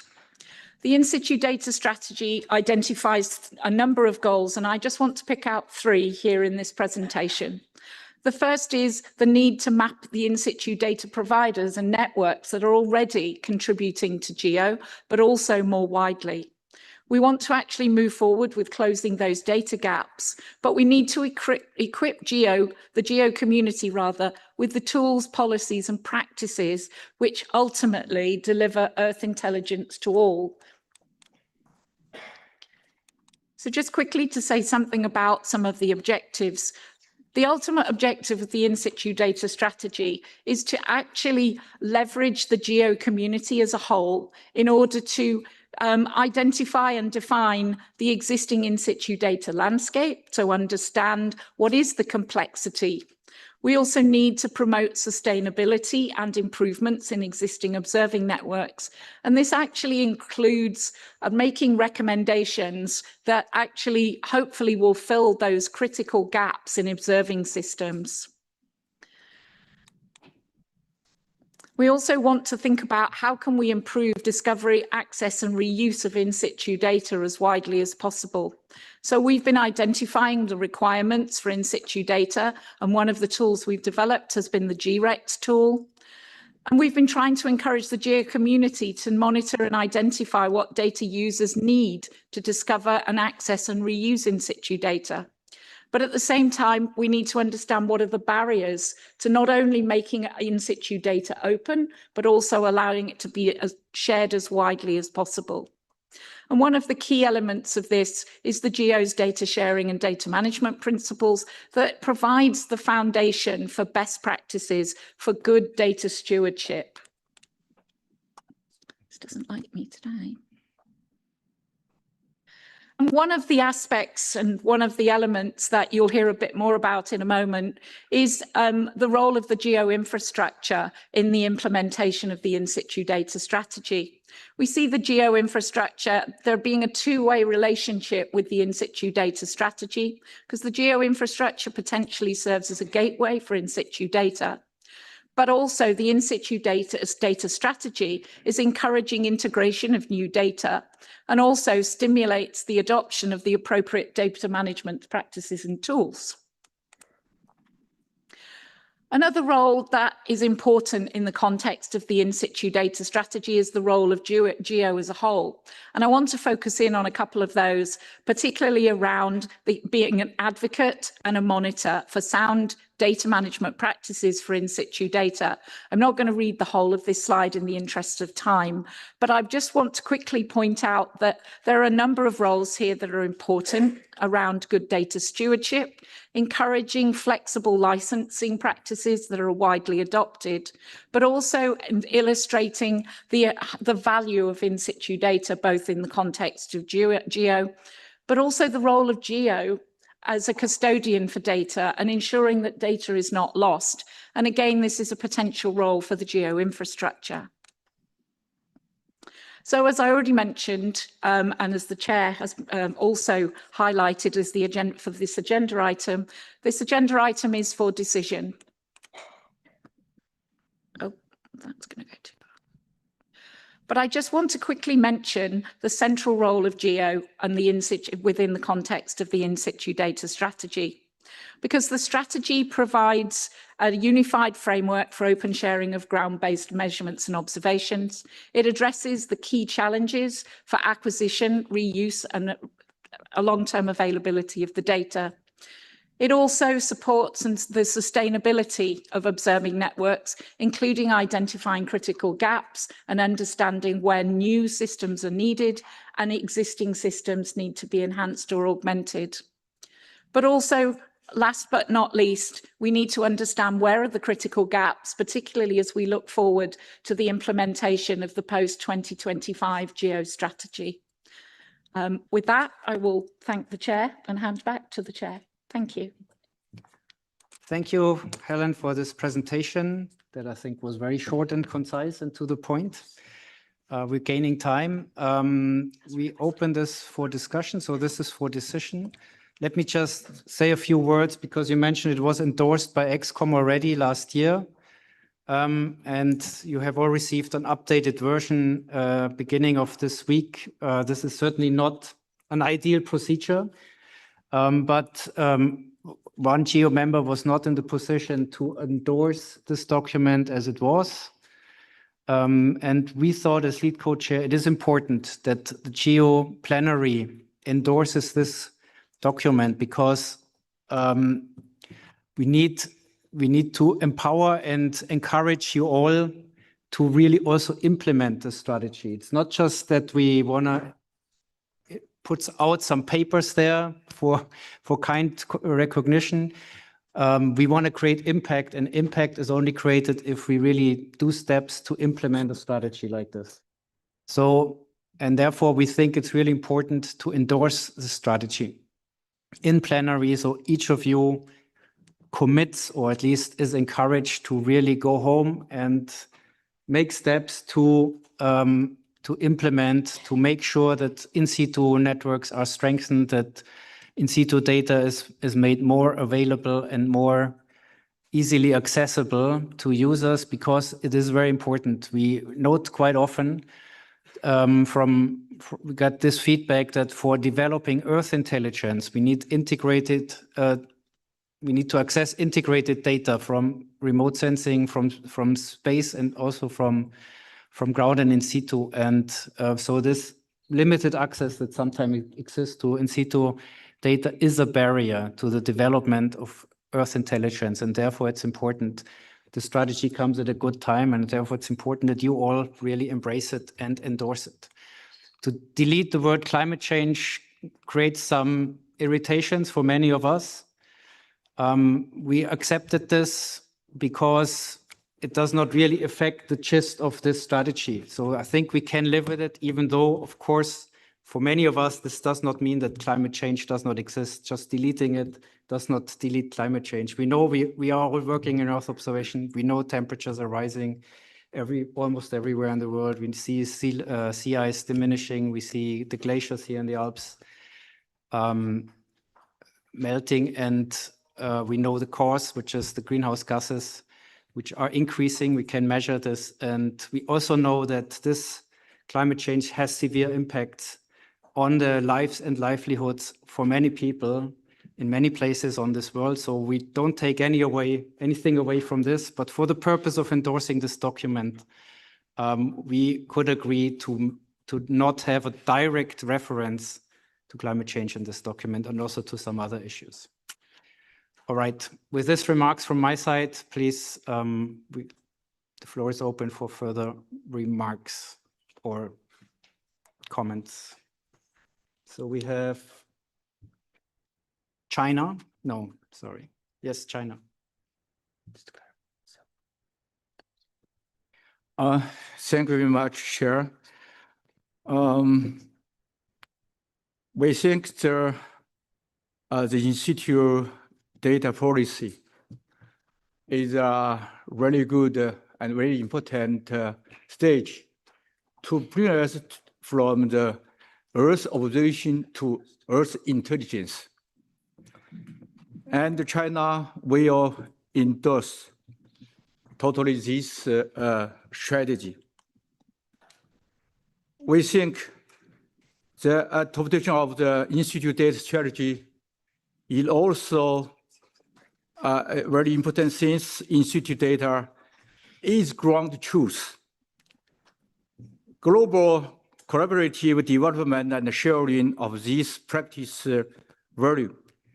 We encourage GEO stakeholders to build cooperation networks on essential environment factors and climate variables.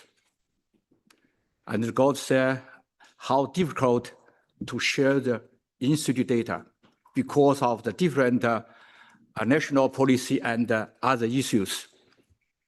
GEO should formulate an implementation plan, but not just a strategy, and advance sharing and standardization of institute observation data in a categorized way, drawing on WMO's practice. China is developing a second decade of national civil space infrastructure, which will update our space, not only space observation system, but also institute observation system. We have established already 66 ground truth verification sites.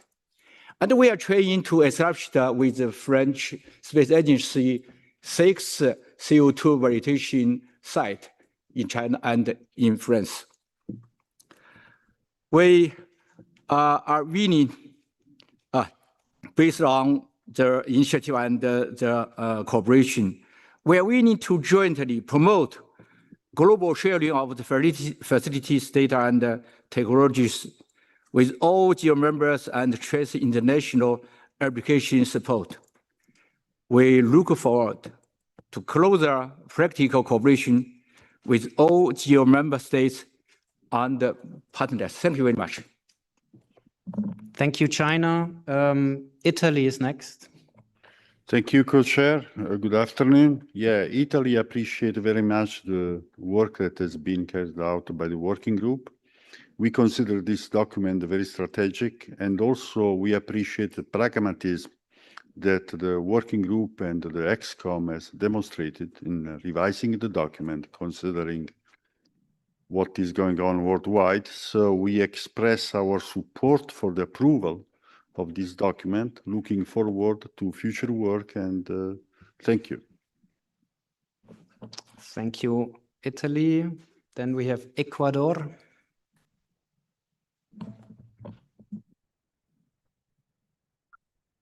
Good afternoon. Ecuador believes that geodata and knowledge strategy is basic to strengthen data coverage and improve access, interoperability, and integration on air observation information. In this context, Ecuador supports in situ data strategy promoted by the Data and Knowledge Working Group, as well as the implementation of the GEO infrastructure plan to enhance collaboration and sustainable geospatial capacities for air intelligence for all. Thank you. Thank you, Ecuador. South Africa, please.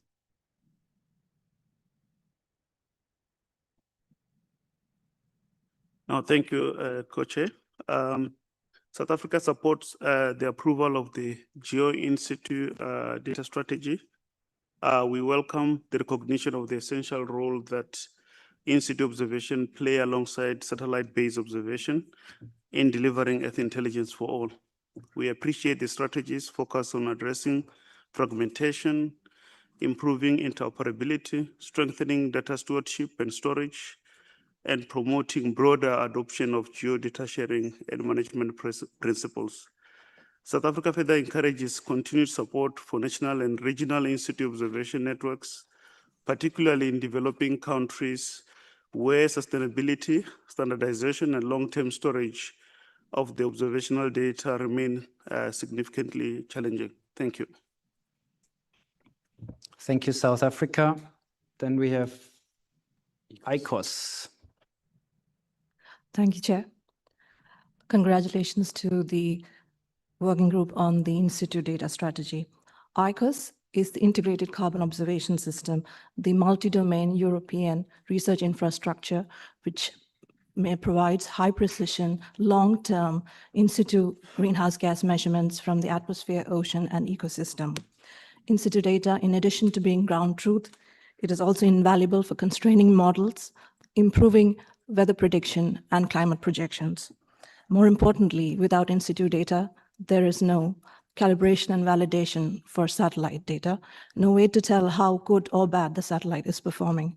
ICOS strongly supports the approval of the in-situ data strategy as it acknowledges the importance and value of in-situ data in GEO. Thank you. Thank you. We have no further sign up. There's one. Yes, we do. ITC.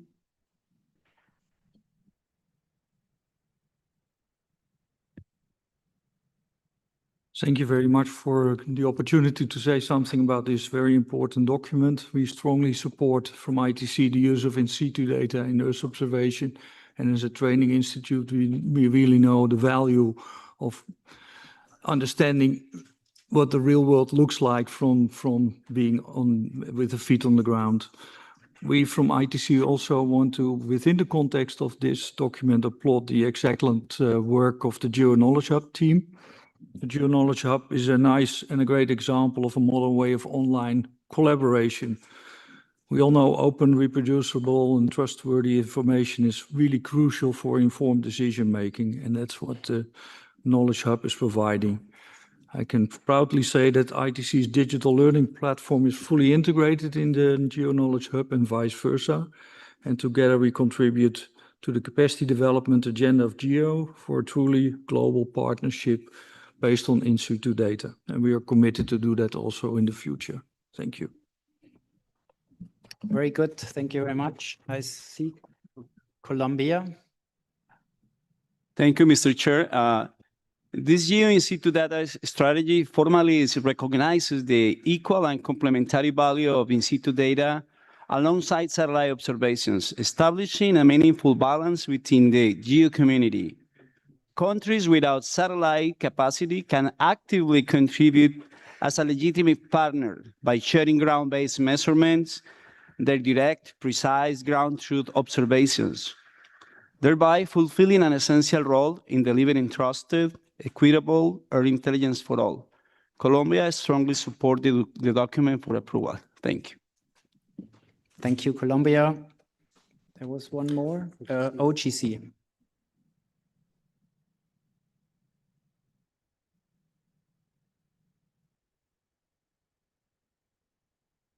OGC? Yeah. Yes, we can witness in the works of OGC that in situ there are a lot of standardization work on in situ encodings and so on, showing that it is needed by many communities and addressing the diversity of the in situ data is always a challenge.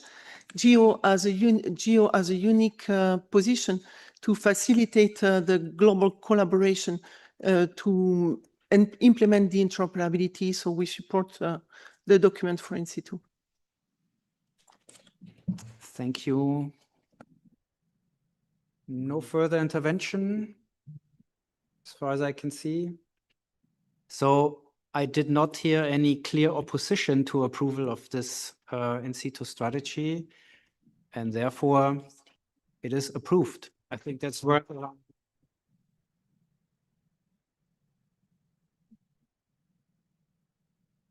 And an invitation to also implement it, as I say. Will be very important. All right, with this, we can then move to the next set of presentations in the same session. And this will be on the geodata infrastructure development. And we have 3 speakers. Two or three, I don't know.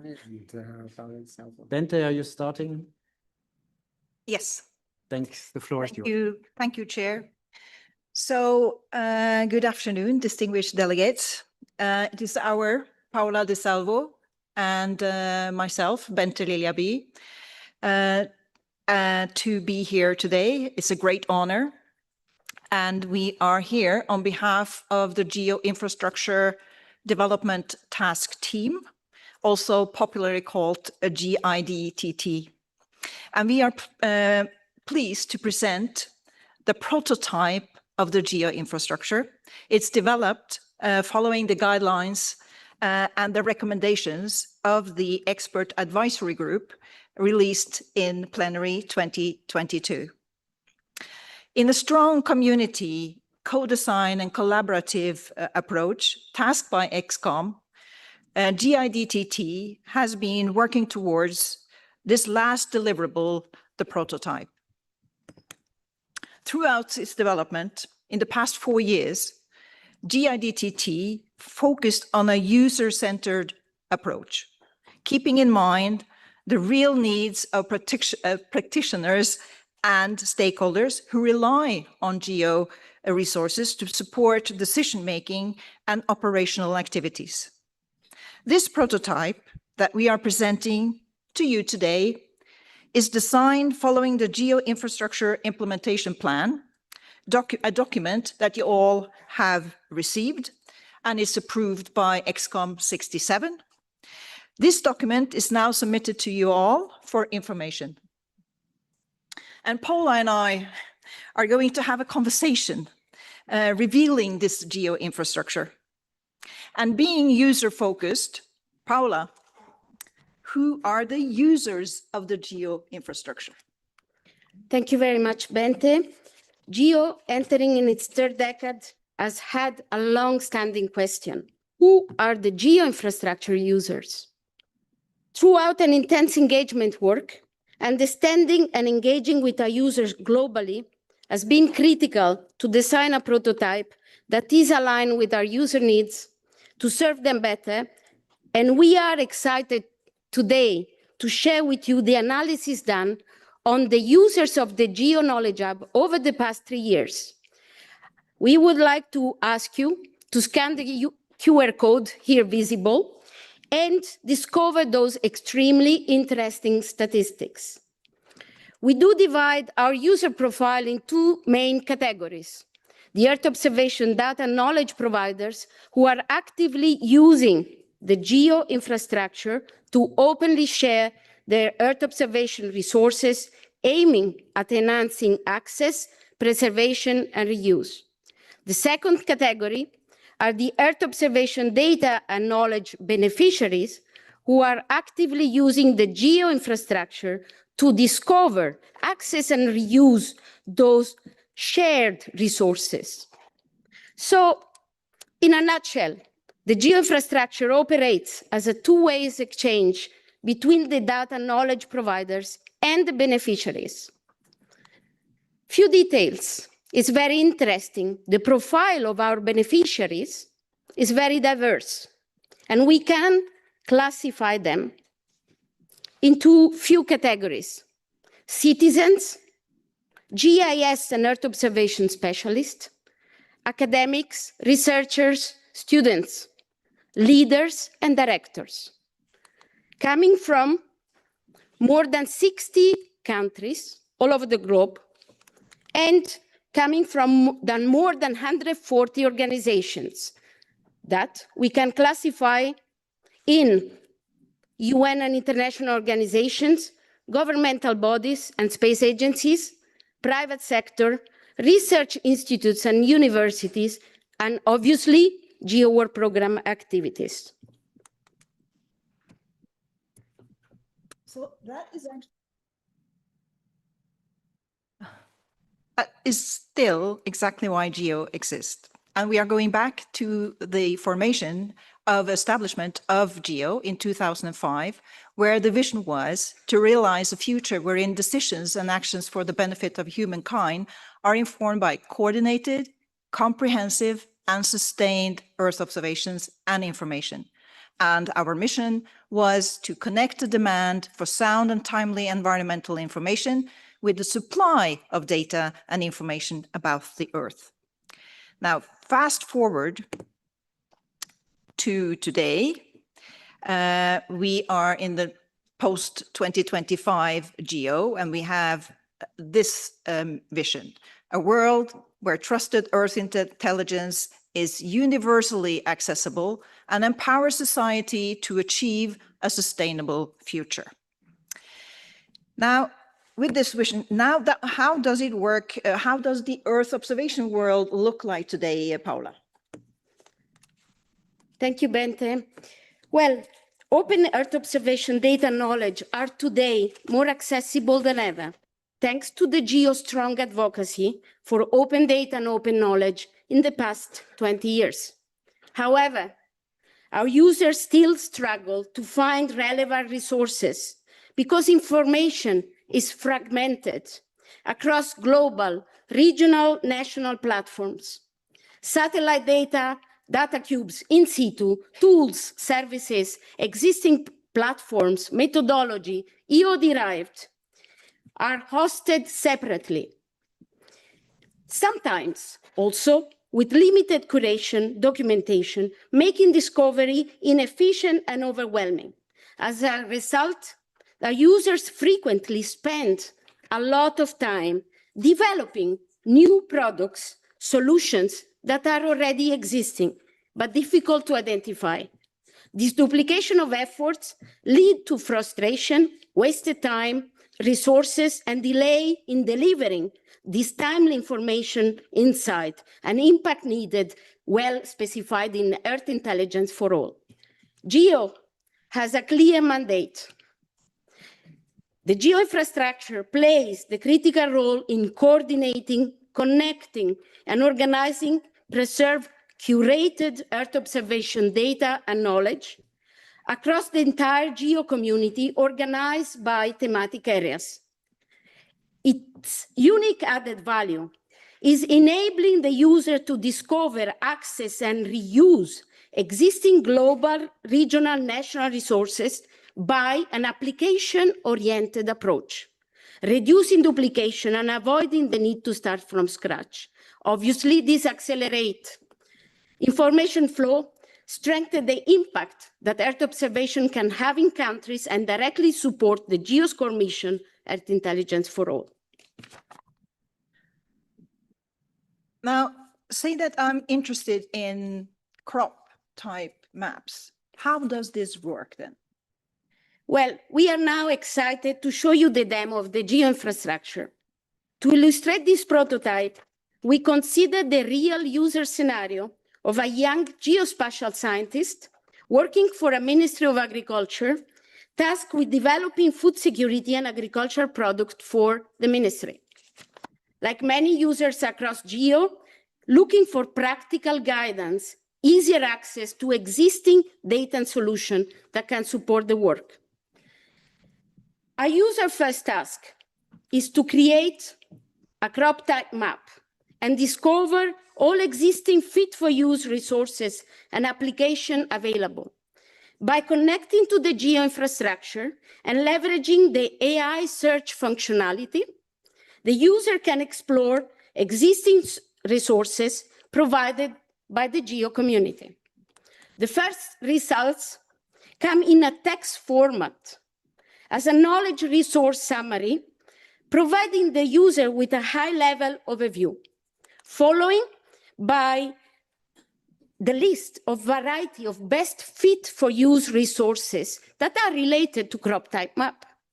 Those search results are the essential ingredients that the user needs to perform the application requested.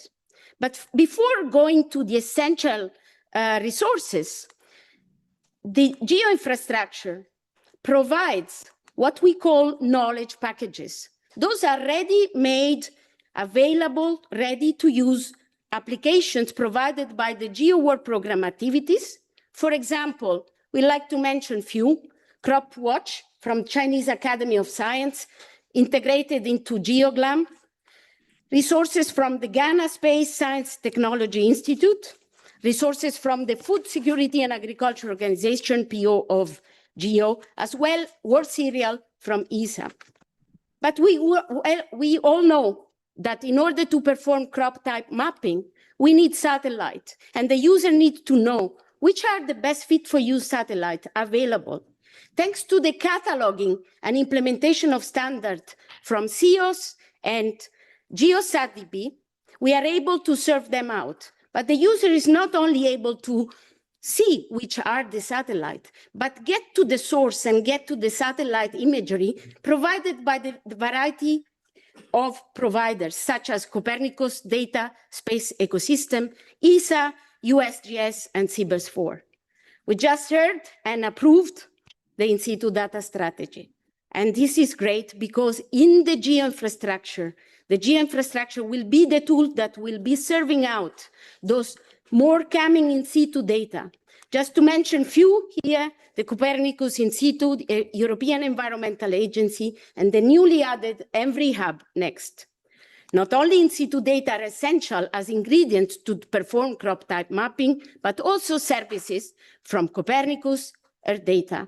And the user is also able to discover existing national knowledge hubs.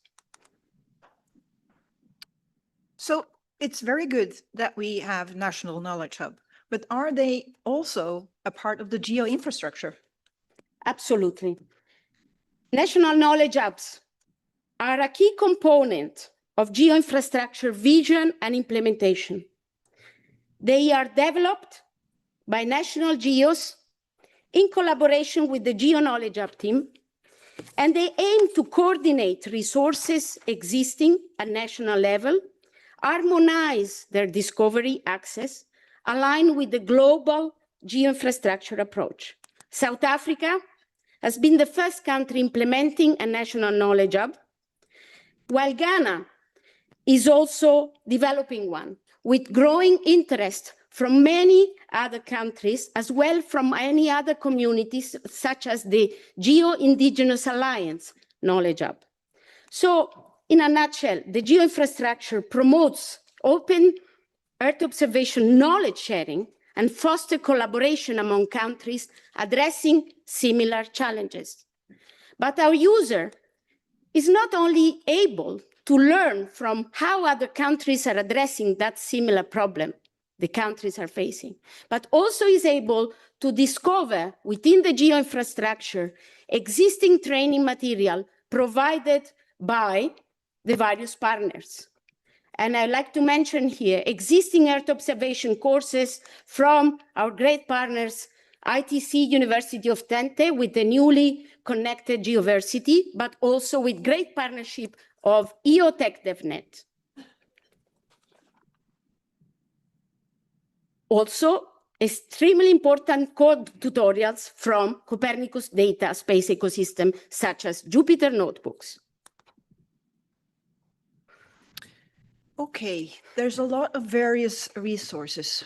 Another question, Paola, is can the GEO infrastructure be used to create insights from using the content of all these resources? Say, for instance, can in situ data be collected for the map type, the crop map type? Yes, indeed. As we're willing to implement Earth Intelligence for All, we have developed a chat interface in which the user can interact and receive insight from multiple content.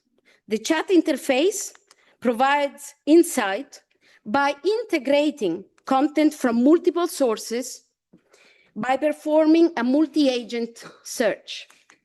And in this specific example, we have essential agricultural variables from GeoGLAM integrated with GREX, the Geo in situ data requirements database. So earlier today, we were welcoming the new GEO Associates members. And we have been talking a lot about open data and open source. Is it so that the commercial actors, such as the GEO Associate and SMAs, also can be integrated to the GEO Knowledge Hub? The GEO infrastructure has, on request of one of our participating organizations, the Space Climate Observatory, has integrated in its core module the GEO Knowledge Hub Marketplace, which allows the GEO Associate SMEs all over the world to share their proprietary solutions and allow the user to choose to respond to the application that the user needs to perform between open and proprietary solution. So this is an interesting evolution, never done before in GEO. Excellent. Now, how about trust? We have been discussing trust in the GEO Symposium and ODOC earlier. How can the user trust these artificial intelligence functions? Excellent question. Trust is at the core of the artificial intelligence. But as you are realizing, the GEO infrastructure is built on community-driven, curated, authoritative, and trusted content, contributed by GEO members, participating organizations, POs, GEO work program activities. But the critical aspect here is that we are using control vocabularies from our community members, for example, for satellite, from the database and standards from CEOS-MIM, GeoSatDB, from in situ data and essential variables from climate for GECOS, or biodiversity GeoBon, or agriculture essential variables GeoGLAM, as well as control vocabulary from thematic areas and engagement priorities. The GEO infrastructure AI powered search combine control vocabulary, semantic search, and LLM capabilities through open, transparent, and community-based approaches. Not only it is powered by well-known standards that are enable the GEO infrastructure to connect and coordinate with multiple services, and also having an authentication system supported to us by our participating organization, GEO. What's next? So we have followed the guidance from XCOM and the plenary. The GEO infrastructure uses today state-of-the-art technology, and of course, we are using open source. that is available for everyone. The infrastructure also facilitates integration with commercial actors, so the GEO infrastructure is all inclusive. On behalf of the GEO Infrastructure Development Task Team, we invite proposals to help consolidate progress in preparation for adoption at the plenary 2027. Thank you very much for your attention.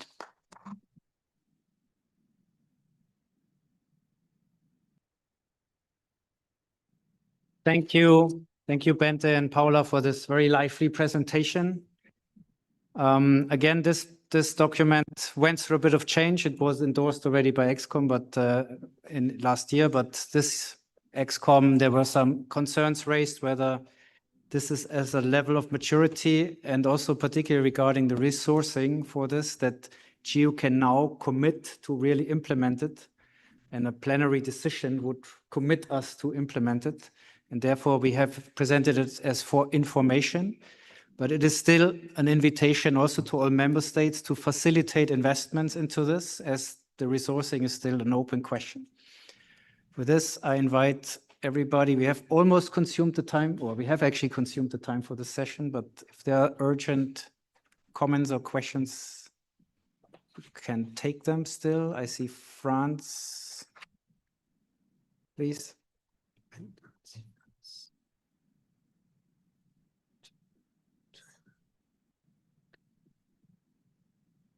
Please, France. Thank you. It's not very urgent, but I think we would like to thank the experts of the working group for their commitment, and we ask them to go on. So it's they need some encouragement, I think.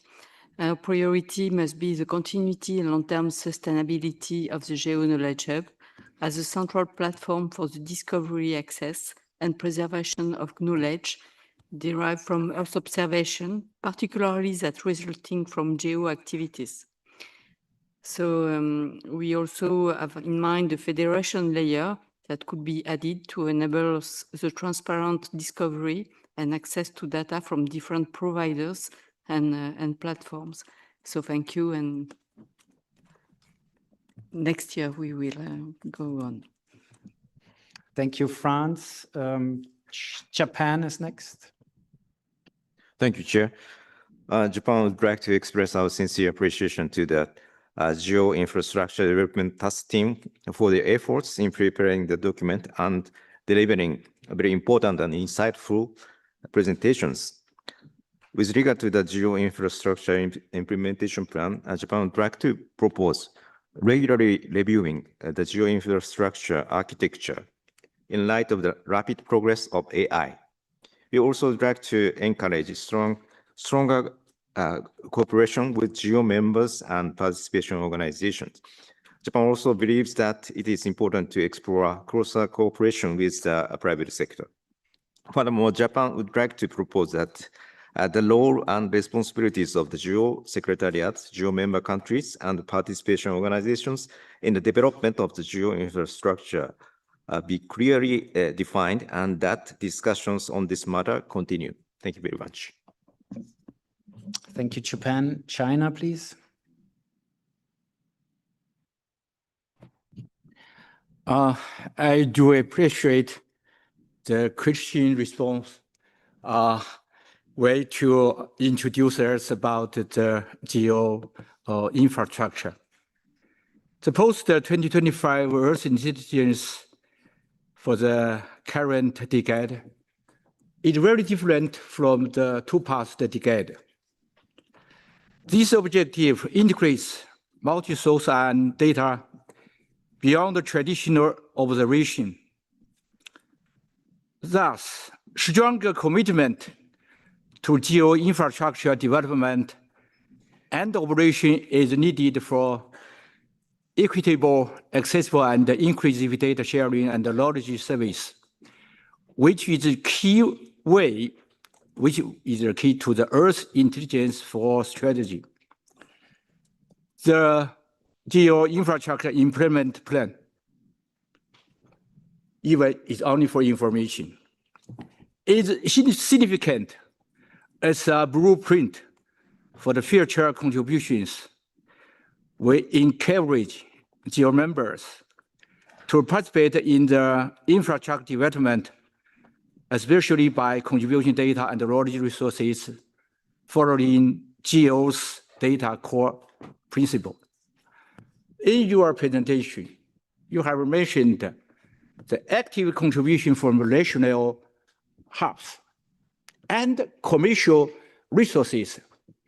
I would like mention that regional GEO can play also very important role in the infrastructure development, especially for the country who have very small resources. So the regional GEO can bring all the small greens into a bigger infrastructure. So that's something I would like to recommend strongly. Thank you very much. Thank you, China. Ghana is next. Yeah, thank you very much. I much like the style. That was really good. But to also say that Ghana sees that there is great opportunity for GEO using this kind of infrastructure. And recently, aside the fact that Ghana is pushing to have our National GEO Knowledge Hub, we had a youth program, which we call Climate and Entrepreneurship, we call Calibrate, where we partnered with the GEO Knowledge Hub team to have some challenge whereby the youth go into these knowledge packages and come out with ideas as startup. So this is something we did, and we had youth coming from Sierra Leone, Nigeria, Tanzania, and Ghana, and they were competing. And we see the Knowledge Hub as a place for youth innovation and entrepreneurship. Thank you. Thank you, Ghana. Nigeria is next, please. Good afternoon. Nigeria appreciates the presentation and demonstration by the GEO Infrastructure Development Task Team.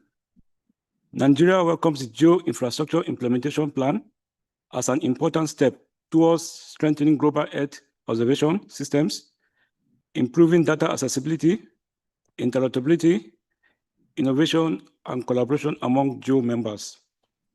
We recognize the importance of a sustainable and inclusive GEO infrastructure in supporting climate actions, disaster risk reduction, food security, environmental management, and evidence-based decision-making, particularly for developing countries. Nigeria also looks forward to the establishment of the GEO National Knowledge Hub in Nigeria, which we hope to commence soon as part of our commitment to strengthening the national and regional observation coordination, knowledge sharing, and capacity development. The hub will serve as a useful platform for stakeholders in Nigeria to collaborate, assess Earth observation information, and support informed decision-making. In this regard, Nigeria welcomes the technical support and collaboration from GEO and partner institutions towards the successful implementation of the hub. Nigeria supports the approval and implementation of the GEO Infrastructure Implementation Plan and reaffirms its commitment through NASDA and relevant institutions to continued collaboration and contribution to GEO initiatives. Thank you. Thank you, Nigeria. And then we have Xi'an as participating organization. Thank you, Chair. Distinguished guests, esteemed colleagues, GEON represents Europe's national research and education networks, a community of national publicly funded and not-for-profit organizations. Together with our European members and global partners, we build and operate the digital infrastructure that underpins international research, education, and innovation collaboration. Through trusted connectivity, federation, and shared services, such as EduRoam, we enable researchers, scientists, and institutions across borders to collaborate openly and securely in pursuit of shared scientific understanding and societal benefit. However, our role is evolving beyond simply transporting Earth observation and Earth intelligence data. We are now increasingly adapting our communications infrastructure itself to become a distributed scientific instrument, capable of generating data for Earth observation activities. Through cooperation with initiatives such as EPOS, the IDA community, the Copernicus Marine Service, and ultimately the GEO Knowledge Hub, this creates opportunities for scalable, federated, and community-driven Earth intelligence capabilities. The work of the Infrastructure Development Task Team is therefore critically important, especially when paired with strategies such as the important and welcomed in situ data strategy, which was just endorsed. When infrastructure functions well, it is often invisible. Yet without resilient, interoperable, and trusted infrastructure, the international cooperation and scientific collaboration which is required to deliver Earth intelligence for all would simply not be possible now or into the future. GEONT warmly endorses the work presented by the task team. We particularly welcome the strong emphasis on collaboration, co-design, federation, openness, and community cooperation as essential foundations for a globally connected Earth intelligence ecosystem. We would also like to express our sincere appreciation to the GEO Secretariat staff, whose dedication, coordination, and leadership in this task have helped make the progress possible. Thank you. Thank you, Xian. No further intervention. That's good. Then we go immediately to the next point. That's point 4.3. And this is the presentation for the rules of procedure of the Rules of Procedure Task Force, asking for approval of the revised GEO Rules of Procedures. And this will be presented by Uchi Bai and by myself, actually, I hope. I have seen Uchi somewhere here in the room. He's over there. Leaving. He left? He's here. No, he's there. Please join us on stage and yes. And you start and I come in later. Yeah, okay. It is my great honor today to address you as the co-chair of GEO's Rules of Procedure Task Force, together with Franz Miller. So first, let's recall the context. Could you load the slides? Next one, please. Yes. Okay. So first, let's recall the context. Next one, please.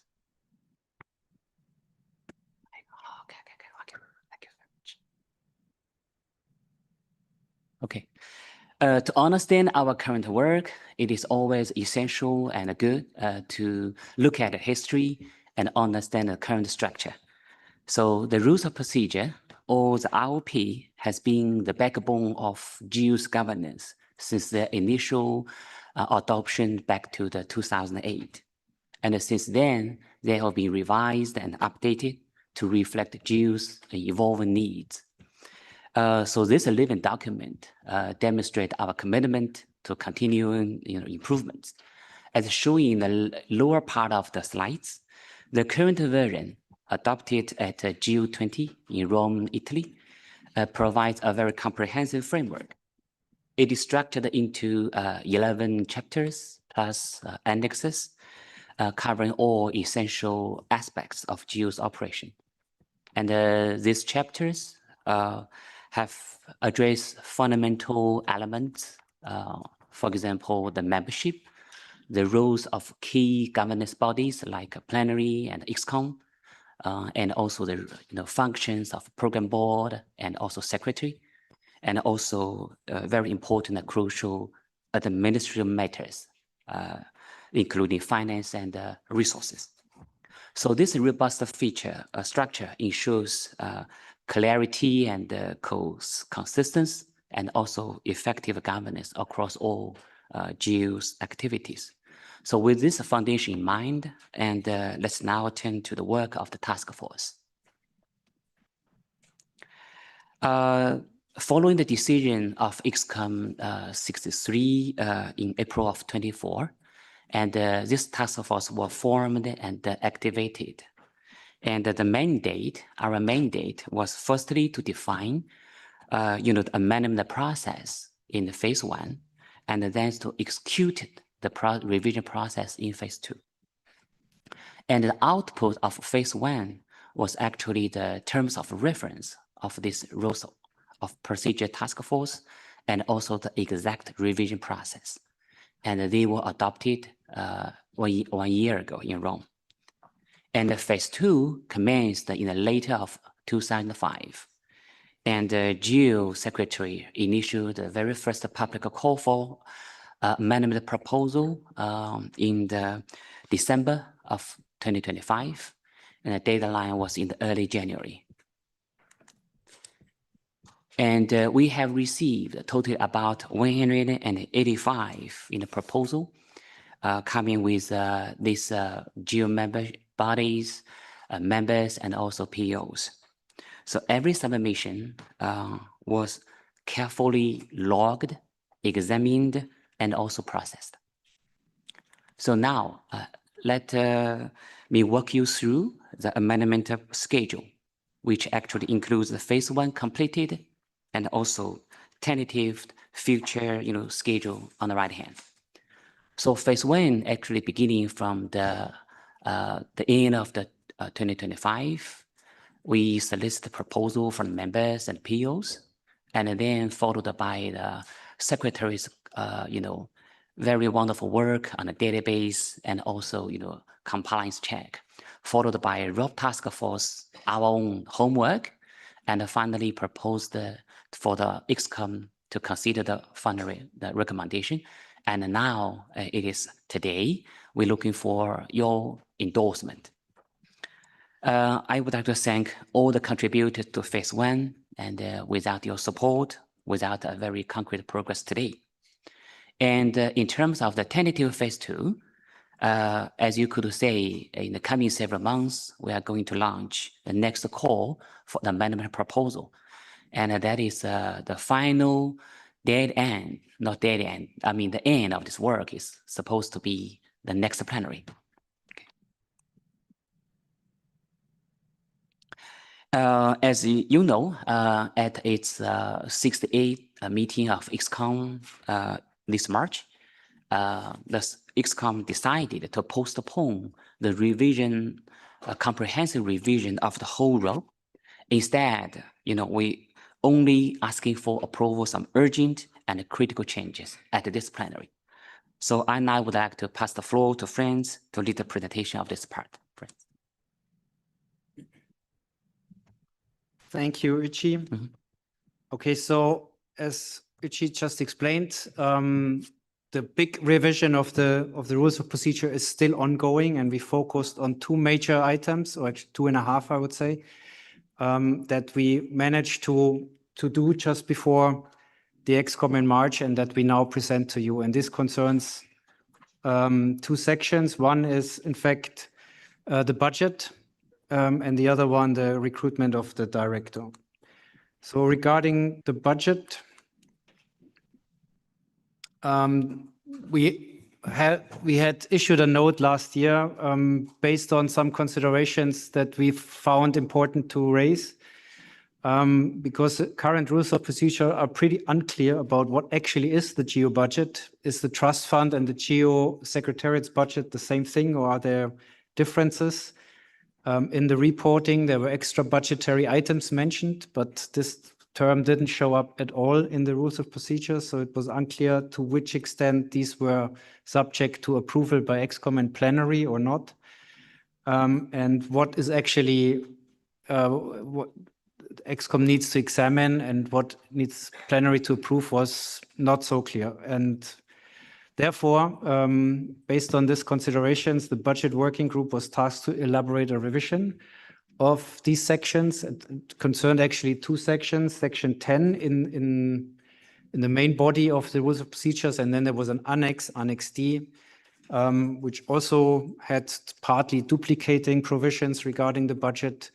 So there was really a need to unify this, bring it all together, and make some more clear provisions on how the GEO Trust Fund is managed. And I will briefly explain what the new approach looks like. It's really a pretty fundamental provision of what was written so far in good collaboration with the GEO Secretariat. Certain rules pretty much stayed the same. That's the first one written here. The administration of the trust fund needs to be in accordance with WMO rules. Of Of course, it is the main responsibility of the GEO Secretariat Director, and the director needs to report to ExCom and plenary finally approves the budget. What we really clarified and also kind of clarified the language, what we mean, are the following aspects. So the trust fund may be used for various purposes. One is the Secretariat Operations Fund or Secretariat Operations Budget, and the other ones are individual activity funds. And I will show how this is supposed to look like, if I can. Oops. Did it jump? Oh, no. Okay. Rick, can you move on? Yes, this is what I wanted to show. So basically, the trust fund is an overarching fund and consists of several sub-funds, and one is this GEO Secretariat budget. And then we have currently 3 activity funds, one for GEO-GLAM, one for GEO-LDN, and one for the Global Ecosystem Atlas. And we look forward to have another one, and that will be the Innovation Fund, which we will then also run as an activity fund. So how are these various funds administered? There's some differences there. I'm not sure I can move. Yes.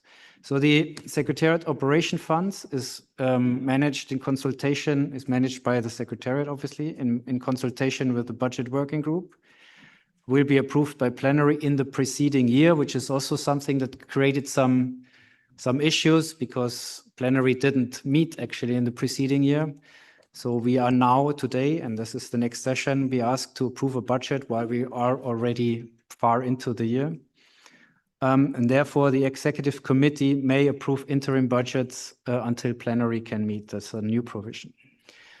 The activity funds are administered very differently. Again, the Budget Working Group plays a role here, but the activity funds are basically managed by the activities that run them. So GEO-GLAM manages their own fund. But in order to give us, plenary, some sort of understanding what is happening there, I think we need to know this, because we cannot just have things running without any control of what's happening there. We ask these activities to provide terms of reference that explain the purpose of this fund, the way, the modalities, the governance, who decides what, and also to some extent the donors and the beneficiaries. And these terms of reference, once made, are subject to approval by ExCom, and once this is done, then they run, the activity funds can run largely autonomously. Next slide, please. So this is all I wanted to say about this part. Just important to mention that this will also allow this process with the terms of reference will also allow a mechanism for the Innovation Fund to be installed. The second part that we found urgent to change was, no thanks, back to the previous slide, was the recruitment procedure for the new director, as this procedure needs to start more or less now, or actually it has already started to some extent. And again, the current rules of procedures had some imprecisions, were not very clear on some aspects. And also some rules were actually not even up to common practice. So therefore, we clarified this, just very briefly mentioning what stays the same is that there will be 3 terms for a director, a maximum of 3 terms of 3 years duration each. For the recruitment of a new director requires the establishment of a selection panel, and we have actually established this panel for the current ongoing recruitment already. We asked specifically that the terms of reference or the vacancy notice needs to requires experience on scientific and managerial experience from the director. This vacancy notice that is currently being drafted is subject to approval by Executive Committee. This is new. And the panel establishes a ranked list of suitable candidates, so not decides the final candidate. And the Executive Committee is then the body that votes for the final candidate. So that's, I think, a very clear and hopefully practical solution for this process that, as I mentioned, has already started. That's all I wanted to say. I don't know, next slide.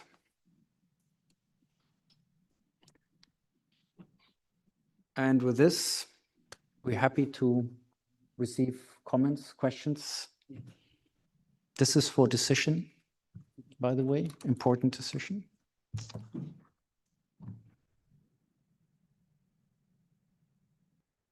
Any comments? All clear? United States, please. Thank you for the presentation. The United States thanks the ROP Task Force for advancing the important work to revise GEO's rules of procedure and welcomes the XCOM's extension of the task force's work for another year. We support the limited urgent changes proposed to the GEO's ROP at this time and look forward to finalizing the more comprehensive revision of the GEO ROP in the coming year. Thank you. Thank you, United States. China?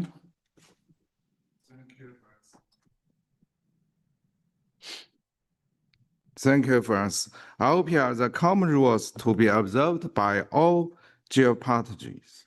The revision of the ROP aims to safeguard the interests of all GEO parties, ensure the sound operation of GEO, and support the delivery of GEO's post-2025 strategy. The revision requires extension, consultation, and broad consensus across all parties. We note that the public comments period of the revision launched early this year was overly brief. Most members were not given adequate time for preparation, leading a very low participation rate. China hereby calls on all GEO parties to keep track of the ROP revision procedure following this plenary session and engage actively in related discussion. Let us jointly build a rational, efficient, and robust GEO governance system to ensure the organization operates in a standardized, transparent, and orderly manner. The ROP Task Force has presented a set of important and urgent amendments for adoption at this session. China agreed to this proposal. We extend our gratitude to all members of ROP Task Force and GEO Secretariat for this support and services. China will continue to work closely with the task force to adhere strictly to established procedures and address the concerns of all stakeholders. Thank you. Thank you, China. The Republic of Maldives. Thank you very much, co-chairs. Maldives would like to thank the GEO Secretariat, Program Board, and the Task Force on the Rules of Procedure for their extremely important work and continued efforts in strengthening the GEO in advancing its mission. We also appreciate the openness, constructive engagement, and reflections shared by the co-chairs of the task force throughout the consultations on the revised rules of procedure. Although we recognize the proposed decisions are for urgent revisions. However, we would also like to reiterate the rationale behind our submissions regarding the representation of the participation of the small island states or sits within the GEO governance structure. A proposal includes ensuring at least one member of the program board is from the SITS member states. Consideration of SITS representation within the XCOM and establishment of a standing regional coordination platform or Rio GEO mechanism for SITS in addition to existing UN geographical and sub-regional groupings. Co-chairs, Maldives would like to also clarify that our submissions was coordinated with our proposals and perspectives put forward by SITS regional institutions and partners. Our intention has been to ensure that these proposals were complementary and mutually reinforcing rather than duplicative. We have also worked to align these proposals in a manner that reflects broader interests and priorities of SIDS, while recognizing the different but complementary roles that member states, regional institutions, and the intergovernmental organizations can play in strengthening SIDS engagement within the GEO. In this regard, we see these proposals as part of a broader effort to enhance coordination, visibility, representation, and practical support for SIDS across the GEO process. And Mr. Co-Chairs, for SIDS, representation is not simply about institutional arrangements or additional seats. It's fundamentally about ensuring that the unique realities, vulnerabilities, capacities, and priorities of SIDS are adequately reflected within the GEO's governance, strategic direction, and implementation efforts. SIDS, as you may know, faces disproportionately severe impacts from adverse impacts of climate change, sea level rise, ocean degradation, disaster, and environmental change, despite contributing to the least to the global challenges. At the same time, SIDS possesses important experience and perspectives in resilience building, adaptation, ocean observation, early warning systems, and sustainable development. For Earth observation, intelligence, and accessible data systems are critically important for SIDS in supporting evidence-based decision-making, disaster preparedness, climate change adaptation, food and water security, coastal management, long-term resilience planning. We therefore see strong SIDS engagement in GEO, not only in governance issues, but also in implementation and effectiveness issues of GEO itself. Mr. Co-Chairs, we appreciate the reflections shared by the co-chairs regarding the sensitivities surrounding GEO's governance architecture and operational considerations related to the XCOM. At the same time, we wish to emphasize Can I that ask you to come to an end? You have already consumed much more than. I'll be 1 minute. We also wish to emphasize the SIDS takes responsibility within multilateral process very seriously. SIDS countries consistently demonstrate strong engagement. For many SIDS, multilateral process remains the primary, most effective avenue. Mr. Chair, we fully commit and ready and we are tuned. Thank you very much. Thank you. I don't see any further intervention. I can respond to your concern. So basically what we presented here was what XCOM considers the two most urgent changes that we now in a very short time period approved in XCOM and put forward to plenary, or endorsed in XCOM, put forward to plenary.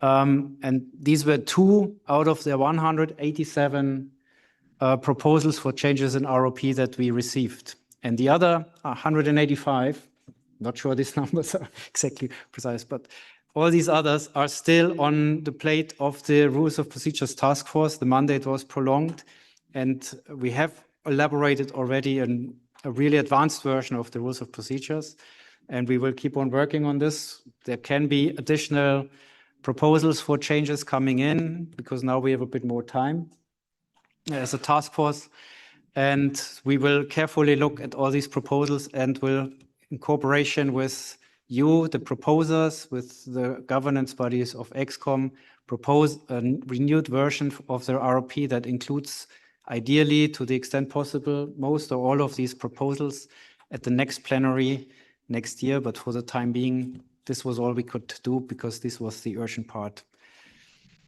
Thank you. So there's no further intervention. I heard support, at least for this limited change. I did not hear clear opposition, if I'm not mistaken.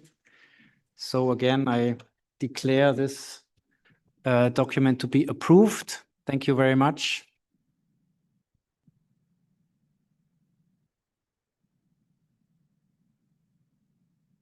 And with this, then we can move to the next agenda item, which is 4.4, if I'm not mistaken.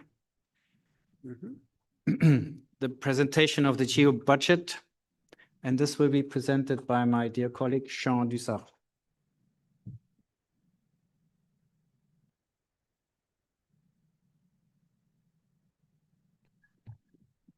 Thank you, Franz. Thank you, Chair.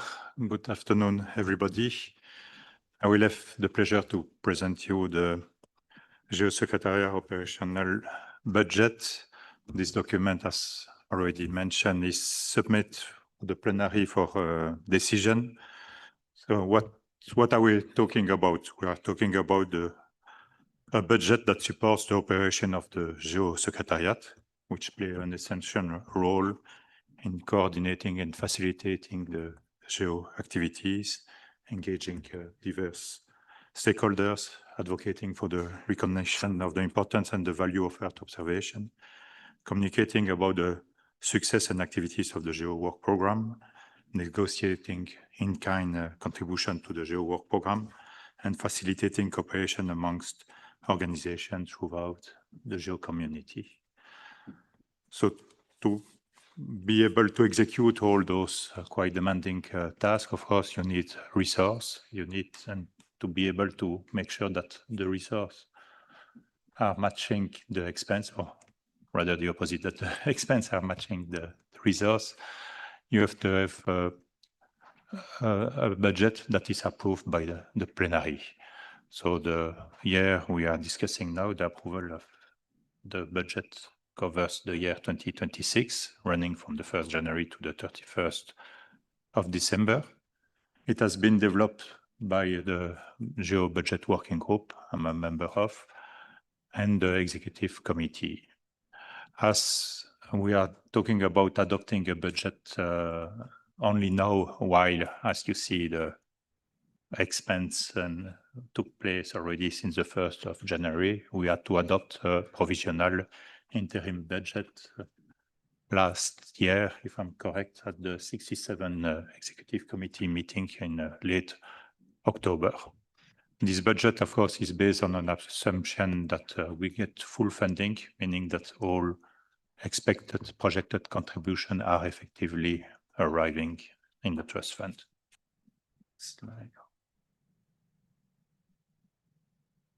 Okay, let's start with the resource. A key point I would like to mention here is, first of all, it's still important to note that only 14 GEO members are contributing to the trust fund. This is a figure that has not changed since last year. This is a situation that comes in a turbulent funding environment. So that means that we have as well to be very careful in planning the use of those resources. You might have seen as well that on the website of the event and the plenary, a new document has been uploaded in the very last days. That there is a rationale here is that now we have a better picture of what are the contributions we can count on. Some of the document, the figures, if I'm correct, are dating back to the 15th of May, so they are very recent figure. You see on this in this table what is project, what is expected to be received over the next months. In bold, you see what has been already received, and very important as well to note, and good to see that some associates, some representative from the private sector stepped in and contribute to the trust fund, and this is something we very much welcome. Let's see now how this money is expected to be spent. Oops. I don't know why.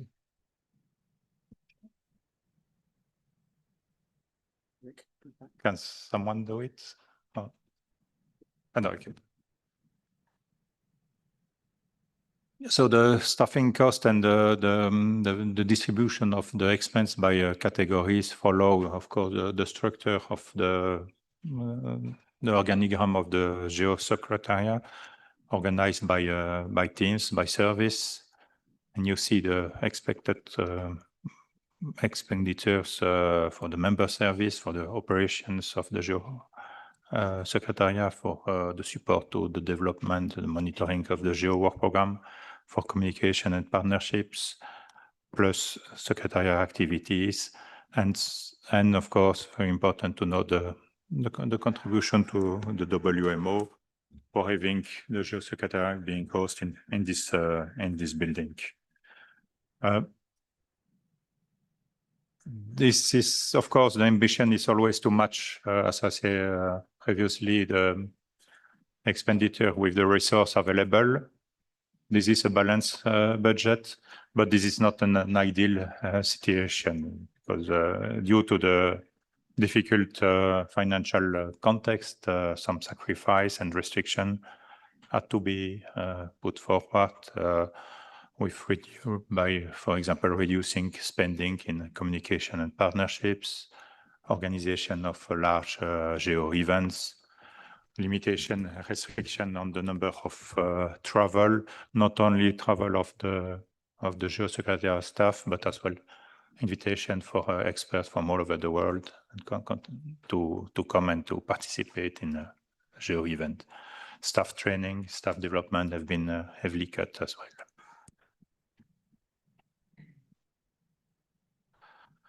So I mentioned as well, and that will be almost concludes my short intervention. We are in a situation of ongoing turbulence, current funding environment, but the Secretariat and together with the Budget Working Group and the Executive Committee is monitoring the situation closely. We try to anticipate what could, by developing different financial options, scenarios, to have a proactive financial management. We still would like to see more fundraising activities. I mentioned earlier in my first slides on the contribution that we have only contributions coming from a limited number of members from the GEO community, representing only 12% of this increasing GEO community. We believe that with the revision of the rules of procedure, even if marginal for this edition, we will have better tools and we be better equipped to manage the finance and the accountability of the resource made available to GEO. You will notice as well that on the plenary document, we don't have yet the financial statement as an audit report for 2025. They will be available later this year. Next slide. So this concludes my presentation, and I invite you to approve the 2026 Geosecretariat budget. Thank you. Thanks, Jean, for this presentation. Thanks to all donors who contribute to the GEO Trust Fund and to the GEO Secretariat's operational budget. Are there any questions or comments? France, please. Thank you for the presentation. We approve the budget, so it's a comment about the way of presentation, because the country's investment is not fully reflected in this presentation of the budget. In fact, in-kind activities and project contributions is not valued, and the total investment from countries in this form exceeds the value of the trust fund, and this contribution must be made visible. I know it's work in progress, but I would just like to underline it. Thank you. Thanks for this comment. Any other comment? Japan. Japan, please.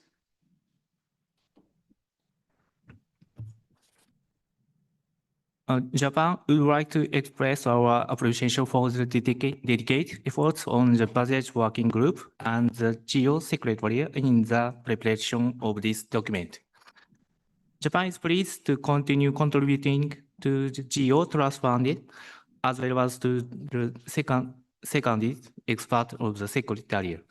In addition, last year, Japan provided financial support totaling $1.7 million for projects under the GEO Work Program, development of an integrated early warning system for water-related hazard in Ghana, and the enhancement of flood resilience in Kenya, utilizing DIAS.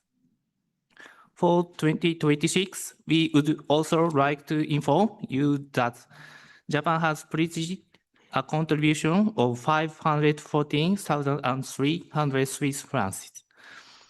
Furthermore, Japan is providing financial support of $3 million for Earth observations for disaster risk management project in Pacific Island countries, Ghana and Nigeria.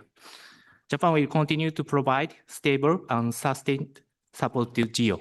Thank you. Thank you, Japan. China, please. Thank you, France. We approve the proposed budget. Despite the sustainable year-on-year decline in budget revenue, prioritized the delivery of WP activities and member service will ensure the state advantage of GEO's key undertaking. China will maintain its current cash contribute and actively explore opportunities to increase contributions to the GEO Trust Fund. We also call on all member states to take action and provide additional funding for the Secretariat to address prevailing financial challenge and jointly safeguard its stable operation. We note that the newly revised ROP contains new provisions on budget management. China welcomes these initiatives and expects the Secretariat to deliver effective implementation. Thank you. Thank you, China. We don't have Sweden. Sweden, please. Thank you, Chair. Sweden has been contributing to the GEO Trust Fund since right from the beginning, and we are pleased to announce that we are continuing to provide support even 2026. Thank you. That is very good to hear. Thank you, Sweden. No other intervention. Well, on behalf of the European Union, I can say that, and Joanna Drake mentioned it already this morning in her speech, that we have increased also our contribution to the GEO Secretariat's operation budget or to GEO Trust Fund, and are now, as you have seen in the numbers, by far the largest donor. And this is all from our side, and we have South Africa. No, thank you, Chair. South Africa supports the approval of the 2026 interim GEO Secretariat budget and commends the Secretariat for preparing a balanced budget under challenging financial circumstances and funding uncertainties. We emphasize the importance of broadening and diversifying GEO's funding base, including recognition of in-kind and extra budgetary contribution to support long-term sustainability of GEO activities. We also note the importance of continued investment in the GEO infrastructure, member services, communications, and capacity development activities, particularly those supporting developing countries, women, and youth participation. South Africa urges other member states to contribute to the GEO Trust Fund to ensure the continued operations of the Secretariat and respective activities. South Africa will continue to provide support to both GEO and Afri-GEO Secretariats. Thanks. Thank you, South Africa. We don't have any other intervention, so thank you all. Thanks to the donors, particularly. As you noted, the budget has actually decreased while prices increase, so this is a challenge and it's persisting. You have seen that the services have not increased, so please consider, if you want GEO Secretariat to continue a high level of services, consider increasing or starting to contribute. With this, I think we can approve the budget for 2026 by plenary. Thank you very much. And this, yes. This brings us to the next item, which is the presentation of executive committee members for 2026 and approval of new members, and this will be presented by Stephen. Thank you, Chair. As the plenary knows, the executive committee members are a representative subset of the membership of GEO caucuses. Executive committee members, including those members serving as co-chairs, are nominated through regional caucuses. 1 year ago in Rome at the 20th plenary meeting, the plenary approved an amendment to the GEO rules of procedure affecting the number of seats allocated to the Americas and Africa caucuses. Given this change, the executive committee of this 21st plenary now consists of 18 GEO members based on the following geographic distribution: 4 seats Africa, 4 seats Americas, 4 seats Asia and Oceania, 2 seats Commonwealth of Independent States, and 4 seats Europe. Based on the conclusions of the regional caucuses and further consultations as necessary, the Secretariat Director presents a slate of nominees, including those nominated to serve as co-chairs, to the plenary for its approval. You can see them on screen. Upon approval, executive committee members will serve a term of up to 2 years. In Africa, we have South Africa serving as a co-chair, Kenya, Nigeria, and Senegal. In Asia and Oceania, we have China serving as a co-chair with Republic of Korea, Japan, and Australia. In the CIS, we have the Russian Federation and Armenia. In the Americas, we have the United States serving as a co-chair with Colombia, Costa Rica, and Paraguay. In Europe, we have the European Union as represented by the European Commission, serving as co-chair with France, Italy, and Germany. These are presented to the plenary for approval. Thank you. Thank you, Stephen. Can we approve the executive committee, or are there any objections? I don't think so. Thanks to all those who are willing to do this work. It is quite a commitment to work for the executive committee. So thanks to, oh, I see Costa Rica wants to come in. Yes, please. Thank you. I just want to say that it's an honor for Costa Rica to participate in this plenary session of the group on Earth observations, a key platform for strengthening international cooperation around the strategic use of Earth observation-based information. We are recognized for our environmental leadership. Costa Rica has long institutionalized a sustainable development model that places biodiversity protection, decarbonization, and climate resilience at its core. In regard, we consider GEO and its initiative a strategic platform to enhance these efforts, both at the national and regional levels. Furthermore, we recognize the value of the ongoing processes within GEO, which reflect its institutional maturity and its role as a global governance platform for Earth intelligence. In particular, we view the revised rules of procedures and the upcoming election of the new GEO director as a key opportunity to strengthen the connection between national GEOs, the global GEO global structure, and the GEO work program, ensuring greater strategic coherence, tangible impact, and a stronger alignment with countries' priorities. Costa Rica also wishes to underscore the importance of GEO's thematic initiatives such as GEO Glows, which concretely contribute to improving risk management, water security, and resilience to extreme events, while supporting integrated approaches such as One Health. These initiatives demonstrate GEO's real value in people's lives lives and in decision-making at multiple levels. I would also like to take this opportunity to express our support for our colleagues from Guatemala.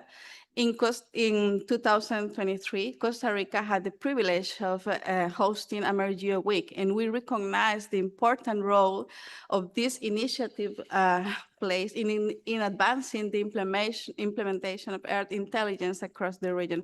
In this spirit of collaboration and shared commitment that has characterized this plenary, we encourage interest countries, participating organizations, and partners to engage with our Guatemalan colleagues and support their efforts to the exchange of experience, technical cooperation, and where possible, financial contribution. Finally, we call for continued working together, equality, inclusion, and strategic engagement to ensure that GEO remains a relevant and effective platform aligned with the needs of our countries and future generations. Thank you very much. Thank you, Costa Rica. And thanks for your engagement and your willingness to also be member of the executive committee. So do we have another intervention? Yes, China, please. Thank you, Chair. China agree with the proposed new composition of ExCom. We believe it reflects the overarching principles that the ExCom continues to pursue balance in number between developed and developing countries, as well as geographical balance. We warmly welcome Kenya and Costa Rica to the ExCom. As we mark the first year of GEO's post-2025 strategy, China calls upon the ExCom to give more consideration to the voice of developing countries in the future decision-making, given the significant capacity gaps in the area of data, technology, and applications. China will continue to actively participate in the work of ExCom and advancing GEO's strategy transformation, sound governance, jointly with all members on the committee to ensure the successful implementation of the post-2025 strategy. Thank you very much. Thank you, China. So I think this concludes session 4 of the plenary business. Thanks for a very effective meeting. We are even a bit ahead of time, if I'm not mistaken. We made good progress. We had endorsed a number of things, the budget, just the rules of procedures change, which is an important step forward. And also very importantly, the GEO in situ data strategy. So that's very, very welcome. So give ourselves a big hand of applause for these achievements.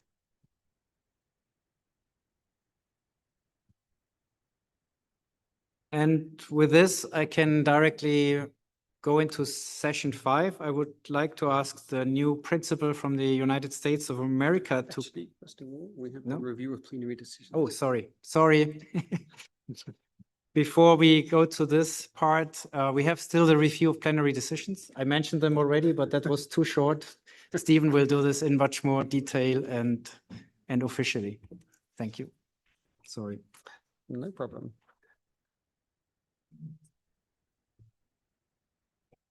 The review of plenary decisions, same presentation. Okay. Same presentation, review of plenary decisions.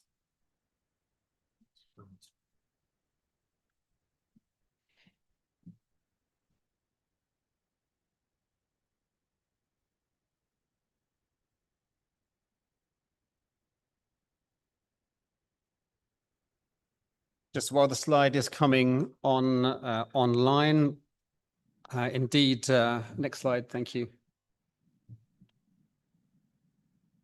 It has indeed been a productive day by the plenary. All of the objectives in terms of decisions have been achieved. In the opening session, we did approve the draft agenda, GEO-21-1.6, and also the report of last year's GEO-20 plenary, GEO-21 1.7. In this session 4 that we're just concluding, or we have just concluded, the in-situ data strategy, GEO-21-4.2.2 was indeed approved, as was the revised GEO rules of procedure, GEO-21-4.3. The 2026 Secretariat budget was approved at GEO-21-4.4. Thanks to Jean for the presentation. And we have approval of the Executive Committee members, GEO-21-4.5. So thank you very much, everyone, and pass back to you, Chair. Thank you, Stephen. So indeed, this concludes then, no, this was already session 5. So there will not be any concluding remarks from the co-chairs. I will just use the opportunity to thank everybody who... There are concluding remarks? From me. From you and from you. And yeah, but we have one important step to do, which is the handover of the lead chairmanship. We do this in a second. So I thank everyone for this. So this concludes for the time being this session of the plenary. And the one thing left to do is to hand over indeed the lead co-chairmanship from the European Union to the United States of America. And I invite the Principal of the United States of America to join me on stage. Before I hand over, I'd just like to say a few words from our side. It was for us as lead co-chairs an intense period, I can say. Joanna Drake, in her speech this morning, mentioned this already. We did this with great enthusiasm and with great dedication. I hope we could help GEO move forward. And I think we did, and that's also what Joanna mentioned, make some progress on the objectives that we had set ourselves as lead co-chairs.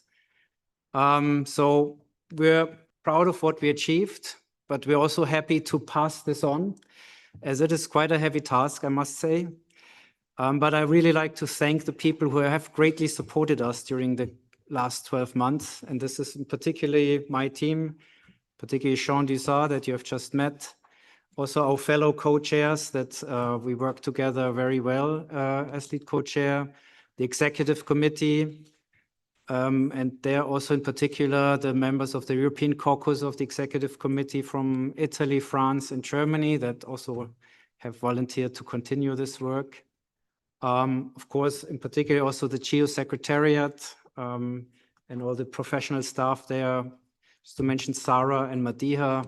And one person I really like to particularly highlight and thank, because he is incredibly helpful for the lead co-chair, responds always quickly to each request with a competent and reliable answer. And without Stephen, we would have been pretty lost. So big thanks and a big round of applause to everybody, but also in particular.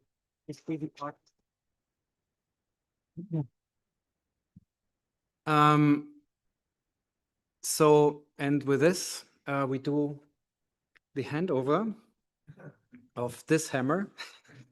There has already been, so Joanna Drake, maybe some of you have seen it, did this already in the lunch break. But of course, we still had to chair this session, and so we do this handover now. So, where is my speech? Sorry. It is a great pleasure for me to hand this over, this baton or hammer or whatever we call it, to Taylor Jordan, the Principal of the United States of America. Pictures can be taken. I have every confidence that under your stewardship, GEO will continue to thrive, to adapt, and to make lasting impact. So while our term as EU is ending, our commitment to this organization and its goals remain as strong as ever. I look forward to our continuing work together as co-chairs and to support the USA in every way that we can. I think in the next 12 months, there's some basic work to be done. We mentioned it already.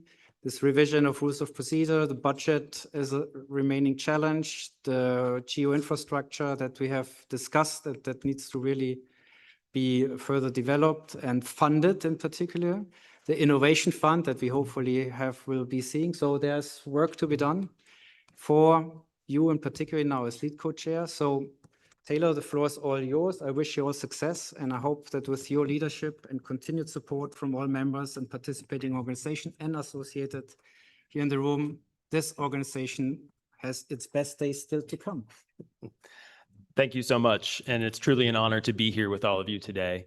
On behalf of the United States, I would like to again express our deepest gratitude to the GEO Secretariat for their tireless efforts in making this 21st plenary meeting a resounding success. The logistics and coordination required to bring our global community together are immense, and your dedication ensures that our discussions remain focused on our shared mission. We also extend our sincere appreciation to the European Commission for their exemplary leadership as lead co-chair over the last 12 months. Your commitment has set a high standard for the year ahead. It is an honor for the United States to now accept this responsibility. As the U.S. GEO principal, I am pleased to officially take over as the lead co-chair for the next term. I also want to take a moment to welcome the Togolese Republic as our 117th member and our new GEO associates and participating organizations. Welcome. The United States remains steadfast in its belief that this venue is a cornerstone of furthering Earth observations. In the coming year, we look forward to working closely with our fellow co-chairs and all GEO members to ensure that our collective efforts deliver practical, real-world benefits. We will focus on measurable outcomes and the continued integration of private sector innovation to strengthen national resilience and global public safety. I look forward to the progress we will achieve together in the months ahead.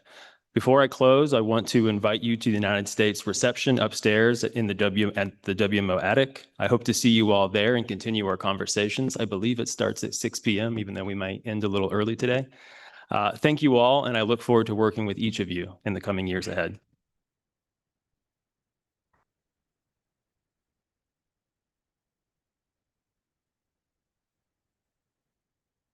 Yeah, it's finished. This really concludes now the plenary, and we see you upstairs. Thanks for the invitation for a drink.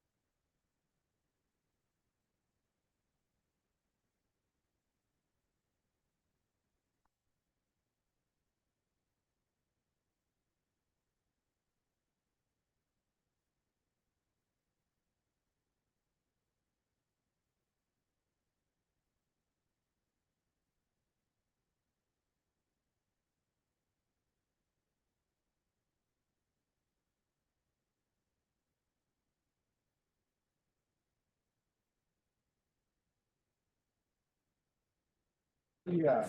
Oh, yeah. Collaborates. There's a correction to the, everybody, hello. Correction to the start time of the United States party, 5:30. The party will start at 5:30 upstairs. Tell all your friends. There we go. Okay.